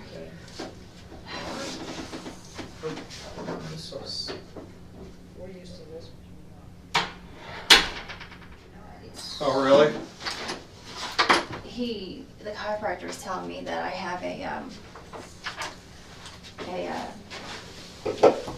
tendon that is twisted and it affects the whole left side of my body. Oh, really? Yeah. Oh dear. Oh. I can tell my blood sugar's low. I'm shaking like crazy. Are you diabetic? No, but every once in a while. Do you want a taco? I haven't. Well, I had some chicken. I haven't really ate all day.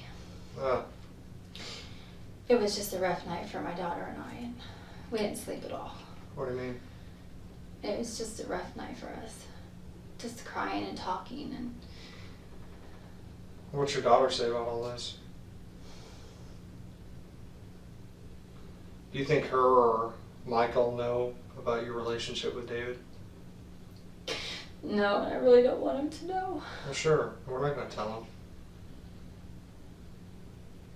Well, we're waiting for Detective Rosenborn to come back in, and then basically, I'll put the date and time on this recorder. It's not on yet. You'll put this rubber part into your ear, whatever side, and just hold the phone, talk normal. And So I put that in one ear and no. Oh, I'm sorry. This in this ear, whatever ear you're going to use for the phone, Oh, okay. and then the rubber part into the ear, Okay. and then hold your phone up to it To the same. and just talk normal. Okay. Does it make you nervous that there's two people in the room with you? One person has to stay with you, but if two people make you kind of nervous, one of us can leave. No, we're not gonna We be don't want you to talking. be nervous and stuff, but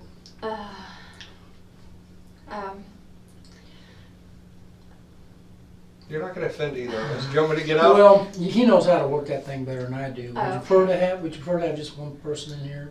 I would prefer to have you because Oh, you're yeah. so kind. And So I've been mean. Okay. no, I'm just joking. Well, no. go ahead and set I'll her up, start and this. If you want to start it, I'll then- start this and I'll step out, and then. I do have to admit, y'all were pretty good. What do you mean? Were we good enough? I Let mean, me. did we get out? Did we get everything we're supposed to have? Yes, you Sure. did. Okay.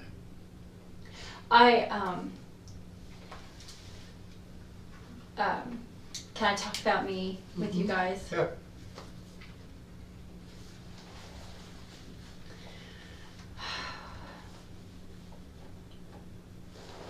I loved my husband, I really did. And I was ready to start fresh. We were getting ready to go on a family reunion. Down in Florida? No, West Oh, Virginia. West Virginia?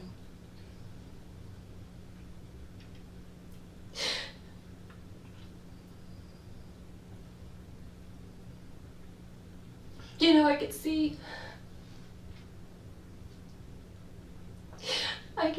Randy having a heart attack or something because that's what his dad died of, very young.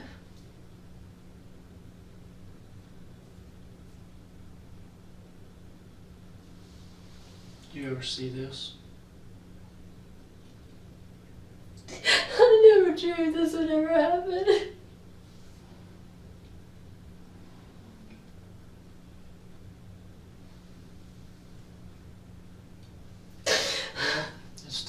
It's time to put him in jail. It's time for him to feel some pain, because I don't think he feels any pain. He went off to Colorado on his little vacation or whatever. And you know what? He still thinks he can play you. I guarantee it. All he needs is 5 minutes and he will. He wanted to talk to me last night and I Mhm. I didn't want to talk to him. What is David's phone number? Do you want the house number? Whatever you're gonna call. Whatever you're gonna call. Oh, Lord. What number you want to call? Something you figure he's gonna answer. Does he turn his cell phone off at night time, you think? He keeps it open? You know, I don't know. Okay. Have you ever tried to call him this late at night? No. Okay.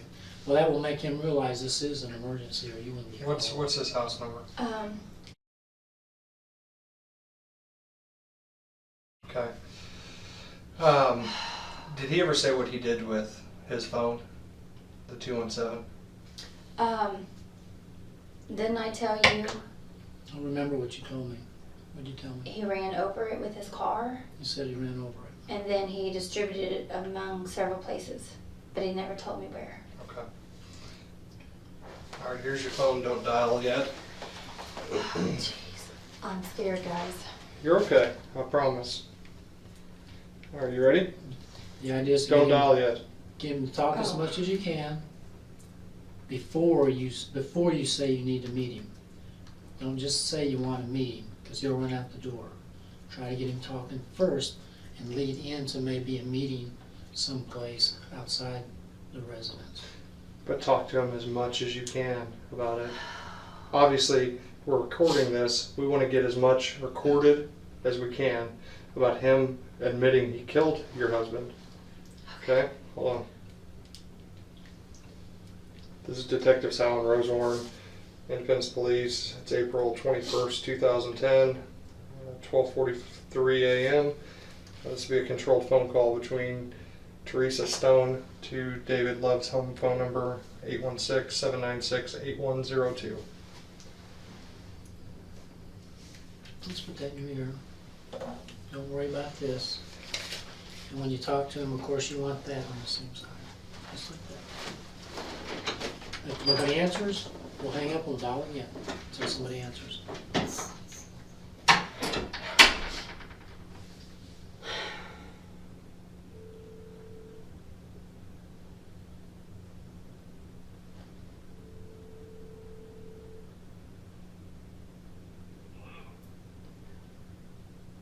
Pastor, this is Theresa. We need to talk. Yes, now.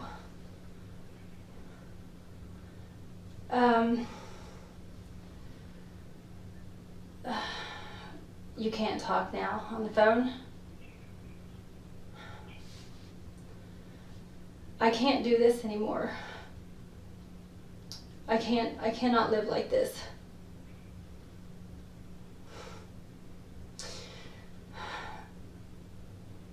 I just can't do this.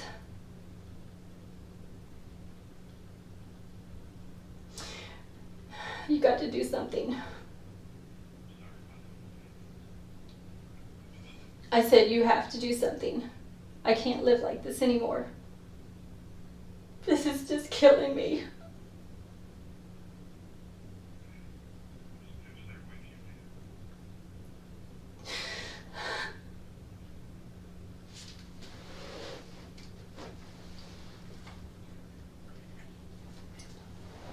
Yes, I'm with Miranda and my parents.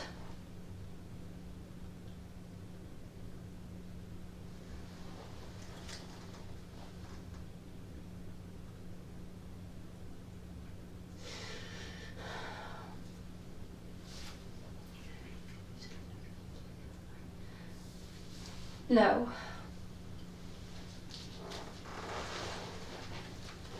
No. It needs to be you and I.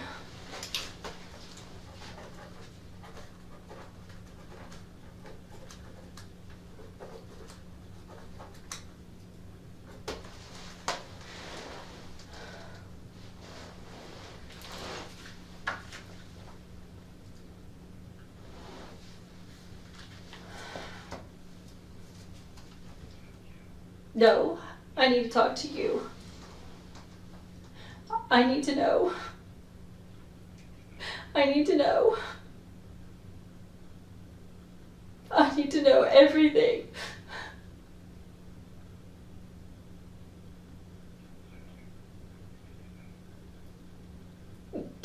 I need to know why you did this. I need to know why you did this to me.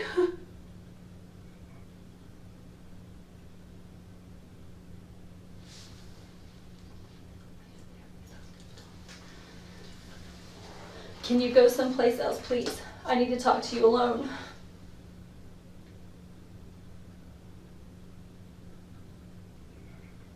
No.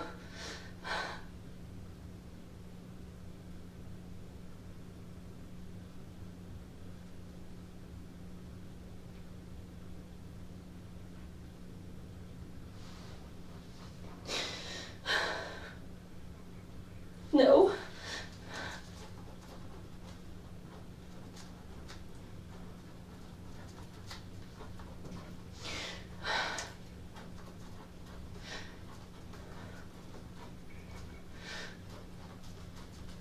No, you can't. No. If you don't talk to me, I'm gonna go to the police. I can't do this anymore.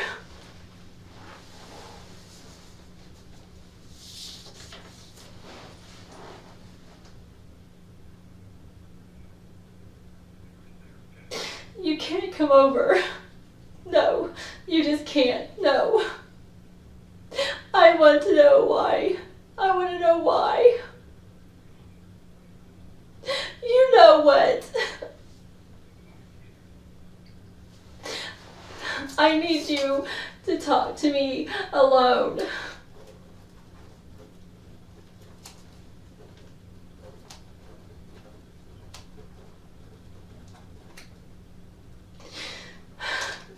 I need to know. You know what I need to know, David. I need to know why. I need to know why you killed my husband. I need to know.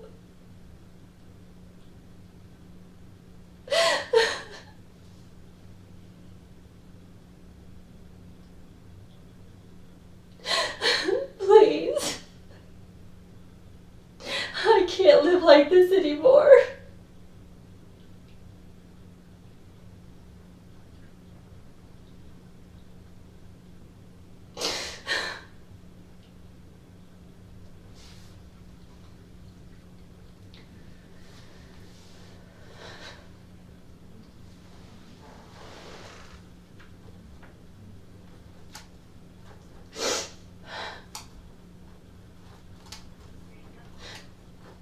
Yes.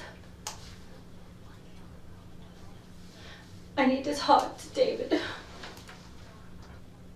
I need to talk to him now.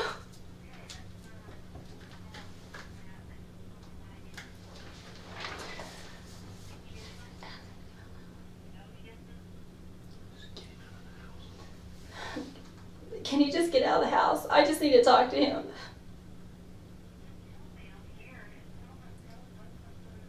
I need to talk to him.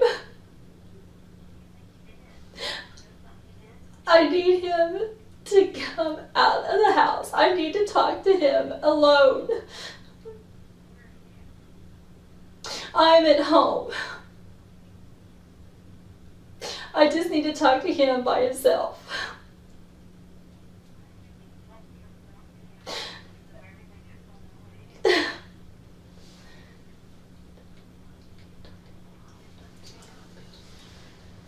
I need to talk to him, please. I need to talk to him alone. Please, do this for me. I just need to talk to him, please.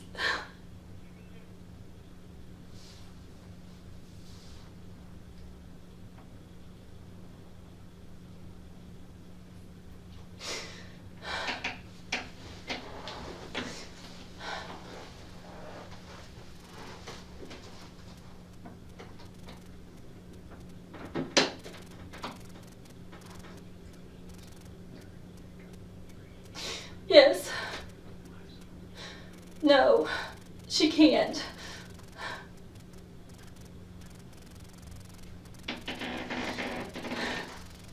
I need to talk to him alone.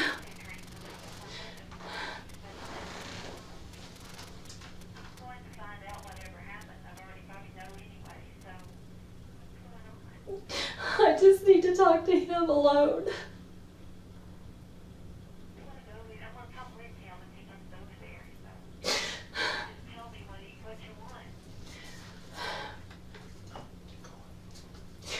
I can't. I need to talk to him alone. He knows what I need to talk about, and I need to talk to him alone.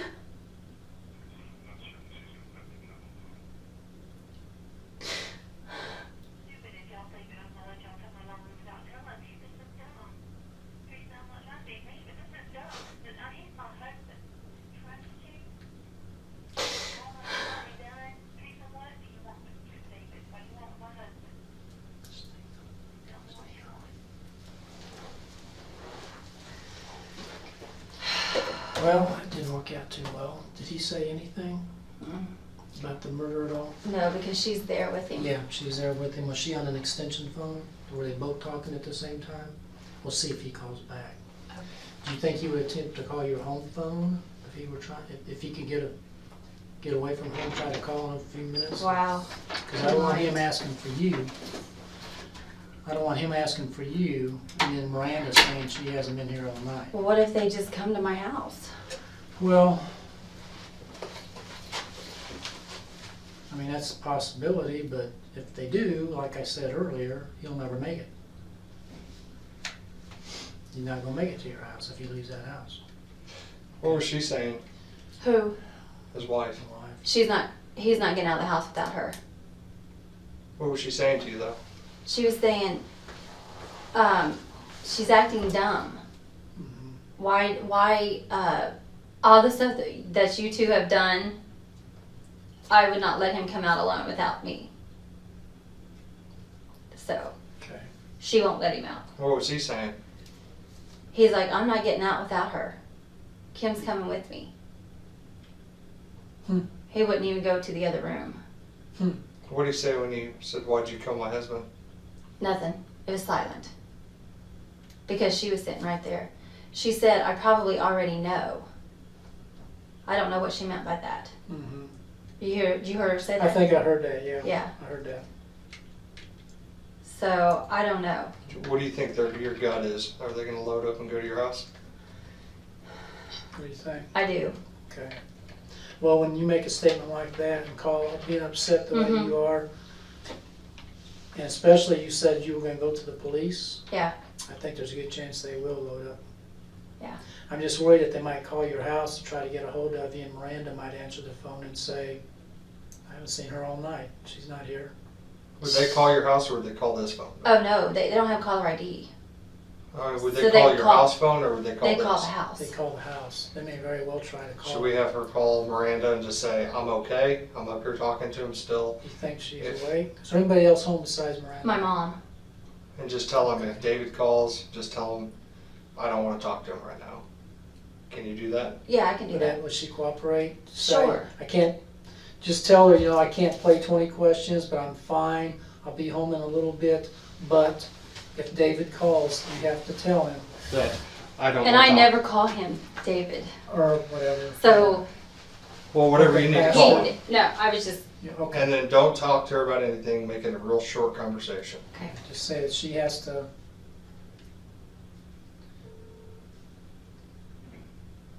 My mom answered the phone. tell her that you're there, you just don't want to talk. Mom. Hey, Pastor hasn't called the house, has he? Okay. If he does, just tell him I don't want to talk to him, okay? Okay, I'm fine. Grandpa's fine. I'll be home shortly. Just if he, Tell her to say you're there, but you don't want to talk to him. yeah, no, that's fine. He's fine. Everything's fine, and I will.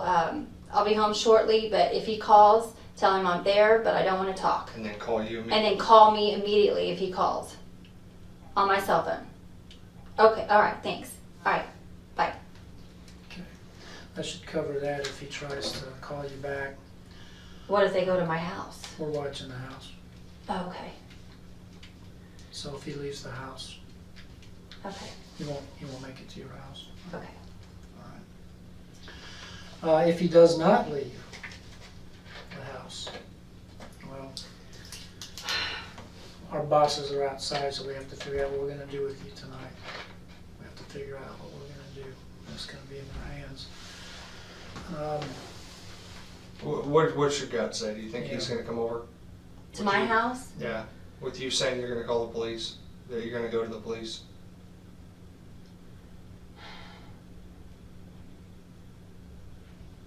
You thought, I do. It's gonna be difficult for him to explain it to his wife. yeah. I don't know if she heard me say that or not because she was really close. Mhm. You could hear her. And I could hear every word she said when I was on the phone with him. And he was just silent. He's not gonna talk in front of her. Is he always that silent? I mean, do you think he was hinked up and thought maybe this was a recorded call, or do you think it's just because his wife was there? It's because his wife was there. Okay. It's because his wife was there. Because I couldn't hardly hear him say a word. Well, no, she's pretty much overpowering. She's very domineering. Okay. So yeah, she pretty much runs the household. All right. I guess you want to let us step out there and Yeah. we'll take your phone in case it calls. If your house member calls, we'll come get you. But let us talk out there for just a couple minutes, okay? Do you need anything right now? No, I'm okay. Okay. You did good. I thought you made a very good phone call. I thought it was a real good effort. So I don't blame you for him not talking. I thought you were convincing. All right. Oh, yeah. Oh yeah, very convincing. Yeah, you were very convincing. You did good. Let me grab this.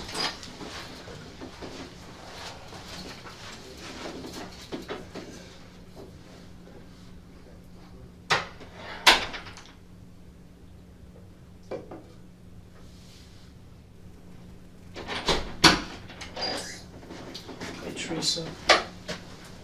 They did as we predicted. They jumped in the car and they were hauling butt over to your house, apparently. they got stopped. Kim was with him. Shelton was following. Do you have any idea why he would be wanting to jump on that train and run over to your house? No, I have no Okay. idea. Okay. I don't know. Okay. Well, they're all three going to be coming up here. All right. Obviously, David's going to be questioned. We're also going to question Kim to see what she may or may not know. Mm-hmm. And we'll go ahead and question Shelton too, just to see what he may or may not know. Mm-hmm. This is tough. It's a long night. We understand that. It's long for everybody. But they are on their way being transported up here now. And once they get up here, we're not going to mess around for very long. We're going to get right in there. We're going to start talking to David right away. Mm-hmm. We're going to see how that interview goes. And see what, if he talks to us, we're going to see what he has to say. Of course, if he, does what you did, and he chooses to be truthful about this, then that should be okay, because whatever he says should be pretty close to what you said, right? Okay. If he has, big differences between what's being said, then of course we're going to have to listen to him, and then we may have to come in and bounce some things off of you and find out, okay, why? What's the problem here? All right. So I'm going to tell you, this is not a comfortable room, but I don't want to be moving you around this building, so I want to leave you here. I just want to make sure my dad's okay. Your dad actually went home. Okay. I guess he finally gave up. So, Okay. but you've talked to your mom, so she knows that you're here, and Are they going to keep my cell phone out there? yeah, we get actually. What they want to do is they actually want us to Call him? No, get a search warrant for your phone so Oh. we can make sure there's nothing in there that might be valuable Oh, evidence. okay. To be honest with you, they had us work, they suggested that like yesterday or something, so we don't have to start from scratch. The search warrant's actually already done. We just have to change a couple of things, because we thought you had another the night that you came in here on the 31st. That's the only I phone could have sworn have. it was a black, because we had pictures of it, it looked black. Nope. That was it. That was It's the the only same. phone I have. Was that a flip-up phone that you had when you were here on the 31st? No. Okay. Nope. Okay. It flips that way and it flips this way. Okay. That's Flips fine. both ways. So probably all we got to do then is just change. I think we thought it was black and we put that, but we'll change No, that. it's blue. Yeah. What we'll do is very first thing in the morning we'll have the people that can download all your cell phone stuff. We'll have them do that right away. Okay. Make sure we have all that stuff, and then we'll probably get that to you as quickly as we can. So you're going to be here probably through these interviews, so that means it's going to be, you can sleep, you can do whatever you want, try to make yourself comfortable. You can't really make yourself comfortable here. If you need anything at all to go, if you have to go to the restroom again or something, if somebody's not here, just step outside and say, find a detective or somebody. What do you think would happen if you and David got put in the same room together tonight? What do you think would happen as far as a conversation?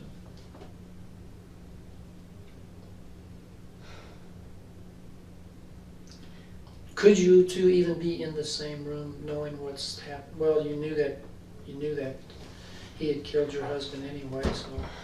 But could you two even be in the same room together and be able to even talk, do you think?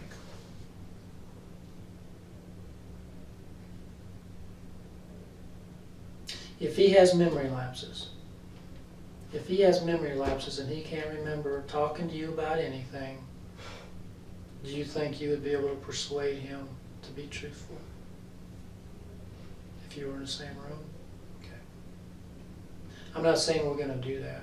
No. I may not have to do that, but if we have problems with him and he's just wanting to be hard-headed, we may resort to that if we feel like it might be effective. You want my honest opinion? Mhm.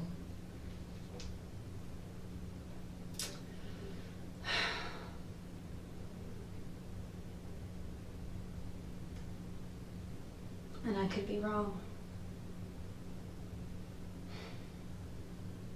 I would hope he would cooperate with you guys, being that he is in the state that he is in. I mean, as a man of God, Mhm. he is held liable to the most high God that we have. And I know I am too.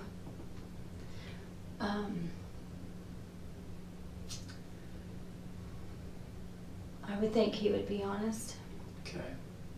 but there might be a side of him that I don't know. I've never seen him mad, so, except for that day he was in Randy's office. Yeah.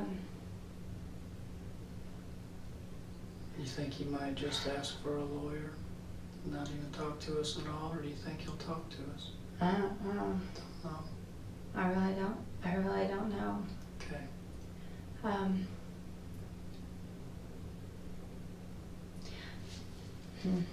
We'll see. I don't know either. I know this is probably absolutely not gonna happen.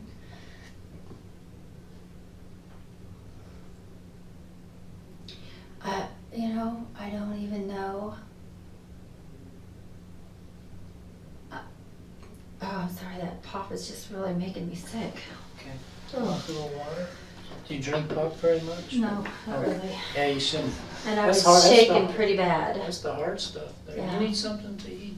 Would it make your stomach feel better? No. Okay.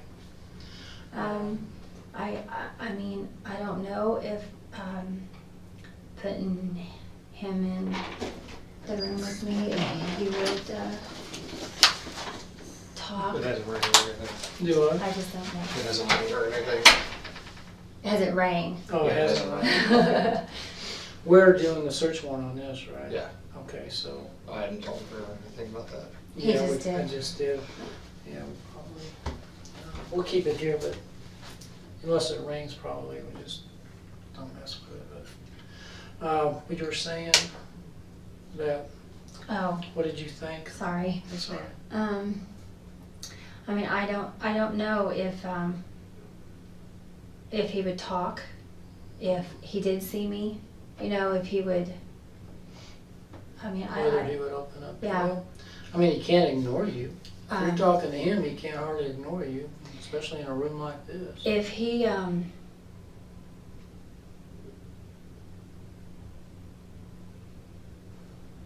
Is she willing to talk to him when he gets up here? I think she is, but we're just not sure if he'll be effective or not. And I told her that we don't know if it will. I'll talk to him. I don't know what, Yeah. I don't know. And we're gonna try to make that not happen. I'm hoping that he comes up here and does the right thing. And he doesn't need to be prompted by you. But sometimes we have those that just don't have the courage to do it. But when they see a family member or a loved one, in this case you are a loved one, see a loved one, and sometimes Did that you hear gives what them the Kim courage. said? Did you hear what she said on the I heard something about, I think you know what you want to talk about. Is that what you're talking about? Well, she also asked me, she said, did David do something? Did David hurt Randy? Really? Yeah, she said that to me. Okay. Did you get that on the recording? I didn't listen to Oh. that. She said that to me. So, Well, like I said, she may be a wealth of information too. Maybe she knows something that she hasn't revealed to anybody. Maybe she's heard something or saw something. But I mean, I was shocked when she said that, to be Well- honest with you. when you said, why did you kill my husband? Mhm. I think you probably said that loud enough for her to hear. Keith, Yeah. you want to step out here real quick? So, You want to grab that? yeah.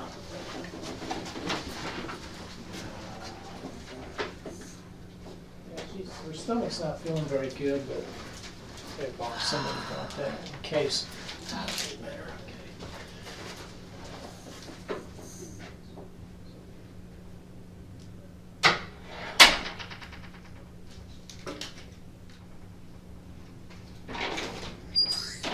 Teresa. Just leave your stuff.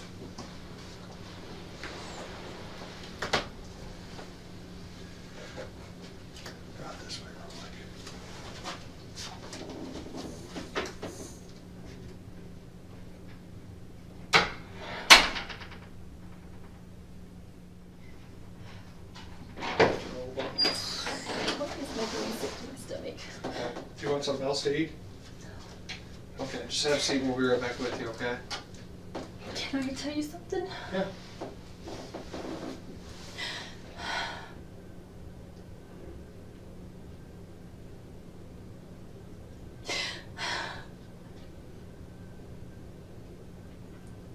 I heard for him. You know that? For who? For him. For David? Yeah. I don't understand.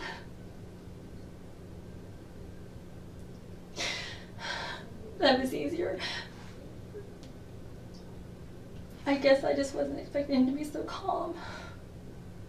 It's because he doesn't care. Do you think he cares about taking your husband's life? He sure doesn't. I don't understand. He's the pastor of a church, Theresa. He's supposed to be a man of God. And in cold blood, he shot your husband. He took your husband from you. He took your kid's father. Okay? Just have a seat and I'll be right back with you.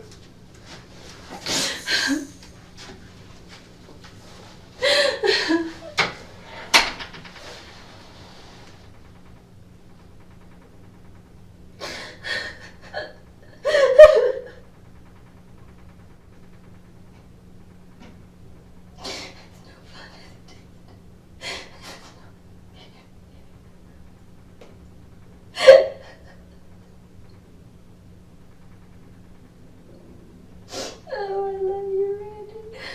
I miss you so bad.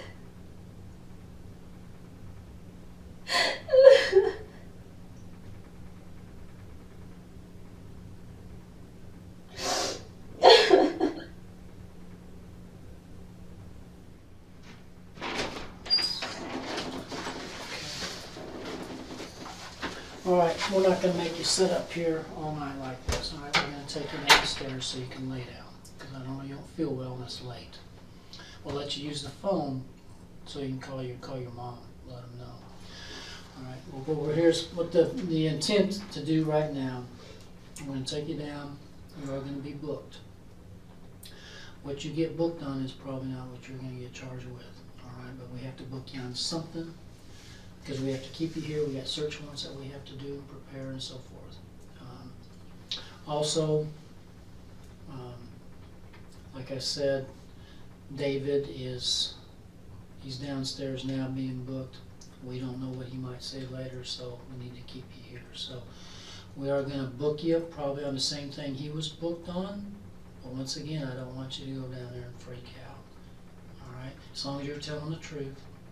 Like I said, you may eventually face a charge of some type of obstruction charge, you know, the tampering with evidence, you know, the phone and that sort of thing, okay?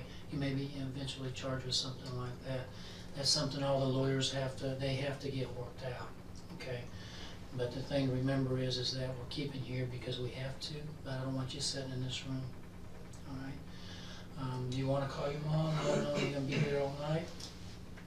And that maybe you can explain to her later. Yeah, and real quick too is we're going to be serving a search warrant on your house, looking for evidence. Is there anything in that house that we're going to find that you want to talk to us about now? Because I'm telling you, we're going through the attic, the basement, every nook and cranny. I don't have an attic, Okay. Okay. but that's what I'm telling you. The point being is we're going to go through every inch of the house, okay? And I'd rather have heads up now than we get in there. We'll find something later, so we're just telling you, if there's something that we need to look for, you need to let us know, because it's going to be, Is that track phone in there? No, okay. no. That went to you told me that went to the gas station or something? That's Enterprise. Yeah. Enterprise up there. Where did you put it, like in a trash can, or what'd you do? I flushed it down the stool. Can you flush a track phone? Will it go? Oh yeah, my kids have flushed their phones down the stools lots of times. Really? I wouldn't think it would go. Okay. That's why our phone bills have been quite expensive. Okay. We're going to let you use a landline or one of our phones out here just to call your parents. I'll let you do that. Now, you cannot, I'll tell you, you cannot tell them that we're doing a search. You can't tell them that. I don't want you to tell them about a search warrant at your house. Can you tell me when it's gonna happen? No, I mean, it's gonna happen very soon, but I mean, Okay. but it's not gonna be, where we're kicking the door in and going, we're just simply gonna go knock on the door, we're gonna say we have a search warrant, we're gonna go in there. And even if we get, if we get permission from the prosecutor, like sometime tomorrow morning or something, that you can be released, if something like that happens, then we might even just go over there with you so you can unlock the door and make sure that, but we don't tell anybody that the house is gonna be searched. Cooperate with us on that, and we'll let you make the phone call, and I'll let you talk as long as you want on the phone out here, okay? I don't have anything at home. I know, but this is something that the no, prosecutor, I know. they would hang us if we didn't do it. No, I know, I Okay, understand. yeah. He just asked me, and Sure. I don't. Is there anything back at the office? They got moved to the office? The only thing that's at my house now is just some files that we had written through another insurance company, but I couldn't leave them there at the office with farmers going through the office. I had to bring them home. We're talking anything that'd be of evidentiary value to this Oh. case. Any Do you know, notes? No. did you hide anything in the office that you're not, just anything you think might be, because, No. You're asking me about notes. yeah. Well, no, we're saying everything. I was just giving you an example. Oh, yeah. It's basically this time we're gonna fine tooth comb the house, the business, and if something's there, If they find it, and I'm just being honest with you, if they find it, it's probably something that forgot that was there, and I didn't throw away. But Okay. I can't think of anything right now. I don't have anything. I have a lot of stuff. Yeah. So all my bills, just make sure they don't mess up my bills. We're not gonna ransack. Because they're all on my dresser. Not gonna So, ransack stuff. All we wanna do is, if there's, well, you understand. No, I understand. This is understand. the most important investigations we do is when there's been loss of life. I understand. Okay. All right, so let's go ahead. I'm gonna walk you downstairs. They're gonna book you in. They're gonna put you in a cell, probably by yourself, hopefully. But you can lay down, at least sleep, and lay your head down. I won't be able to sleep. Well, you need to try to, though. Okay, you need to try to sleep because you need it. And then you'll. I guess there's no way I can see Mrs. Love, is there? Can you tell me why you don't want to talk to her? Well, does she know anything yet? She's being interviewed right now, and she Okay. knows quite a bit. Okay. Was there something you wanted to tell her specifically? No, I love her, and She's going to know the whole ugly truth before she leaves here tonight, because she has a right to know. She has a right to know if her husband was contemplating killing her. She has a right to know that for her own safety. oh, I gotcha, yeah, So, right. Because we don't know that. We don't know that David Love, for all I know. If he gets charged tomorrow and they give him bond, he's liable to make bond for all I know. And if he gets out of jail on bond, then she has a right to know that what his intentions were. So yes, she has to know. Sure, I understand. But she'll know everything. And I guess you guys will probably eventually we'll have to talk maybe. Okay. All right, let's get you on the phone so you can call home and report in and let them know that you're going to be tied up. And you said not to tell him anything about this. No. Just tell them. Don't tell them about the search warrant, that we're going to be doing a search warrant. Tell them that you're going to be held overnight pending further, what we call pending further investigation. Tell them you're on a 20-hour hold. That's 24-hour hold. That's police talk. That means 24-hour hold means that we have a right to hold somebody for up to 24 hours without charging them or releasing them. So just tell them that you are on a 24-hour hold, and there's nothing that they can really do for you until we decide what we're going to do. Should I have them, as far as taking my daughter to school and stuff? If she needs to be taken to school, you won't be able to take her to school Yeah, I know because, that. so you might tell her, make sure that you take Miranda to school, Okay. and tell them that if everything goes well, hopefully by maybe tomorrow afternoon, hopefully things will be worked out, and maybe you can be home by then. But a lot of it is in the hands of the prosecutor once we brief them tomorrow on what they want to try to do. Okay. Okay? Mhm. So let's use a phone number.